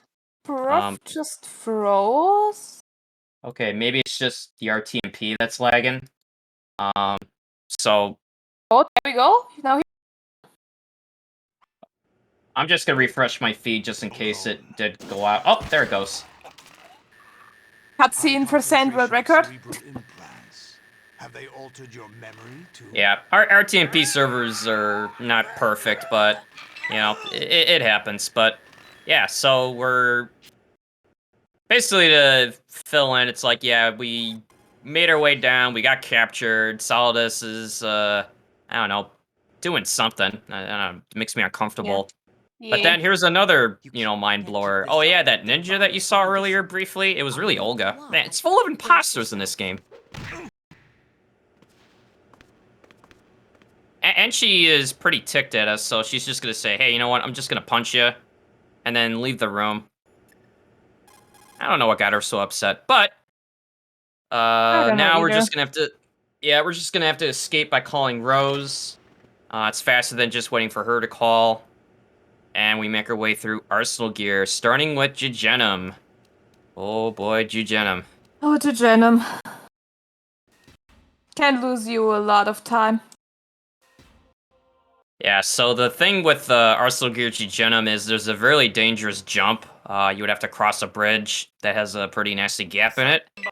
You know, getting an alert at any time in here is also going to lose you time as well. And okay, it looks like his feed is catching up again. Okay, oh, so yeah, that codec that can answer those steps, you have to wait for Ryan's leg to, like, stand up a little bit. Or, like, see his knee rise. You can do, like, a near, like, frame-perfect codec call answer there. And then what you just saw him do there is he cartwheeled into that guard just before he turned and the alert kicked in.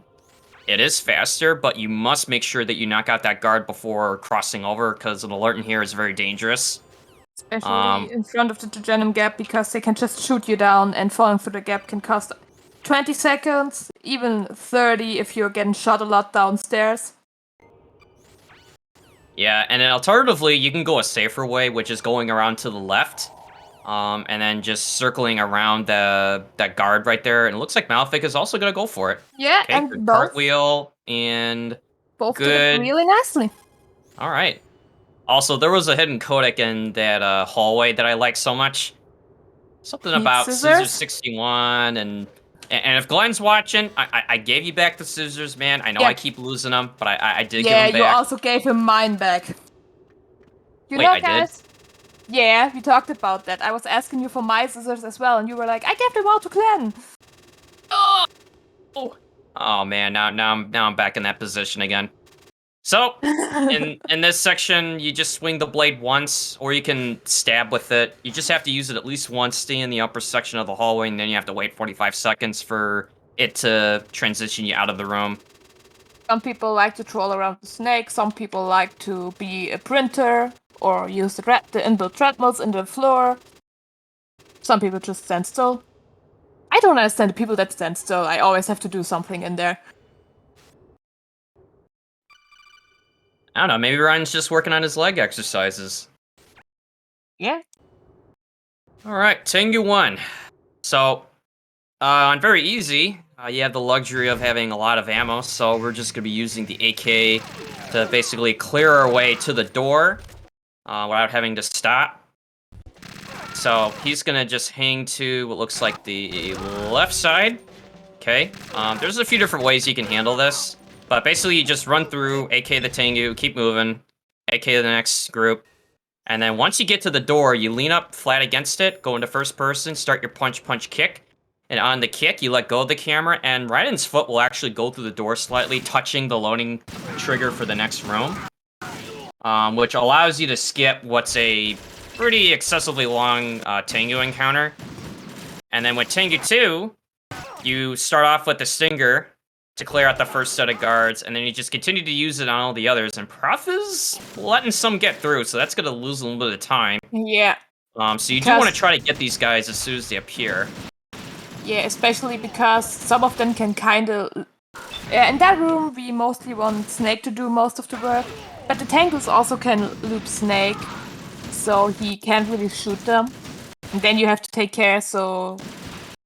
move your Stinger down to get rid of the Tengus there.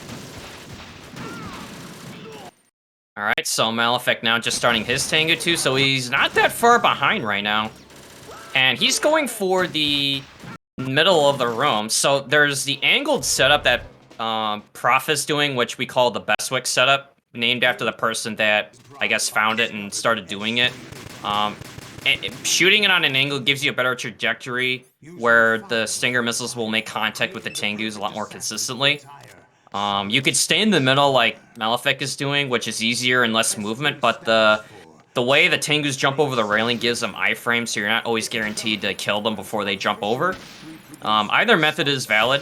One's just a little bit slightly faster than the other, but this is still anybody's race right now. I mean, yeah, Prof has a lead, but we still have, well, Raze is only 3, but still have Solidus.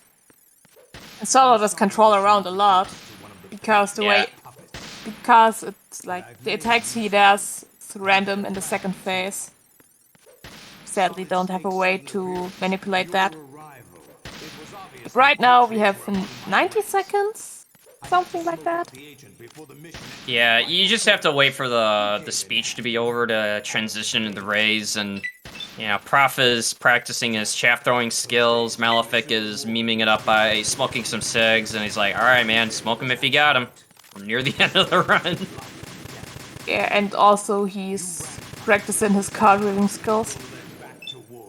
Hey man, it's an important skill to have. Totally. I mean, who knows? I mean, they're both in the same room, they're just like, hey man, I stay out. It's like, hey, do you mind not shooting your SOCOM near me? Okay, thanks, bye. Okay, Brace. Shoot at the middle one, shoot at the one on the left, go back, third raid jumps up, and then you take out the third one. So that was the traditional ray method. You could do a faster one, which will save you a second if done perfectly. It allows you to get the last ray before it jumps up on stage, which I think the order goes middle, right, and then you have to rush over to the left as fast as possible, get a shot in before it tries to jump up. And that's the one where, if you do it right, it'll save you a little bit of time. Yeah. Malefic also going for the traditional setup, where we just wait for the third raid to jump onto the stage. And also, nicely done.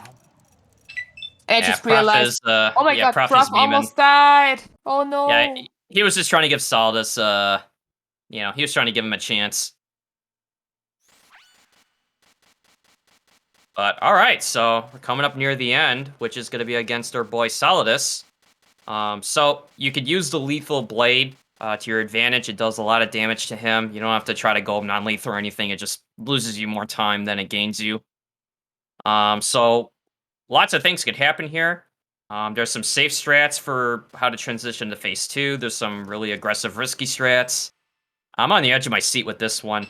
Because right now, it could be anything from like a knockdown, getting pushed over an edge, getting hit by one of the rockets. I mean, there could be a lot of things that can sway this around. So you start by punching Solidus to stagger his balance, get him to fall back, bait out the missiles, And then once you do it again, you move back, bait out more missiles, hit him 3 more times, and then you want to try to get as far as you can before transitioning into phase 2, so you get a shorter zip, where he just zips over to the other side. So now with phase 2, you want to get what's called the People's Elbow, which is where he charges relatively quick, and then he just does an elbow where he leaves himself open to an attack. That's exactly what he was listening to you. Oh, there you go, no, and he did the does block. Alright, and that's gonna be time and he sets for... away again. And he does the long attack once again. Oh no. Time. Yeah. There we go. Alright, and that is time for Prof. Do you remember this place? With Malefic just behind him, so this is a close race. This is where we first met. You know, I'm surprised how close this got, despite the fact that, you know, in the bomb defusal, it started to deviate a lot. But we're gonna stick around for both runners shortly, as soon as we get the time for Malefic. Oh, so he got the bad RNG where he got the sword combo. Oh no, and got knocked down by the elbow as well. Oh, see. Yeah, the game must be listening to me today about the People's Elbow, but that is time. Do you remember this place? Man, what a race.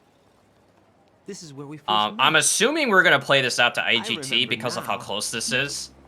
But I'm sure we're gonna get either one of these guys in here for post-race interview.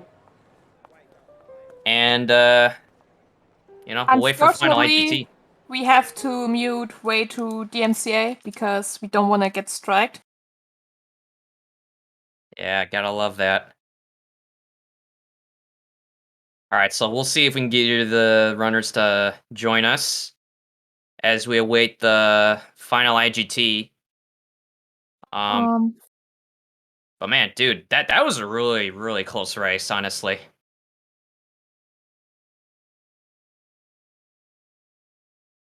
Yeah, now we have. It got asked if we can undeafen Prof. I mean, he's not server muted. Oh, Yeah, he's alt tabbed. Okay, yeah, he's on full screen, I think, so I think we can do that. Or, actually, I wonder if I can do that. No, we can't because he muted himself on his end. It's not muted. It's not server muted.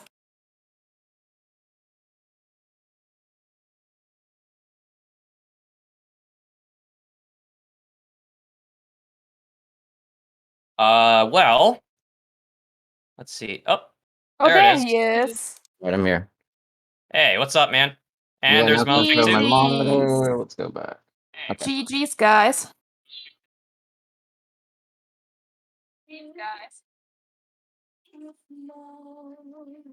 Oh, my Harrier. With. Hey, it happens, It dude. happens.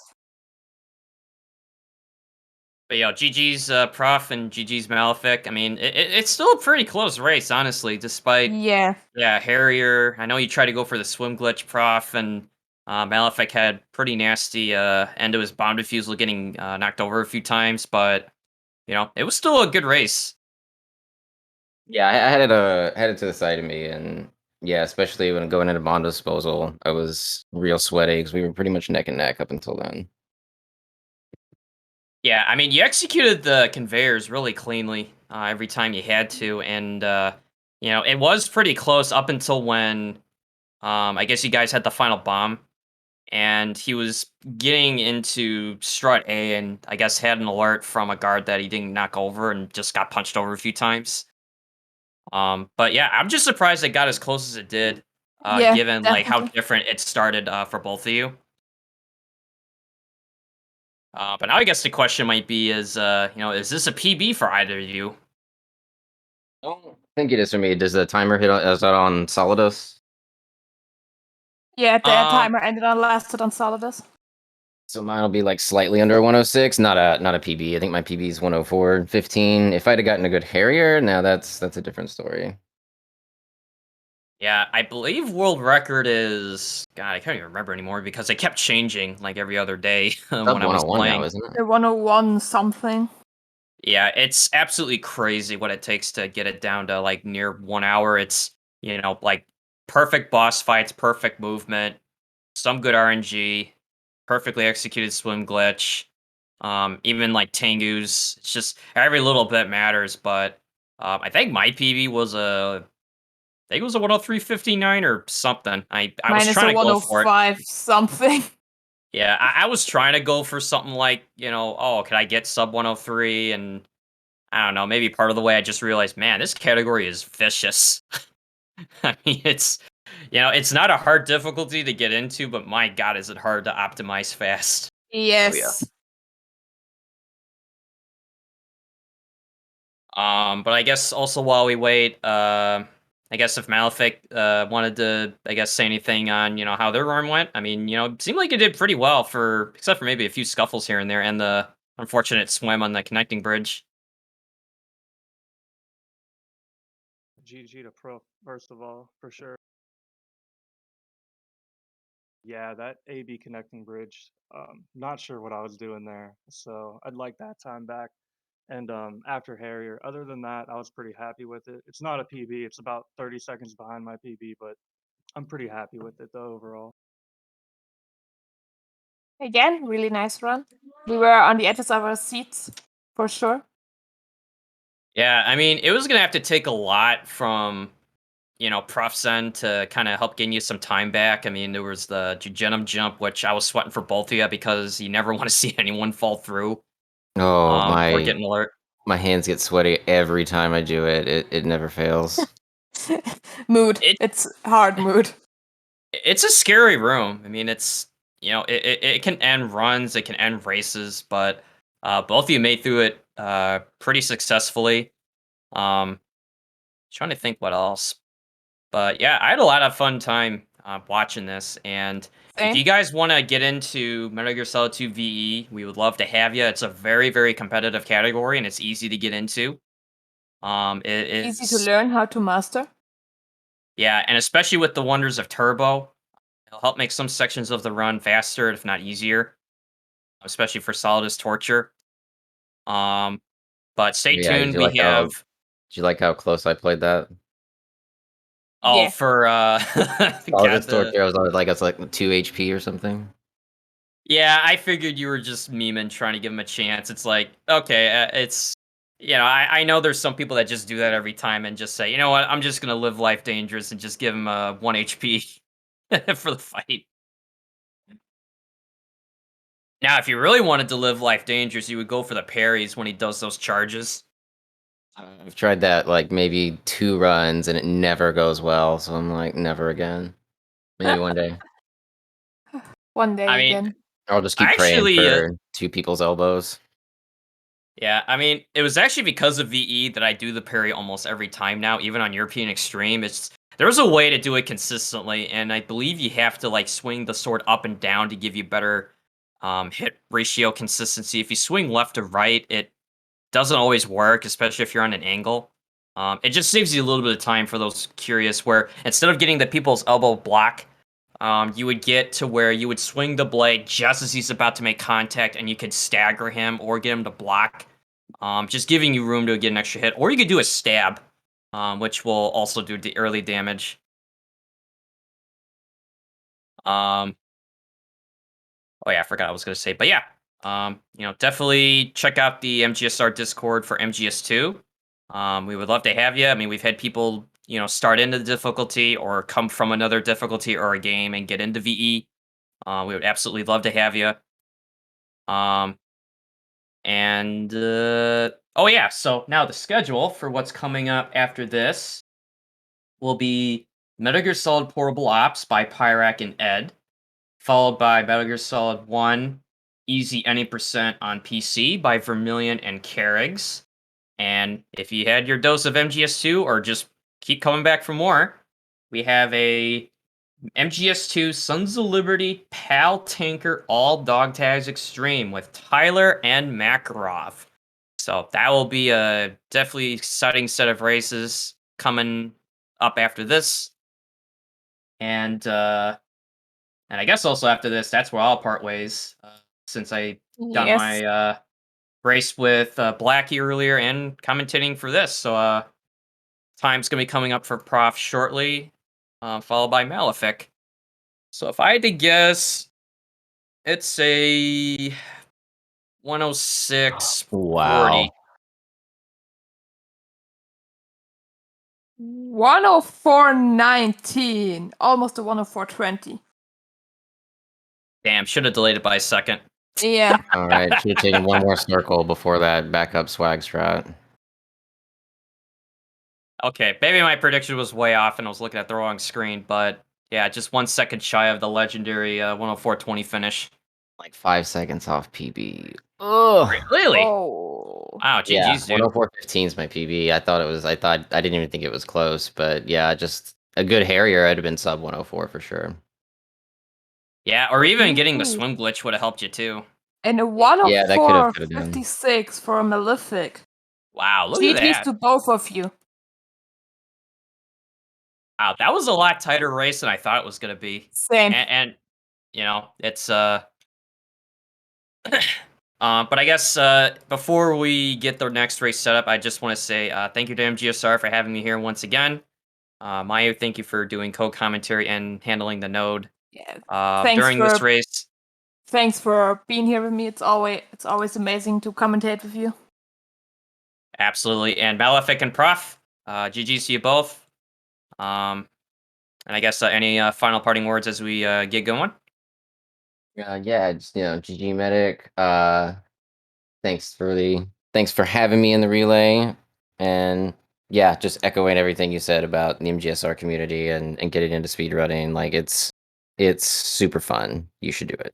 Definitely is. All right then. So with that, we'll go into intermission, get the next race set up with portable apps. So stick around. See you in a bit.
Hello, hello, hello. Howdy, howdy, everyone. Hello there. It is time for some portable Metal Gear action. Exactly. So we've got a Portable Ops Plus hard mode race between Pyraq and Edboy. If you don't know what Portable Ops Plus is, and more specifically the Infinity mission, it's basically kind of like a randomizer. You get a random set of maps that you have to go through, and you have to find the like the access point. I don't know what they call it. Yes, access point, basically an exit to progress to the next stage. Yeah. And then I think it's every 3 stages or 4 or something, you do a special stage. And these special stages are where like things can really change because, you know, you could get like defeat all the enemies or find the exit without getting caught or survive for 3 minutes. So yeah, so the thing is they're playing on hard, which means there's 15 stages. And yeah, like Mini said, every 4 stages, so the 4th, 8th, and 12th one are the special stages where RNG could really kick their butt. Yes. There is a lot that can happen in here, so just gotta make sure that they are ready.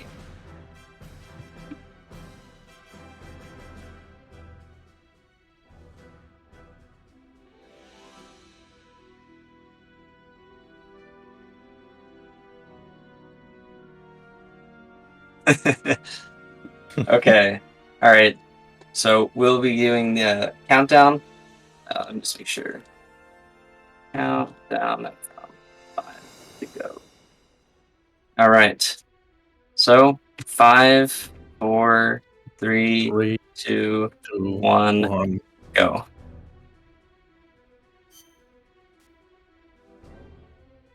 And they should be zooming off right now as we speak. Indeed. So it's going to be very interesting to see what kind of seeds that both of them get. They both have different seeds, as far as I'm aware. So, yeah, okay, so Edboy is going with Raiden at the start. Raiden starts with a weapon in his inventory, starts with a sword. That can be useful for missions where you have to kill all the enemies. And Pyraq over here has a character with a disguise, so you can actually run around for the most part without getting detected. You can see Pyraq already at a stage 1. Pretty nice start. And you'll notice, well, you won't notice, but what the runners are paying attention to when they're loading into a level. Well, Pyraq's got a really great seed so far. Well, what they're paying attention to directly is the radar, because if you see a small spike, like you could have just seen on Pyraq, on the north side of the radar, that's the access point. And yeah, since the only objective at this point is to get to the exit as fast as possible, it's great if you can see the direction where it's in the beginning. Yeah, it lets you like just know exactly where you have to go. Oh no. Pyraq. Okay, well Ed has a chance to make up that some lost time. Definitely. So this is a one of the survival maps. It ranges from 1 minute and 30 seconds to 3 minutes. Yes. So Pyraq unfortunately has to just kind of sit around until this time runs out. Yeah.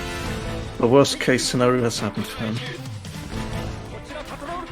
But there is a chance that Ed could get one as well. So if we're lucky or unlucky, even more than one. Yeah, you can get more than one.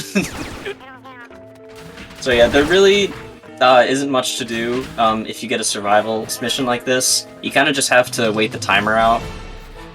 The thing that makes this like extra awful is that I believe you won't see where the access point is until it actually spawns. Yeah, so you have to wait until the access point shows up, and then you can go look for it. Otherwise, you'll just have no indication of where it could be. Wow, that was a very good Stage 3 from Ed. Oh, okay. What? Alright, so they're about even. Pyraq's still ahead. We thought Ed was gonna come back, but nope. Well, at least we'll get to enjoy some Power Plus action for a bit longer. Exactly. Oh, he didn't get the survival mission. Okay, I thought that was what he got. Right. Okay. Oh yeah, same. That wasn't survival. I just saw the timer in the top left and assumed that was survival. Okay. So yeah, they're using the radar to try and see if they can figure out what the access point is. Sometimes it can be difficult to tell, especially when a lot of stuff is happening. Some stages it's pretty claustrophobic up in that little radar, and it can be quite difficult to spot it.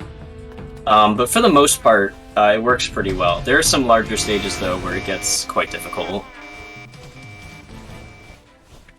Well, Ed didn't get a great spawn on this one, for example. He's gotta go all the way through the crawl space.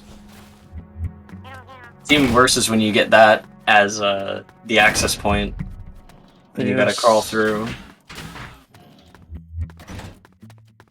So yeah, one thing that both of the runners have made note of is generally where all the access points are. It's obviously a bit too much of a stretch to like memorize them all, but you can get kind of like a good idea of where some might be, and so the objective generally is to go to those hotspot areas where you know one might show up. Yeah. Actually, as we found out over time, that there's 6 different access point locations on every single map.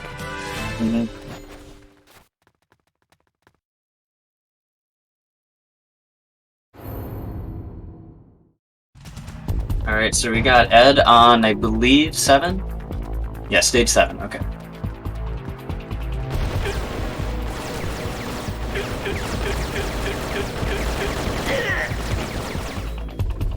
Oh, I think I saw the access point for Ed. Might have missed it, though. Or was it in the distance? I think I saw it in the distance, yeah. Possibly.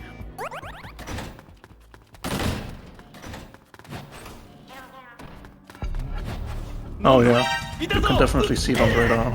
Yeah. It was right near the start of the area when you go through portable ops normally. Yep. And yeah, now they are all tied up again. I think they actually both got the same access point. It's just Ed missed it. And I don't think he knows where it is. Oh no.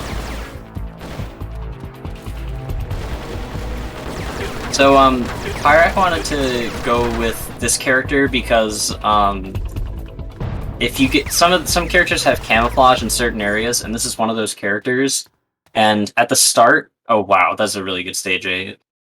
At the start, you have a higher likelihood of that specific officer being the standard guard in the map. So that gives you a higher chance of not having to deal with enemies and potentially dying. Yeah.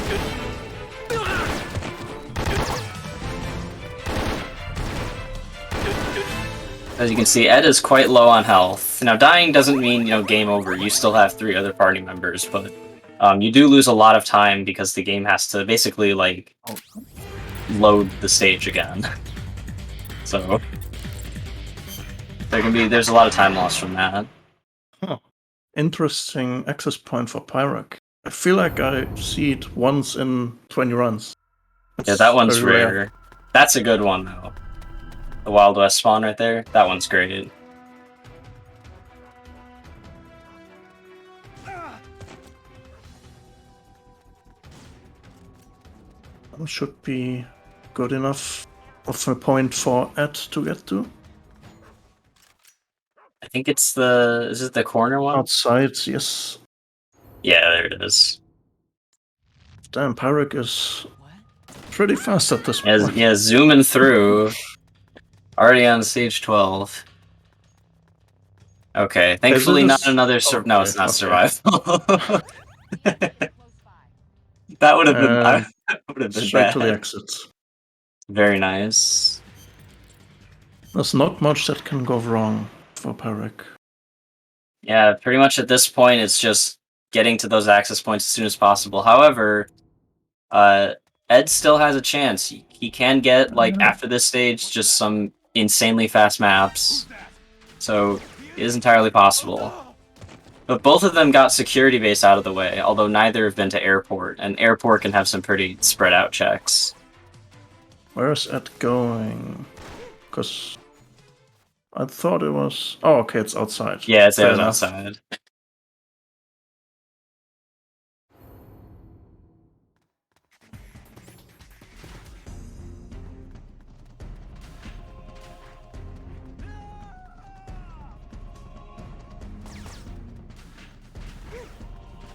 Oh boy, airport on alert. Good luck finding the exit.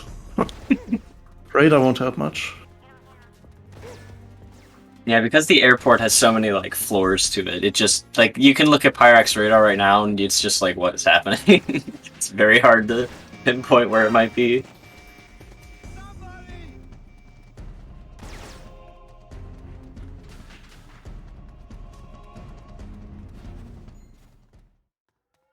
But I think Pyraq is doing the right call, and is, yeah, there it is. So, final stage up for Pyraq, which is the stage where you need to eliminate/neutralize around 3 soldiers. Yep. Now, thankfully, they just rush you, so it's not that difficult. Time will be when the screen fades to black.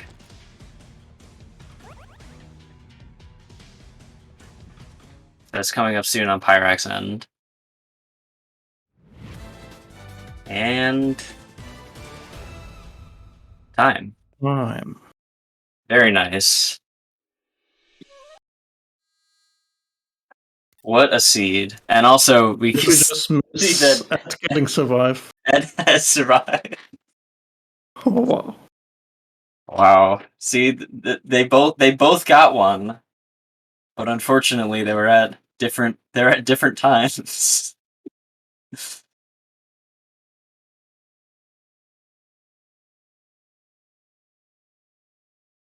That was a really good seed that Pyraq got, survive mission aside. Yes, indeed.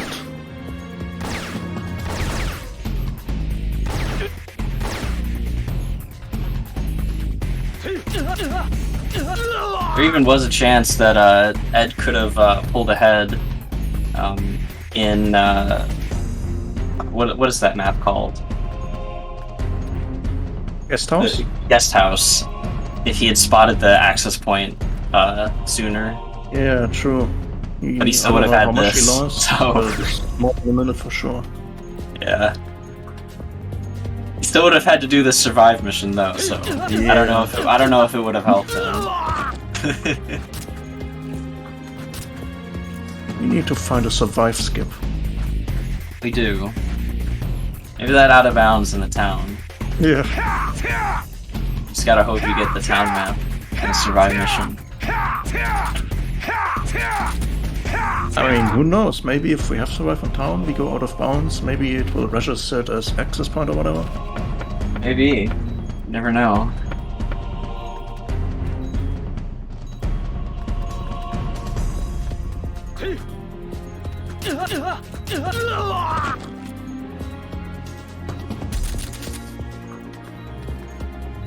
That guy was hiding up there. Notice the soldier on Pyraq's screen. Oh, no survive. No survive, Bryden. Missions, please.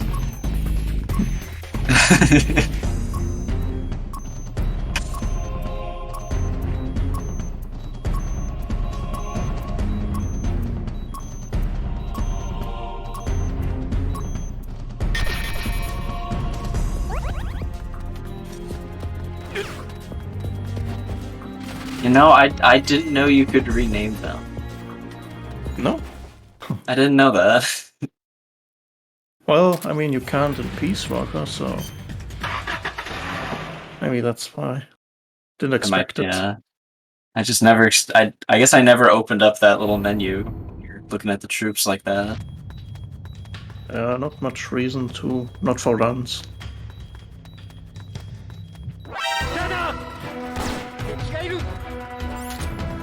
Pretty solid town spawn though from Ed over here.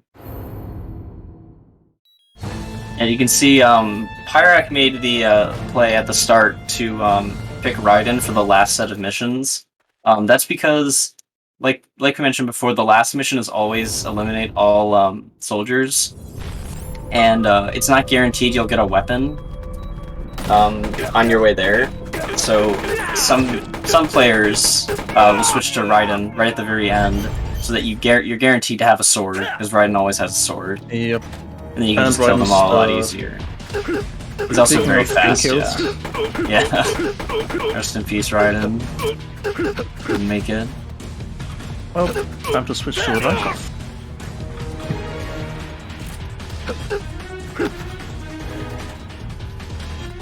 While Pyraq is naming the soldiers after us and Ed. Portable Ops crew.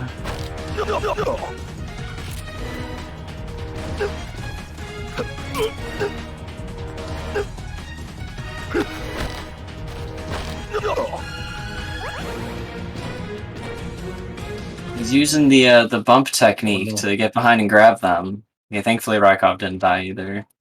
Close one. And time for Ed as well. Let's see what the RGT says. GG's. 13. Ouch.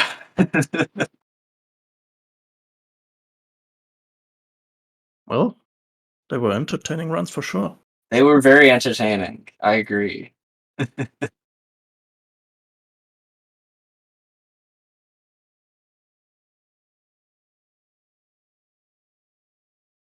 Gave us a great show. Yeah, and another point for the fire troopers. So they are ahead 3-1. Woohoo.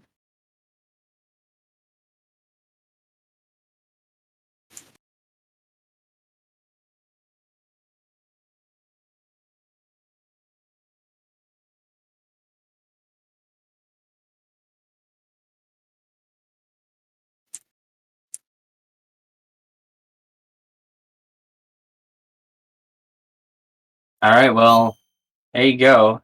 That was that's Portable Ops Plus, Infinity Mission Hard. Up next is going to be MGS1, the Vermilion, against Carigs, I believe is how you say it.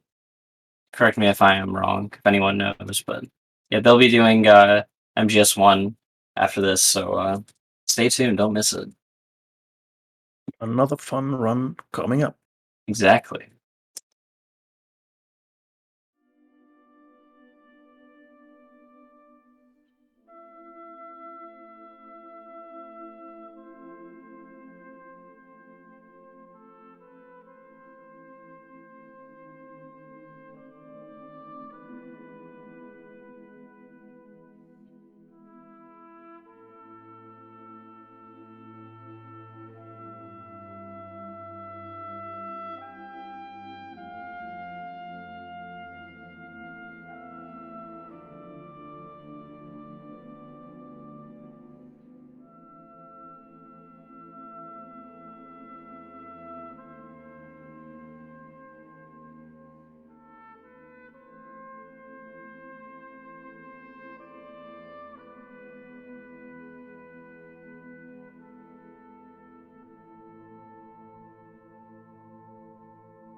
And there we are Good again. Welcome back.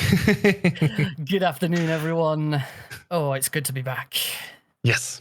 We're already traveling over feet. Hey, so it's time. Race number 5, I think. Yes. And we have yet again a fantastic race in front of us. It's Metal Gear Solid, any percent in easy, run by Vermillion for the Fire Troopers and Carigs for the Shotmakers. No idea how well they're doing. It's been a while since I watched them run. And today, again, here, we have Nick RP Green, who I, sorry, fell into your Hello, word. everyone. Welcome.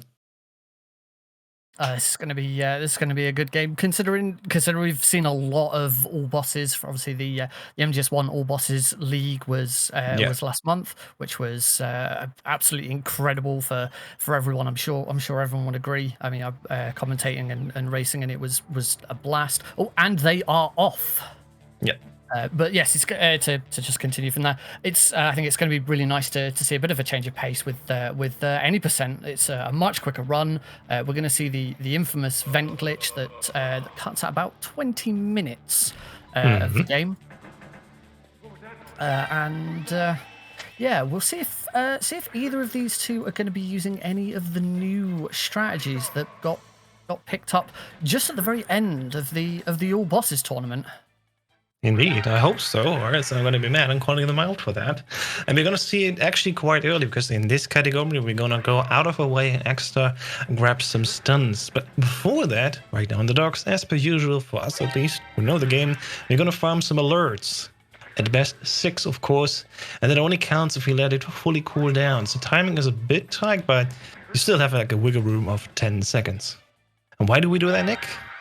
Well, it's not just because this is a very long section of not a lot to do, but more that by the time you get to the Palki, when you have Ocelot will have shot the Palki out of your hand when you're in the command room, then if you have at least 11 alerts by the time you enter the room to go and pick up the Palki, then the Palki will spawn in the ditch in one of 7 random locations.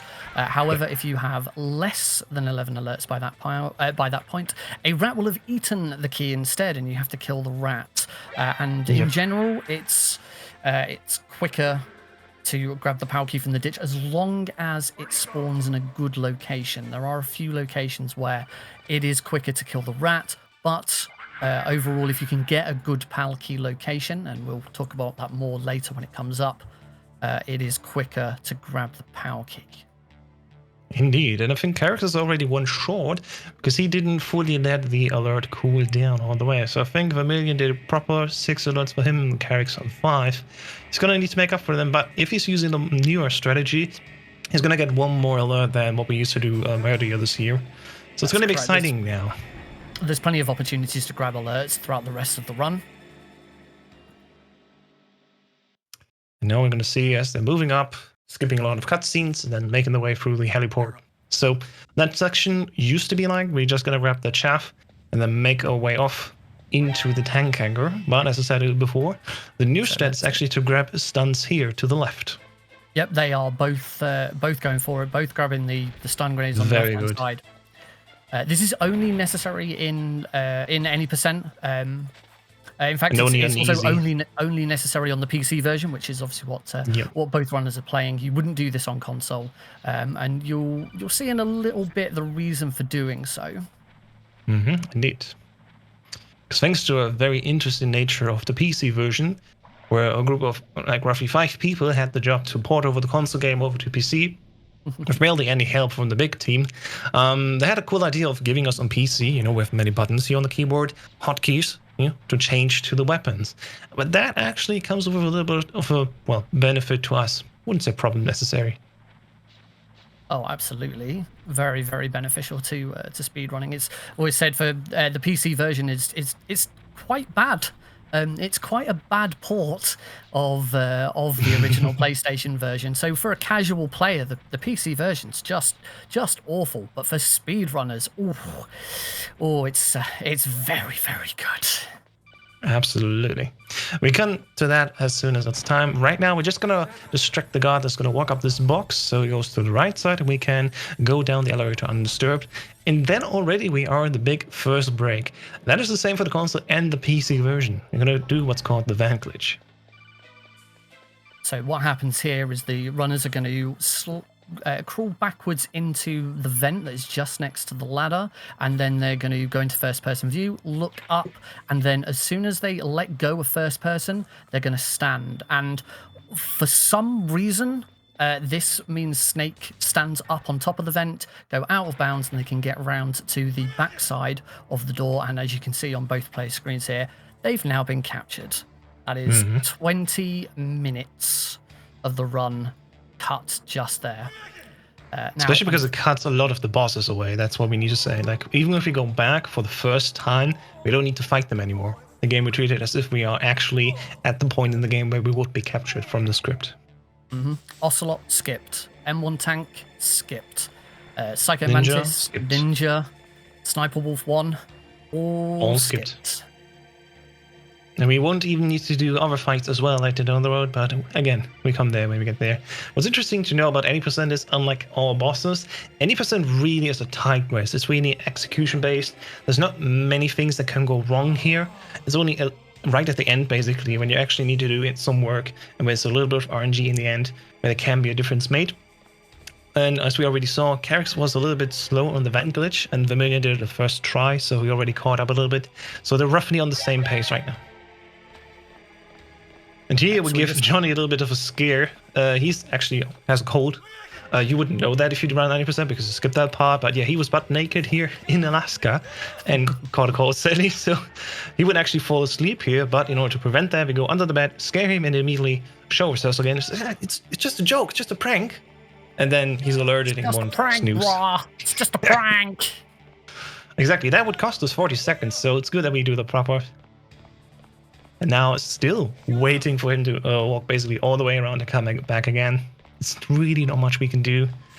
Personally, not much of a fan here, but if you would do this on very easily, there's other tricks that we could use here as well. That cuts another 2 minutes down.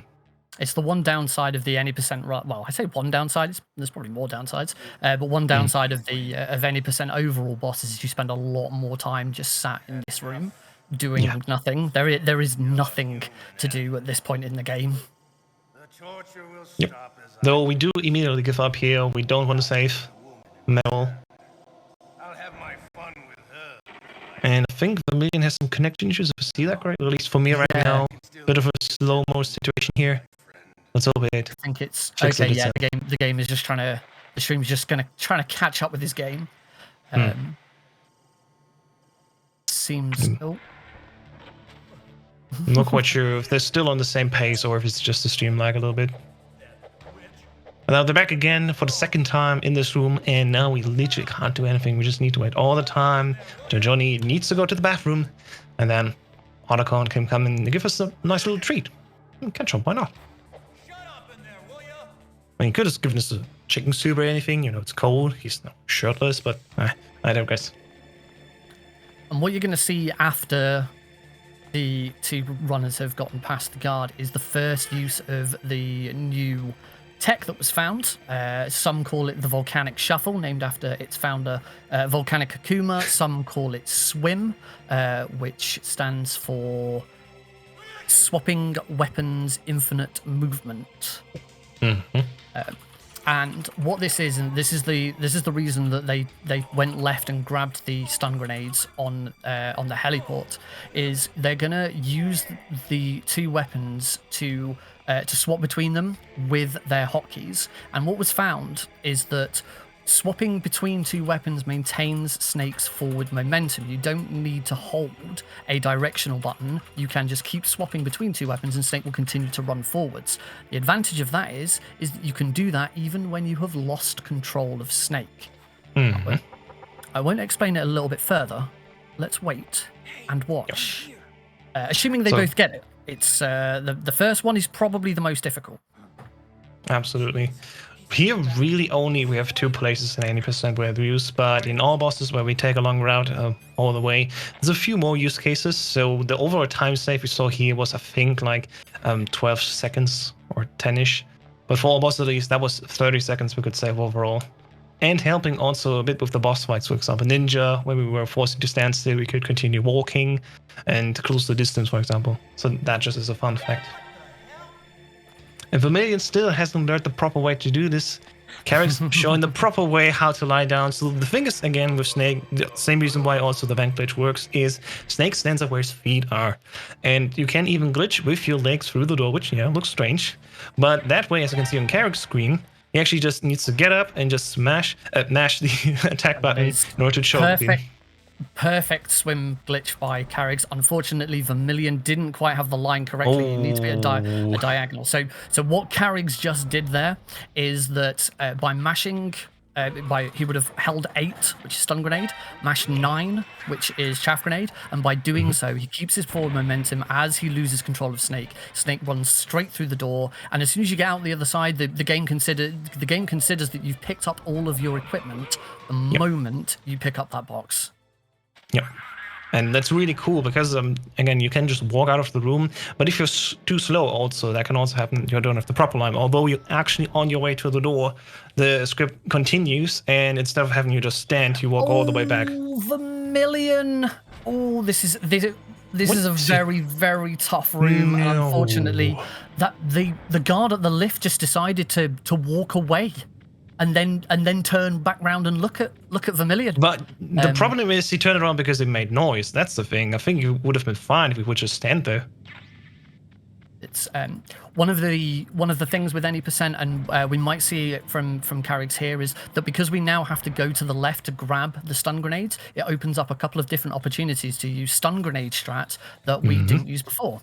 Carigs may be using one here. No, Carigs is going to go with the old. No, has he?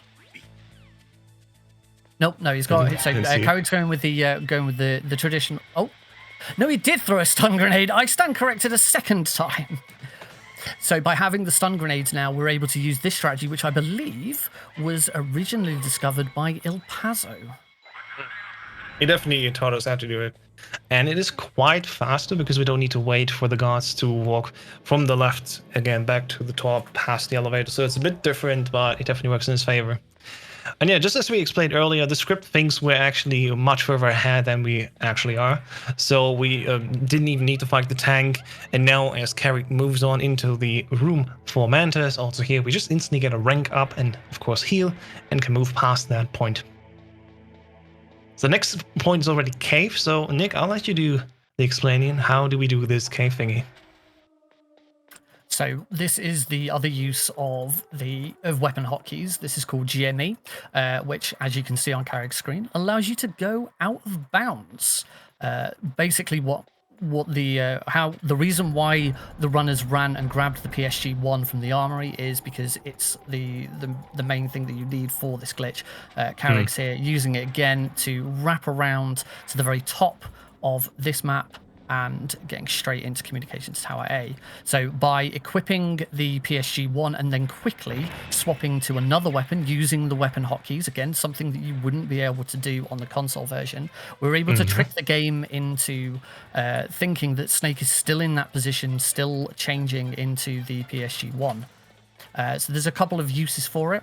The first one, as you've just seen, is by going out of bounds. It allows Snake to skip any triggers. So when you go through a door, it skips the trigger for Snake moving into the next room. The other big advantages of it is that it allows you to be invincible. So as you can see from Carig's screen here, he is just running up the stairs. He's ignoring all the guards. They can't hit him. They can't punch him. Yeah. They try their darndest, but it's no use. It's no use. It's in fact actually funny to think about, because in both ways there's hit detection that doesn't happen because we are in this invincibility state, so we aren't getting hit, no hitbox, and also we can't hit door triggers and other loading triggers that we would need in order to pass through rooms, which again we can use for advantage, wrap around the room for example, and then when we lie down it gets back up at it again. The basic point with the invincibility is that the animation of Snake equipping the PSG-1, so as you first equip it, Snake starts to lie down on the floor, and during that animation Snake is invincible. So by breaking that animation early by swapping to another weapon, we maintain that invincibility state. Indeed. We really don't have much to say right now because it's actually just 2 minutes walking up this tower. The good thing is we also go down back again, but that is much faster. So coming up right now for Carigs, he is at the top. He just needs to go up the ladder. and hopefully Liquid will let him pass. Let's see how it goes. He's equipped the PSG1 a little too early. We're going to see him use it again here. Yep. So quickly swapping between the PSG1 and his chaff grenades allows him to skip the cutscene coming out of this room. Interesting choice. He chose to equip the rope right now. Some others do this after this cutscene. Both is fine as long as they do it. But just walking forward as fast as possible as the earlier cutscene happens. You're ready to go, and now able to descend again. So let's see how it goes. There is a chance that the hind will shoot you and delay by a little bit, but the usual path is you go down here, this girder, to the bottom left, swing all the way over to the right, go down there, and then go all the way to the left again. Basically just in constant diagonal movements here. Carigs sadly missed that window right here. Carigs... Goes on here though. He was stuck. That was unfortunate. He recovered well until Snake got stuck between the two girders. So he's just going to keep on jumping all the way down. It's probably cost him about maybe anywhere up to 10 seconds. But, sometimes it appears much, but it's not too much. Yeah, I would say 4 to 5. How does Vermillion get on? Let's see if Vermillion can get the correct route. It's that jump there. It's the third jump that's always the trickiest one. Exactly. This is looking much better from Vermillion. Yeah. Oh, you did get shot though, certainly, and that delays him just a little bit. Well, the thing is, at the end, if you go through perfectly fine, you need to do 1 additional bounce. But because he already did it a bit earlier, you just go here, almost clean. Okay, so from Carigs here, we're going to see another use for the swim glitch. Nice. So, as you may know, we can skip Sniper Wolf 2 by doing the worm. Well, now we don't need to do that. We just use the swim glitch and run straight forward. Yep. So the basic gist of this is we need to start the fight. If we do it too early, we can't continue and soft lock the game. So we start the fight basically, and then as soon as we can, go into the guard mode, walk forward. The death barrier would stop us. So before we walk forward, we now use the new weapon switching method, and then that allows us to continuously walk forward, despite the death water basically wants to keep us.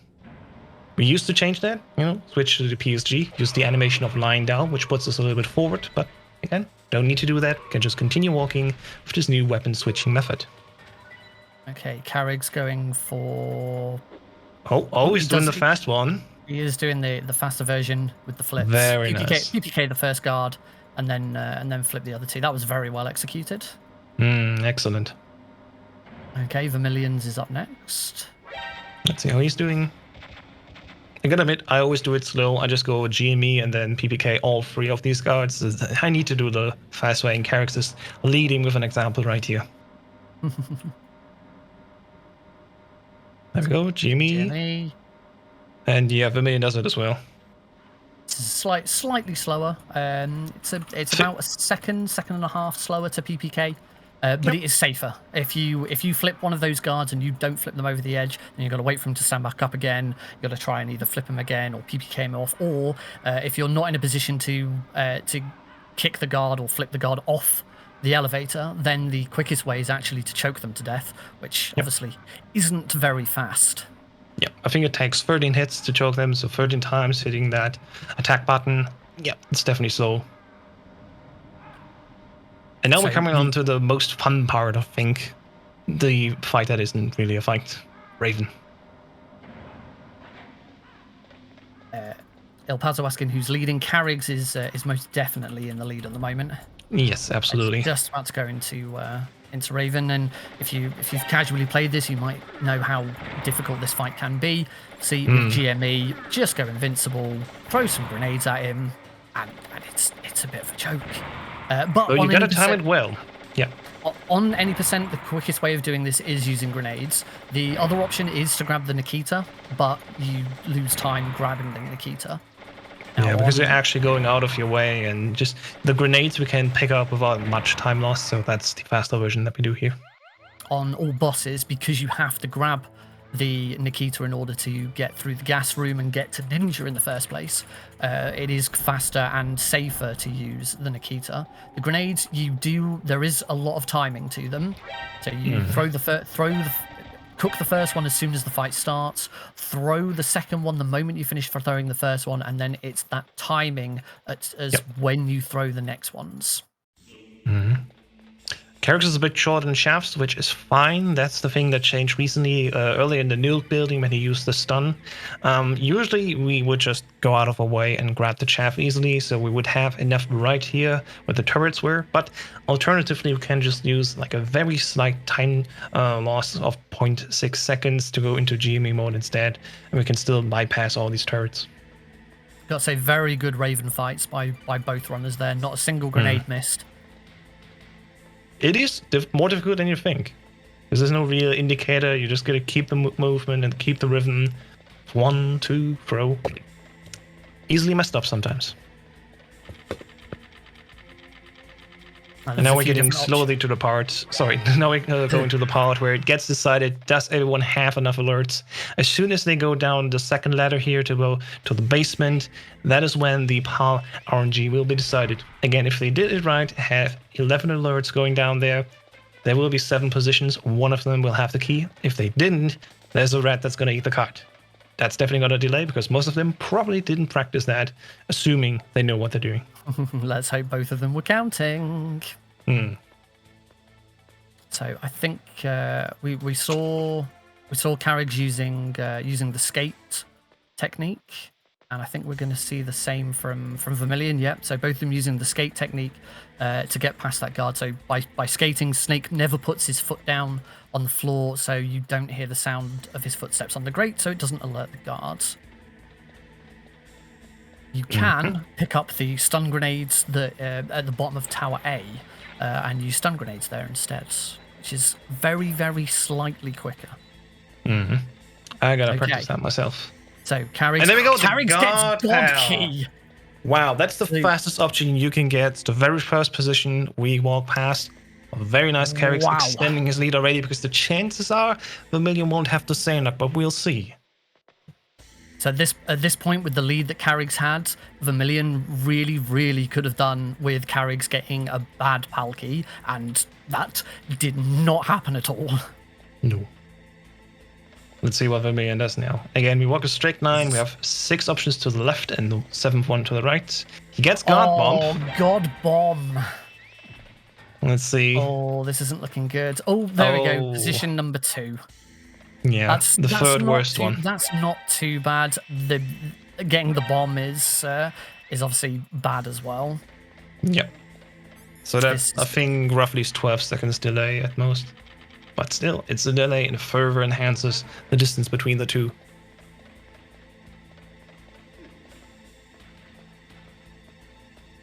Carigs once again they're using skate to avoid that guard spotting him.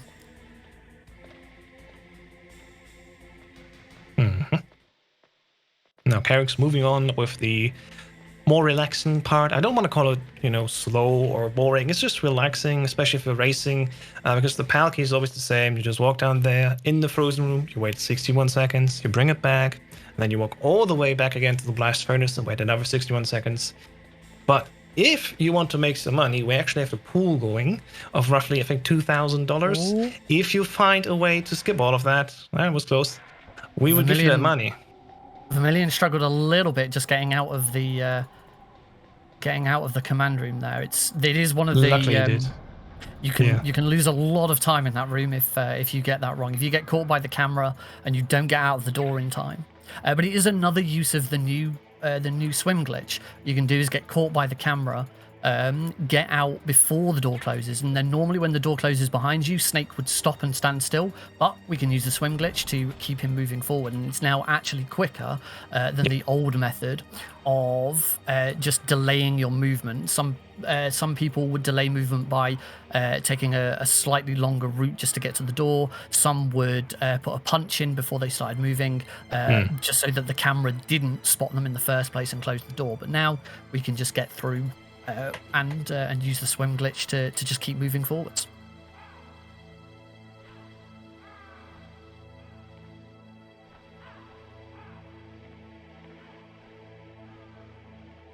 Okay, so both of them now in the same room, waiting, just waiting.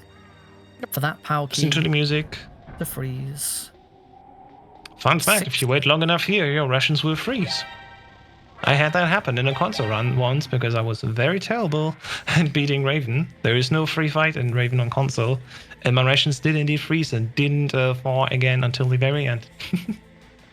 You'll see that both of them have used GME just to edge a little bit further forward through the door. Mm-hmm. And this is one of those rooms where you get a little bit worried when you see a gold split on your life split. Because if you the only point. As we said, 61 seconds it takes to freeze or heat the PAL key. And if you go out of that door at 60 seconds and 99 hundredths of a second, you're walking straight back in and waiting another 61 seconds. Plus all the path that you need to take. It's a long time. You can't even check, that's a problem. Even if you're in the room, you need to actually count it out on wait. If you go menu and check your card, that time does not count.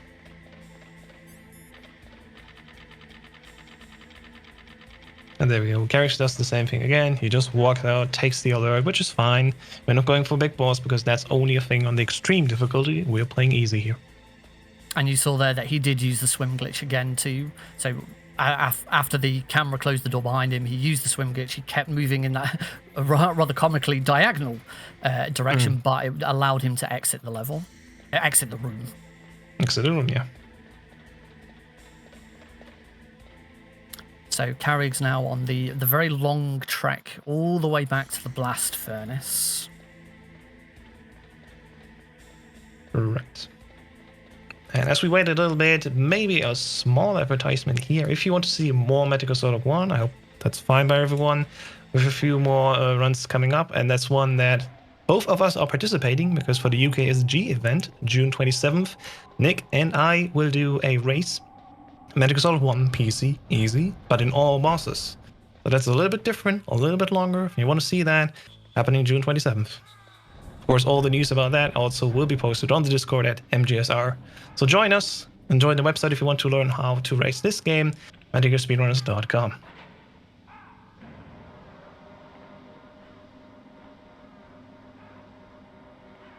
And other than that, of course, later down the road, we have one more race to watch. We have Metal Gear Solid 2 Sons of Liberty, not Subsistence, where we're going to see the tanker version, which is the first part of the game, where we have two runners will try to grab all the dog tags on the extreme difficulty. We're going to see Tyler 2022 and Macro360 duke it out, and we have commentary by three people this time. JMC, yours truly, Nick Harper Green, and Raichu will be there as well. It's going to be a blast, so stick around. It's not over yet. It's not over yet, Snake. It's not over yet. That's going later. Spoiler. There really is not much to do. Again, from a racer standpoint, you just do your thing up until this point, and then you relax a little bit. You have time to meditate, maybe tap on the table, the liquid infinite punch rhythm, which is going to happen later. Because speedrunners don't do fights normal, of course, but we'll get there as soon as we get there. And you know, who knows? Again, if you find a skip for this whole segment, there's a lot of money waiting for you. Oh, there's a lot of money on that bounty. And we happily pay that, because from a speedrunner standpoint, all this backtracking, it's a bit unbearable, but again, it's okay. I mean, if you like this section of the game, then any percent is the run for you. It's well, it must be at least a third of the run is just 40%. Yeah. So let alone 8 minutes just for the hotkey, and I think another 2 to 2.5 for the cold one. Okay, so Carigs now. Ooh, just saw Vermillion getting shot by the camera. Carigs waiting 61 seconds for the PAL key to heat. That camera that Vermillion got shot by the way, one of the other RNG elements of the run. So there aren't many RNG elements in any percent. See, the biggest, and the same goes for all bosses, the biggest RNG element is the PAL key. But in any percent, you've also got the elevators as to whether they come quickly or not, and you've got that camera. And you've got guards shooting you during the escape sequence. And I think that's it for RNG in any percent. Yeah. Especially elevators, as I said, I think there's only 4 or 5 in 80%. In all bosses, it's 13. It does make up for a lot of time if all of them are slow, but again, in 80%, thankfully, it's much less. So we'll see. Carigs just leaving the room. I'm gonna check as soon as the video news and then give you a count how many seconds there's difference between them.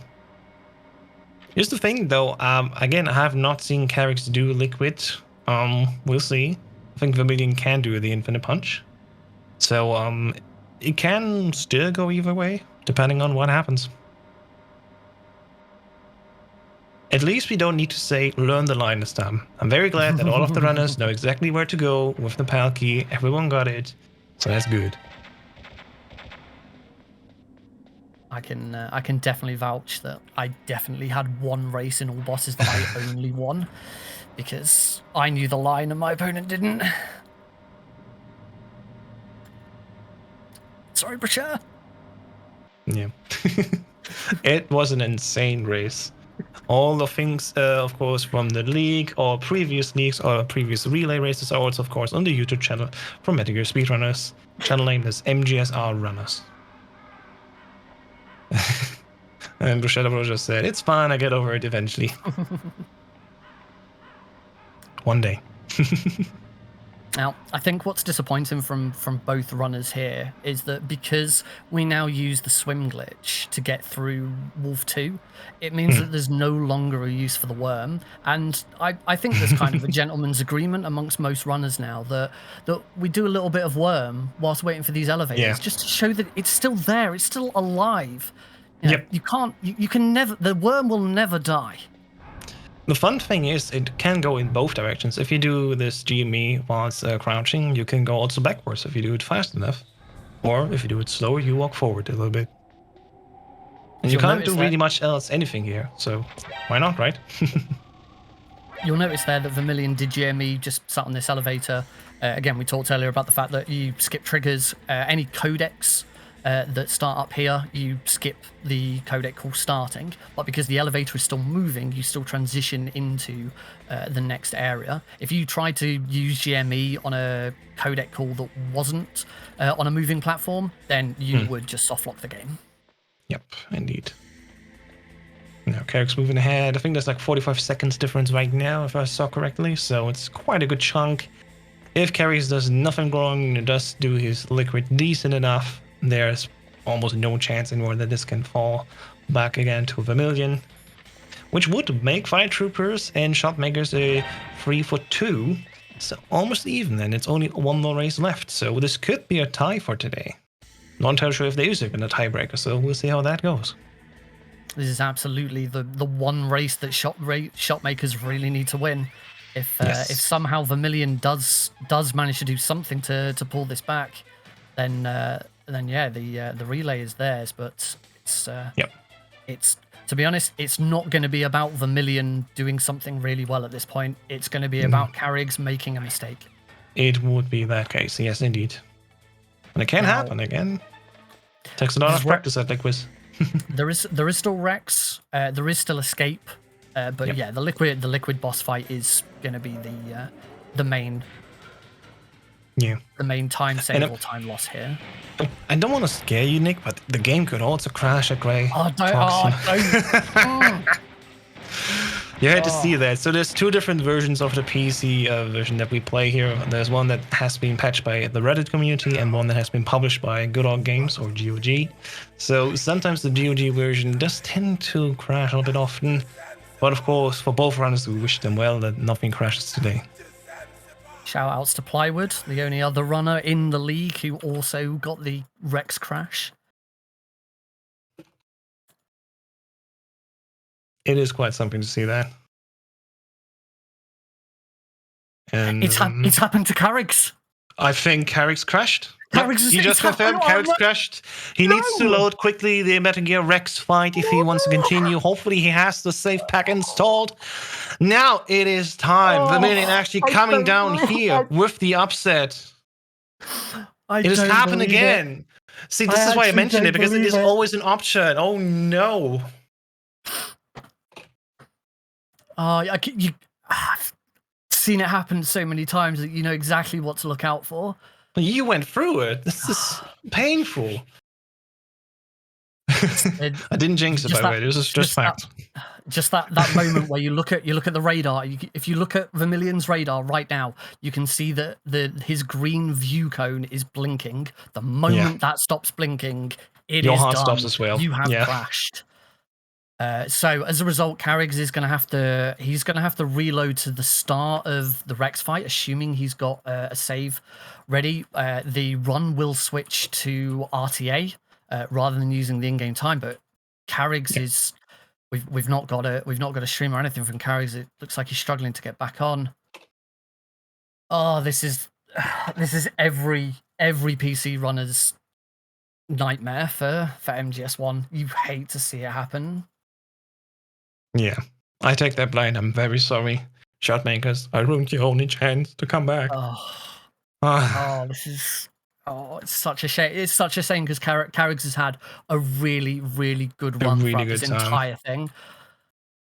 And don't even know what his PB is. I'm quickly gonna check. Yeah. It looks like now that Vermillion is just going to take it as. Let's see how he gets on with Liquid anyway. So he's going to be going for the Liquid Infinite Punch. He's going for a 2-throw setup, and that looks pretty clean. As long as he can maintain this momentum, so it's all about managing your punches so that you have a rhythm. Most players will mute their headsets or take their headsets off so that they're in complete silence, and it's just keeping a regular rhythm of punching. So tap tap tap tap tap tap tap tap, and as long as you keep that, Liquid can't escape from your combo. And as you saw from Vermillion there, that was perfect execution of the 2-throw infinite combo. Absolutely. Vermillion is quite on a good pace. I think it will end roughly around the 38-minute mark. Carigs should have gotten even the sub 38. His PB was 37.57. It's just really, really sad to see. Currently in the back end, we have discussion about how to deal with the situation because Carigs is still taking his time, sadly, to come back here. So we see how it goes. We just hope. To answer Prufrock's question, we might have Carigs coming back here. To answer Prufrock's question, it is for this crash. It's random. We still don't know why it happens. We've managed to avoid all other crashes in the games. The PC version, there is an issue where you can crash by skipping cutscenes too quickly, but it was discovered quite a long time ago that by adjusting your core affinity, so determining which CPU cores of your processor are running the game, it would change. It would stop the crash from happening. But this crash, we still don't have an answer for. We still don't know why it happens. Just keep the radar in the eye. Just hope that it doesn't stop blinking. That's the whole thing right now. He's already been in this long enough. He's beaten the crash this time. Yep. With Vermillion, if he does everything right, there's a certain strategy here, of course, with Liquid. The thing is, if you are trying to shoot him the whole time, Liquid tries to steer away. He's not that stupid. So we gotta be careful that we don't start swinging with our NG over him as he's blinking in his iframes. Only when we can actually damage him, then we want to directly target him. And I would say Vermillion right now on a quite decent pace, you know.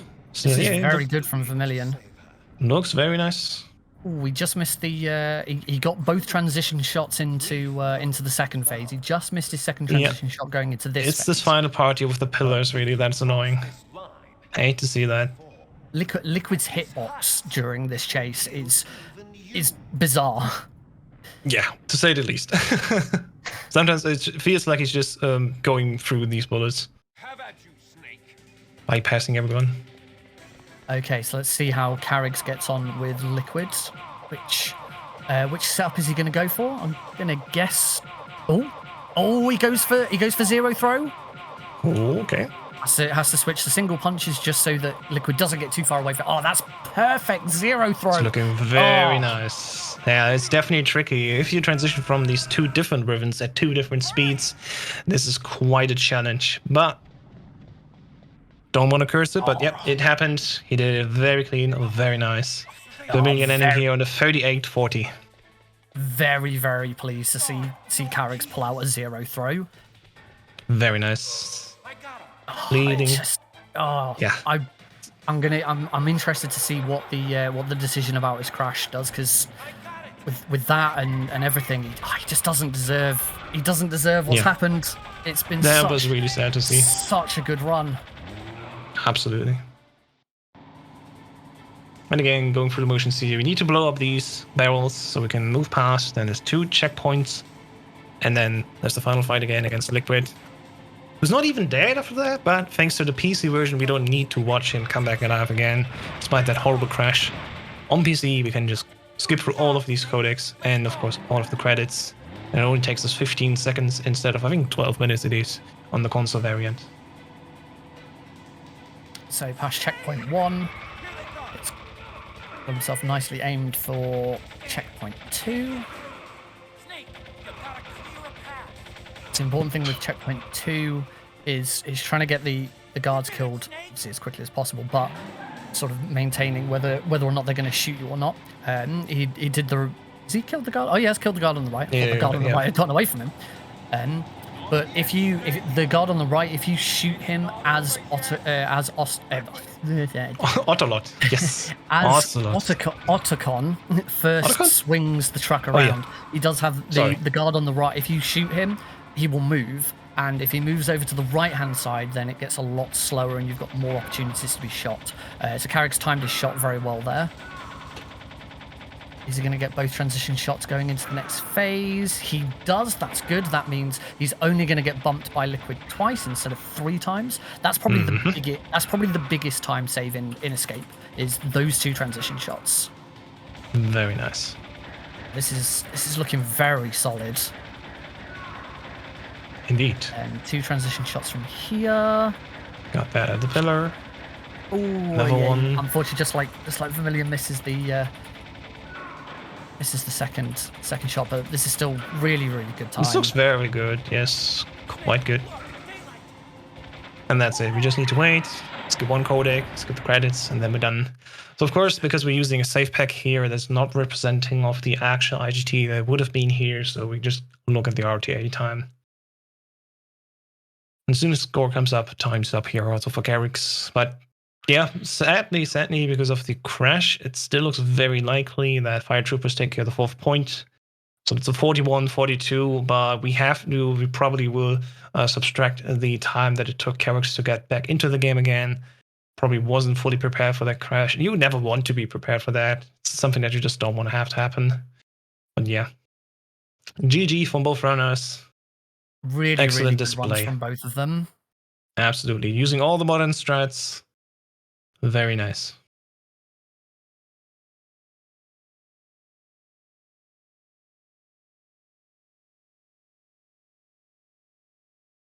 So we're just waiting to see if either of the runners are going to jump on voice and have a chat. Oh, and here is Vermillion. I just saw the messages. Wow. That's very unfortunate crash. Really unfortunate. Hello. Damn. Carigs. Hello. GG's to both of you. You both did an amazing job. Sadly, Metal Gear Solid on PC showed its bad side again tonight and crashed. Unfortunate. That's crazy. That's all we can say. Unfortunate. Crazy. You can't control it. Was it when did it crash? Right. That's a Ray Fox speech. Oh, yeah. Okay. That sucks. Yeah. Other than that, though, like, again, GG, both of you did a great job. It was just the game that decided, sadly, here to crap its pants, so I'll look over that. I'm proud of both of you. Good job, everyone. Thank you. Got any other thoughts to say? Unfortunate. Yeah. Carigs, if you're talking, we can't hear you. Can you hear me now? Now we can hear you. Hey there, welcome. Sorry about that. I've been talking to myself this whole time. Oh, no. Yeah, no, thanks for having me. It was fun. It was unfortunate to crash at Great Fox, but yeah, it is what it is. I was on PB Pace too. I was going to say, you were on PB Pace. It looks very nice. My split said I was, before Rex, I was at 37.46. Nice. Ooh, that's a good. That is a 11 good time. seconds. Sub 38 in a Yeah. race is very good. Oh, I mean, you well. got the GOP pal as well. That was amazing luck there. I know. What pal Oh, did is- you get, Vermillion? I got bomb. I got God bomb into I think it was 2, something like that. Oh, all right. Not bad. Yeah. So what's my time minus that whole reset?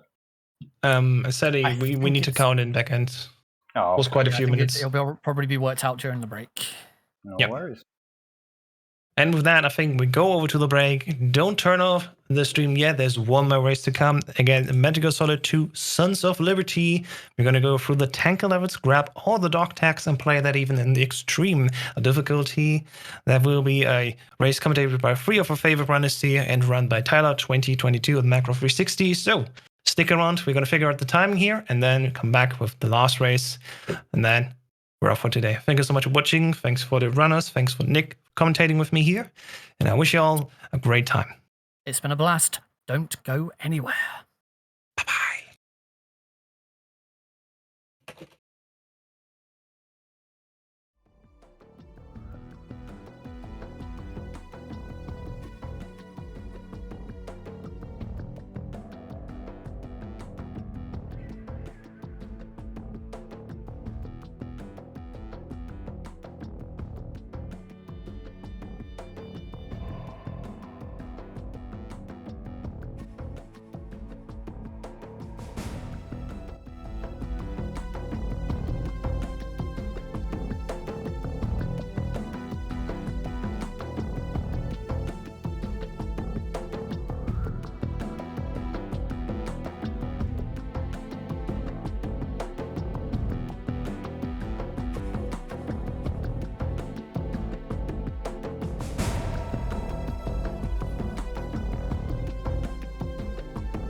Hello everyone, welcome back to the MGSR Spring 2021 Relay Race.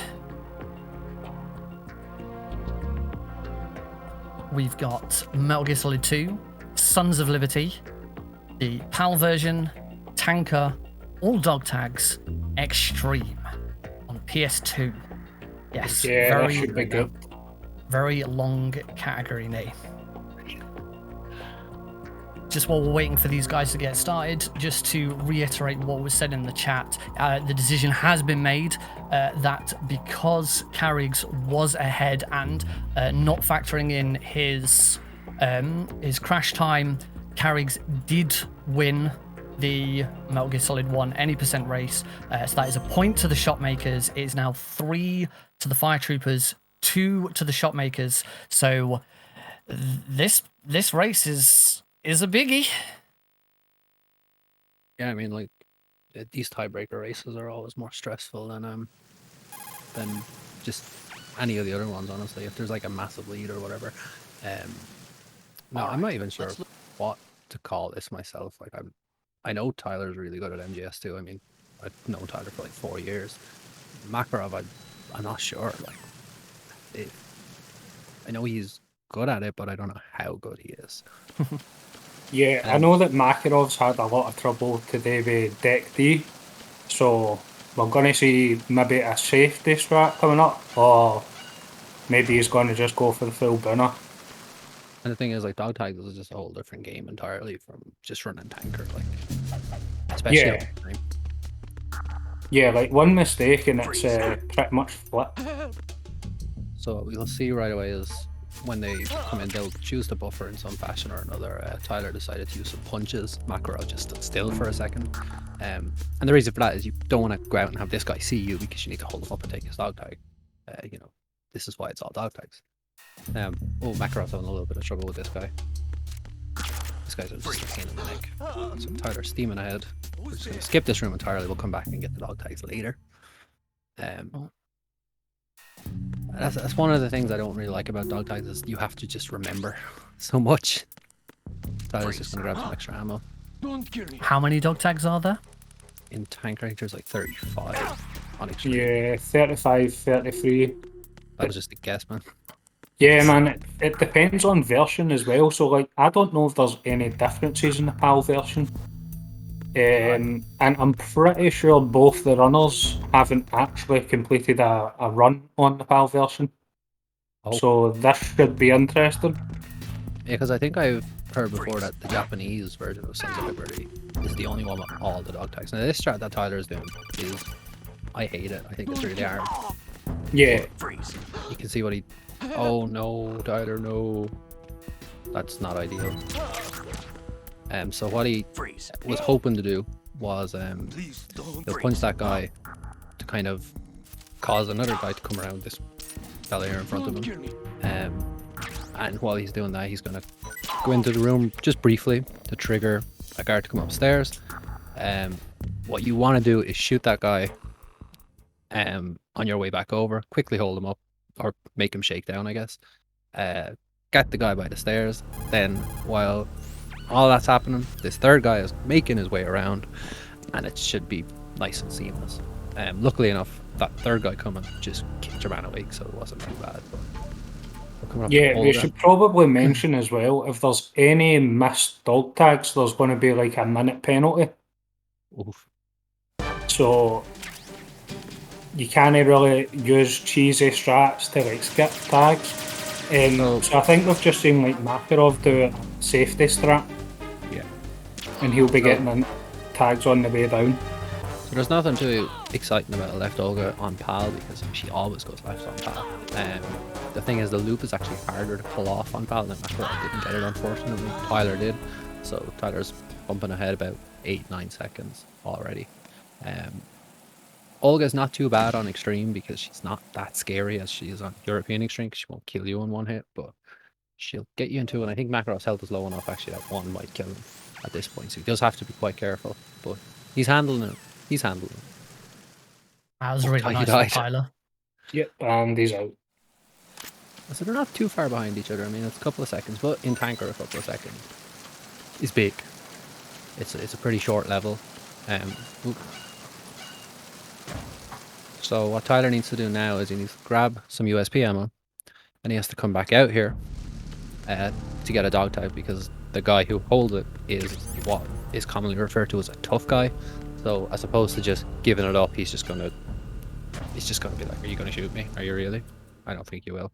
And so you shoot in the air or something. He'd be like, "Oh crap, okay, no, you weren't messing around."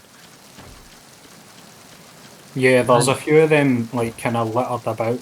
They change various difficulties, have different tough guys, and they're usually in pretty awkward places. Oh, I love this. Oh no, I think he missed it. I don't Did he think miss the Tyler- tag? Yeah. I don't think he got that tag off. Doesn't look Yeah, like it. it might have. It might have. So I love that strat, but it's also kind of scary. Freeze. So there you go. You notice that guy is like. So Makarov's kind of playing it safe. He's waiting just a little bit longer to make sure. So I don't think Tyler got that one. So that's not good if he missed it. But I'm not 100%. Didn't see the name show up on the Yeah, screen. that's what I'm saying. I didn't see the name show up. So well, we'll see. We'll see soon enough.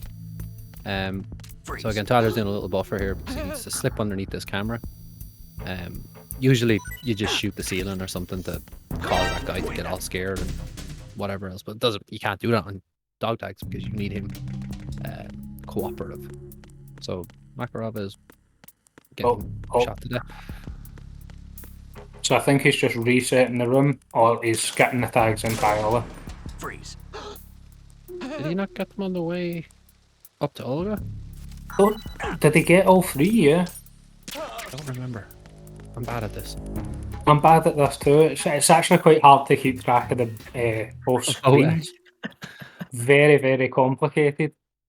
So what we do know is Tyler is, unless he's forgotten, is going to grab you. He's going to grab the decade tags. So I love this strat, personally. So you're kind of getting them both drawn to the window that you've shot with your M9.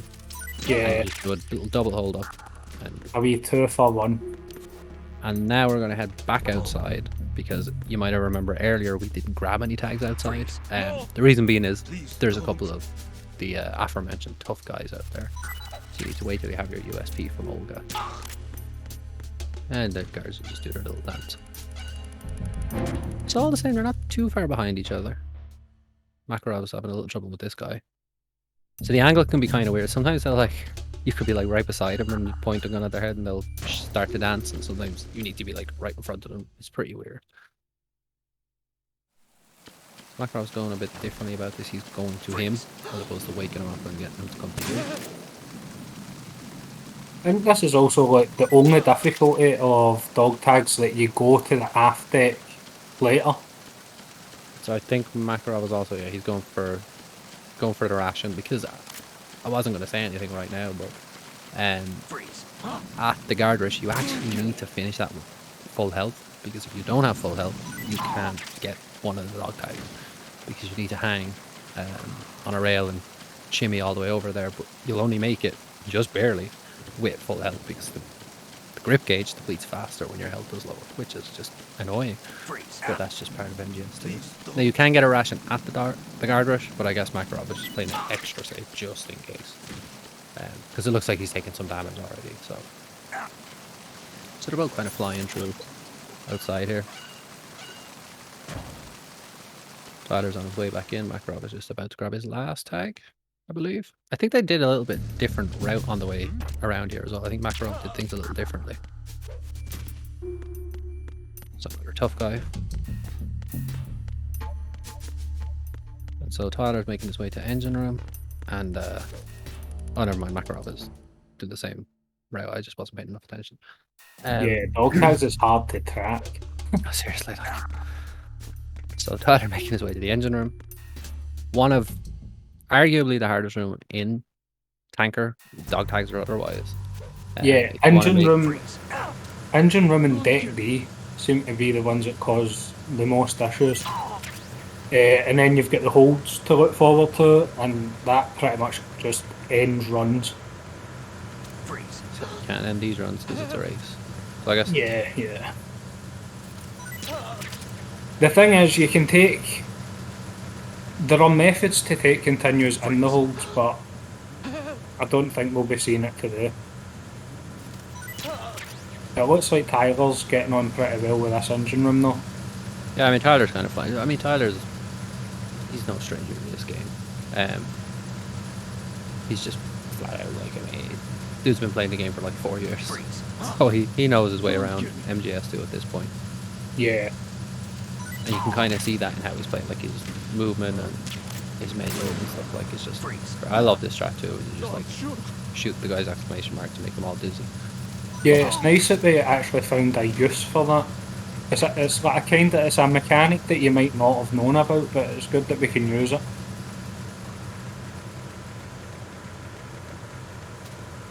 Oh, Makarov flying through, so they're not too far behind each other, but Makarov does need to catch up a little bit. Now, in saying that, they're maybe 30 seconds behind one another, and if Tyler did miss that tag, that could finish it for him, and we might end up with a tiebreaker race. Yeah, that way this is still a hell of a race. I'm really curious about this now if he did. I need to know. Yeah. So Tyler, hurry up and finish that fight out. Yeah, Makarov's making his way through. Will he use the same strat? Yes. Oh no. Oh no. That's okay. Oh, is he? Okay, so he is just planning to skip this one and tank a minute then, that's fair. So if Tyler did miss that first tag, we're pretty much even. Yeah. I mean, that's fair because you, like, honestly, he'd probably waste a lot more than a minute trying to wake that guy back up again. So yeah. It's a fair strat. Now, usually, when we're playing tanker, we try to skip this cutscene. Not the case. In dog tags, you actually need the cutscene so that guy spawns and you can grab his tag. I almost felt like Makarov was going to forget about it for a second. Never mind. Freeze. Don't kill me.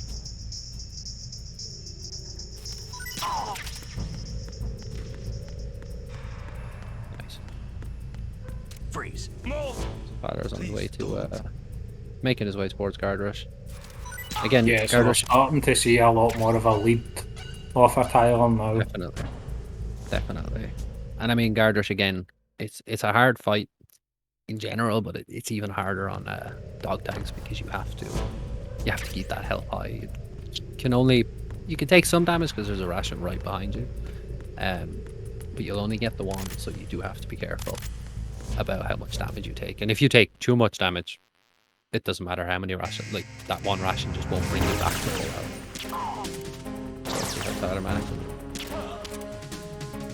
So, like, usually when you're doing the guard rush, you kind of tank these shots. It doesn't really matter.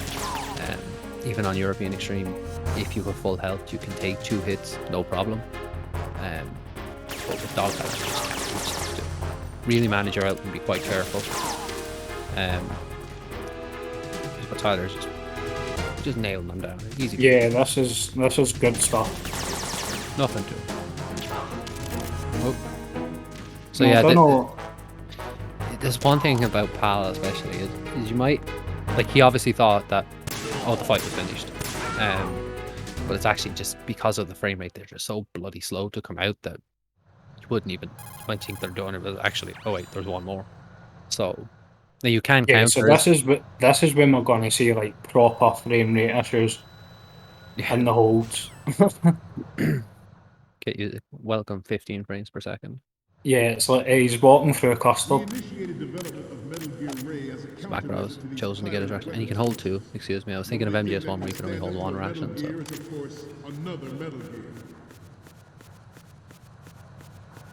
So that's a kind of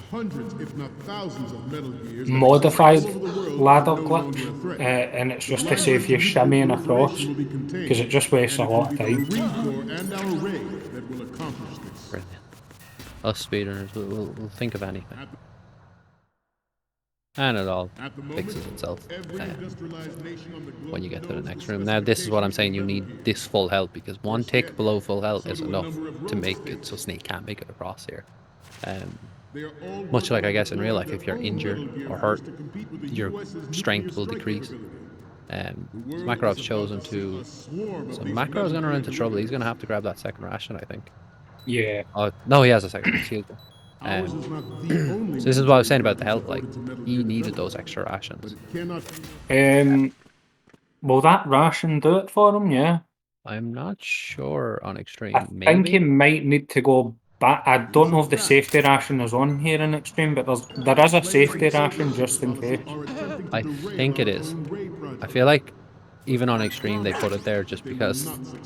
Oh, okay, he's good. He's good. We all good. Thank God. So he doesn't do the improvised ladder glitch, I guess, or alternate ladder glitch. He's choosing the shimmy across, which again, that missing that tag in the engine room is going to hurt him all the more because he's using kind of slower, safer, however slower strats. That if Tyler has missed this tag on the which deck is it? I can't even remember. Deck D, I think. Aft deck? No. The aft deck. That no, you're right. Aft deck. If he has missed it, that could have really been the difference between a win and a loss here for Makarov. But unfortunately, he let a tag go. So really, he just has to hope that Tyler makes a big mistake here. Which could happen. This room is tricky. Oh, this room is a nightmare. Yeah, this is tricky. So we're going to see Tyler head up here, do a hold up, and shoot this projector guard under it and straight back, and he's going to backtrack back to hold 3. I am sure. I don't know if he's modified it. No, it looks like. Oh, he's just tearing through, man. Yeah. Look at this guy. I swear he was like an MGS2 expert or something. Yeah, you would think so. So now things kind of go just back to normal. This is just Tanker. This is hold 2, and we'll have hold 3 in a moment. Besides holding up this one guy. So we're nearly. Tyler's nearly finished at least. Makarov's not too far behind, but he still has a couple to do here, and he still has hold 2, which it doesn't get any easier. Put that guy to sleep so you can get, because that dude is a pain in the ass, dude. Like, you need to get the pictures quick time or he's going to turn around and see you. It's a real. It was actually when I learned European Extreme, it was one of the things that kept tripping me up was I couldn't get the picture fast enough before this dick turned around on me. And because we're on Sol, we can't do 2-spot camera, so we have to do the good old fashioned 3-spot. I think Tyler got the Marines picture while he was upstairs, so it doesn't matter. Yeah, just after he came down the fireman's pole, as I call it. And I think there's actually a wee strat as well that you can do is while that first guy upstairs is shaken down, you can quickly grab the picture of the Marines logo if you choose. Yeah, you can. BMN is actually like found a spot that you can get both pictures from up there and then just do the other side. So he's found some mad stuff up there. BMN is just not human. Like, dude is insane. Yeah, he's a machine. So Makarov is going to take it a little bit safe. So it's a 1726 from Tyler. And I imagine that we'll be going to the dog tag viewer just to make sure. Yeah, but well, I hope so. He has to, I mean. Yeah. Otherwise I think this Makarov just, I don't even know what happened at that point.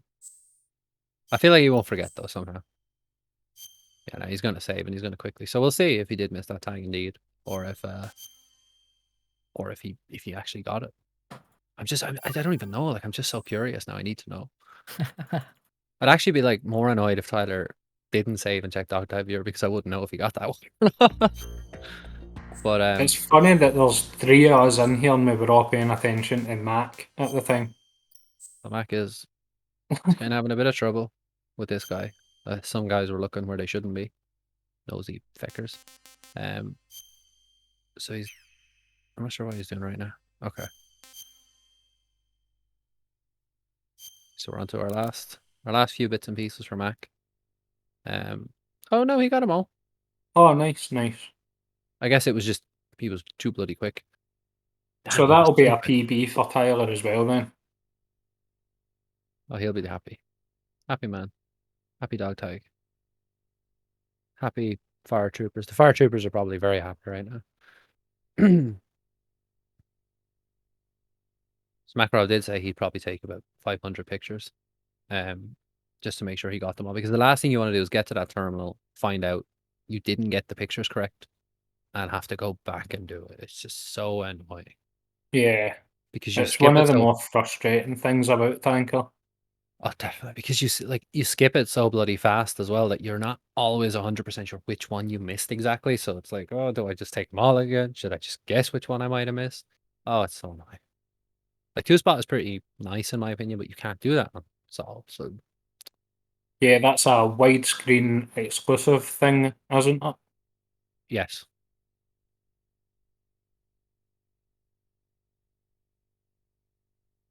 Yeah, I mean, I know PAL isn't exactly everyone's favorite. Oh, and here we go. Oh, he missed one. Missed that one off the front. I think it's because he filled his camera. He Yeah, I took felt like too his many camera was photos. yeah, I feel like when he was angling that shot, he was maybe a little low about it. Or at the front, you kind of want to be quite high up in general. But hopefully we got it this time. Okay, Otacon's happy. And actually, a little fun fact about this: when I was playing this as a kid, like I could never figure out how to get the left picture because I always felt like the bridge was in there, like the little walkway was in the way. I was like, can't get a proper clear picture. What the hell? And it turns out that if you wait out the timer to like the last 30 seconds or so, go to the terminal, pictures or otherwise, Otacon will just tell you to forget about him because the speech is almost over. And that's the only way I was able to clear Tanker as a young lad. I was so Well, bad at I the game, never knew Otacon let that, me so quit. I've learned something new today. Yeah, I was so bad at the game, Otacon just get out of here, Snake. You're absolutely useless. But So yeah, that's a 2031. Not that is too bad. nothing to complain about. And no continues on either side. To both of them, they both did a great job, in my opinion. It's just Mac just had a little bit of trouble. Now, obviously, Mac will be 21.49 on the RTA. If indeed he did miss that. Well, no, he definitely missed it. What am I even saying? So it's 20.49 plus 1 because he did miss a tag in the engine room. Tyler, of course, got 100%, even though it's kind of funny because we were like, no, Tyler, you definitely missed one. And Mac, we know he missed one. It turns out, no, we were wrong. So who knows? Maybe he did get a tag and we just didn't know about it. Hello, everyone. Hello, How's it Tyler. going, Tyler? Good game, man. Thank you. Congrats, Tyler. You did the thing. I tried my best. Oh, you missed 2 tags, Macrob. I thought you missed 1. I just seen that. Yeah, I missed 2. I decided that if I miss them, I shouldn't reset the room. I should just continue and just take the time loss. What I No, saw was like pantry. It looked like because I was like kind of like peering over on my other monitor watching the stream, and it looked like you missed the pantry, and I couldn't see what else you missed. I missed the one in the pantry and the guard that you have to trigger in the engine room. Oh, him, yeah. Missed the question mark. Yeah, because we actually kind of were, well, at least I was. It just said, like waking them up, holding them up, shaking them down. It's better to just tank that 1 minute time loss than try and mess around and all because you lose substantially more time. Yeah, just missing, so that's plus 2 minutes. Yep, 2. Okay. Well, the one kind of weird thing is that for the guy fixing the door, if you get a continue in the engine room past that point, then he just disappears. So that's like one of the missable tags that like you can just completely miss out on. But yeah, Actually, PAL is very, very weird. I was having some trouble in Deck D doing the fast strat that I typically do. I don't know if it's because of the guard patterns, because for those that do not know, on the PAL version, it runs at max 50 FPS, so they actually slowed down all of the guard patterns and all of like the cipher patterns, and that can screw with some rooms for the better. But for dog tags, it seemed like Deck D was a lot tighter timing, because I was like practicing and I was having a really hard time getting it. And whenever you actually fight Olga, she'd be kind of inconsistent as well, where sometimes she just won't loop. DLMs came up with a setup for it, but even then it still doesn't work. I think one thing to like with Deck D is I noticed that the guard fell asleep too early on you, and that's a problem with PAL. Yeah, they fall asleep quicker. Well, see, the issue is that I actually tranked him twice. I wasn't meaning to trank him twice, but I was putting down my gun and I accidentally let off too quickly, and I fired a second M9 shot. So that's actually what happened. I had to like think on the fly on like what to do. So that's what happened there. Well, I luckily wasn't planning for that to happen. Luckily, that guy coming around from behind you is just like, hey, wake Oh up. yeah, for sure. Yeah. Wake your ass up, man. But no, I mean, like you, both of you did very nice. I must admit. I must say, I don't really like watching dog tag runs because they're so long and kind of boring for the most part. But this was interesting. This was fun. Yeah, like Tanker makes it kind of bite-sized enough to where it's like pretty interesting, and you see more of the Tanker, and you do a lot more strats. Like you never see Geodo toss anywhere outside of like maybe VR or like day strats. So like you get to see a bit of a different strategy for this kind of run. Yeah, no, it was fun to watch, to be honest. Let's talk about it. It was fun hanging out with JMC and Mr. Nick. Yeah, it was good, man. It was good. But yeah, Fantastic. I think it's fair to say that the fire troopers they've just come in and they just burned it all down, man. Just took over. Yeah, they've took it. In that case, yes, we can confirm Fire Troopers 4, Shotmakers 2. So, congratulations to Blackie, SRGTsilent, MaleficMedic, Pyraq, vermillionnoel, and Tyler 2022 for winning the MGSR Spring 2021 relay race. Congratulations to all of the runners. Commiserations to Joseph Joestar, PUZON, Pyraq, Edboy007, Carigs, and Makarov360. You fought a very good race, but today the Fire Troopers have taken it. So chat, please give your appreciation to all of the runners. Big thanks to everyone on the comms as well. JMC, Raichu, thank you for joining us for this MGS2 run. No problem, man. It was a pleasure. And thank you to all of the other commentators that have commentated on the race throughout. And also, of course, thank you to MGSR and the staff in the background. Sparty in the background here at the moment, doing all of the technical stuff. That's it, folks. Hope you've enjoyed it. It's been an absolutely fantastic relay race. And keep an eye out on the MGSR Discord, MGSR Twitter, and MetalGearSpeedrunners.com for more information about what is going to come up next. We will see you next time. Good night.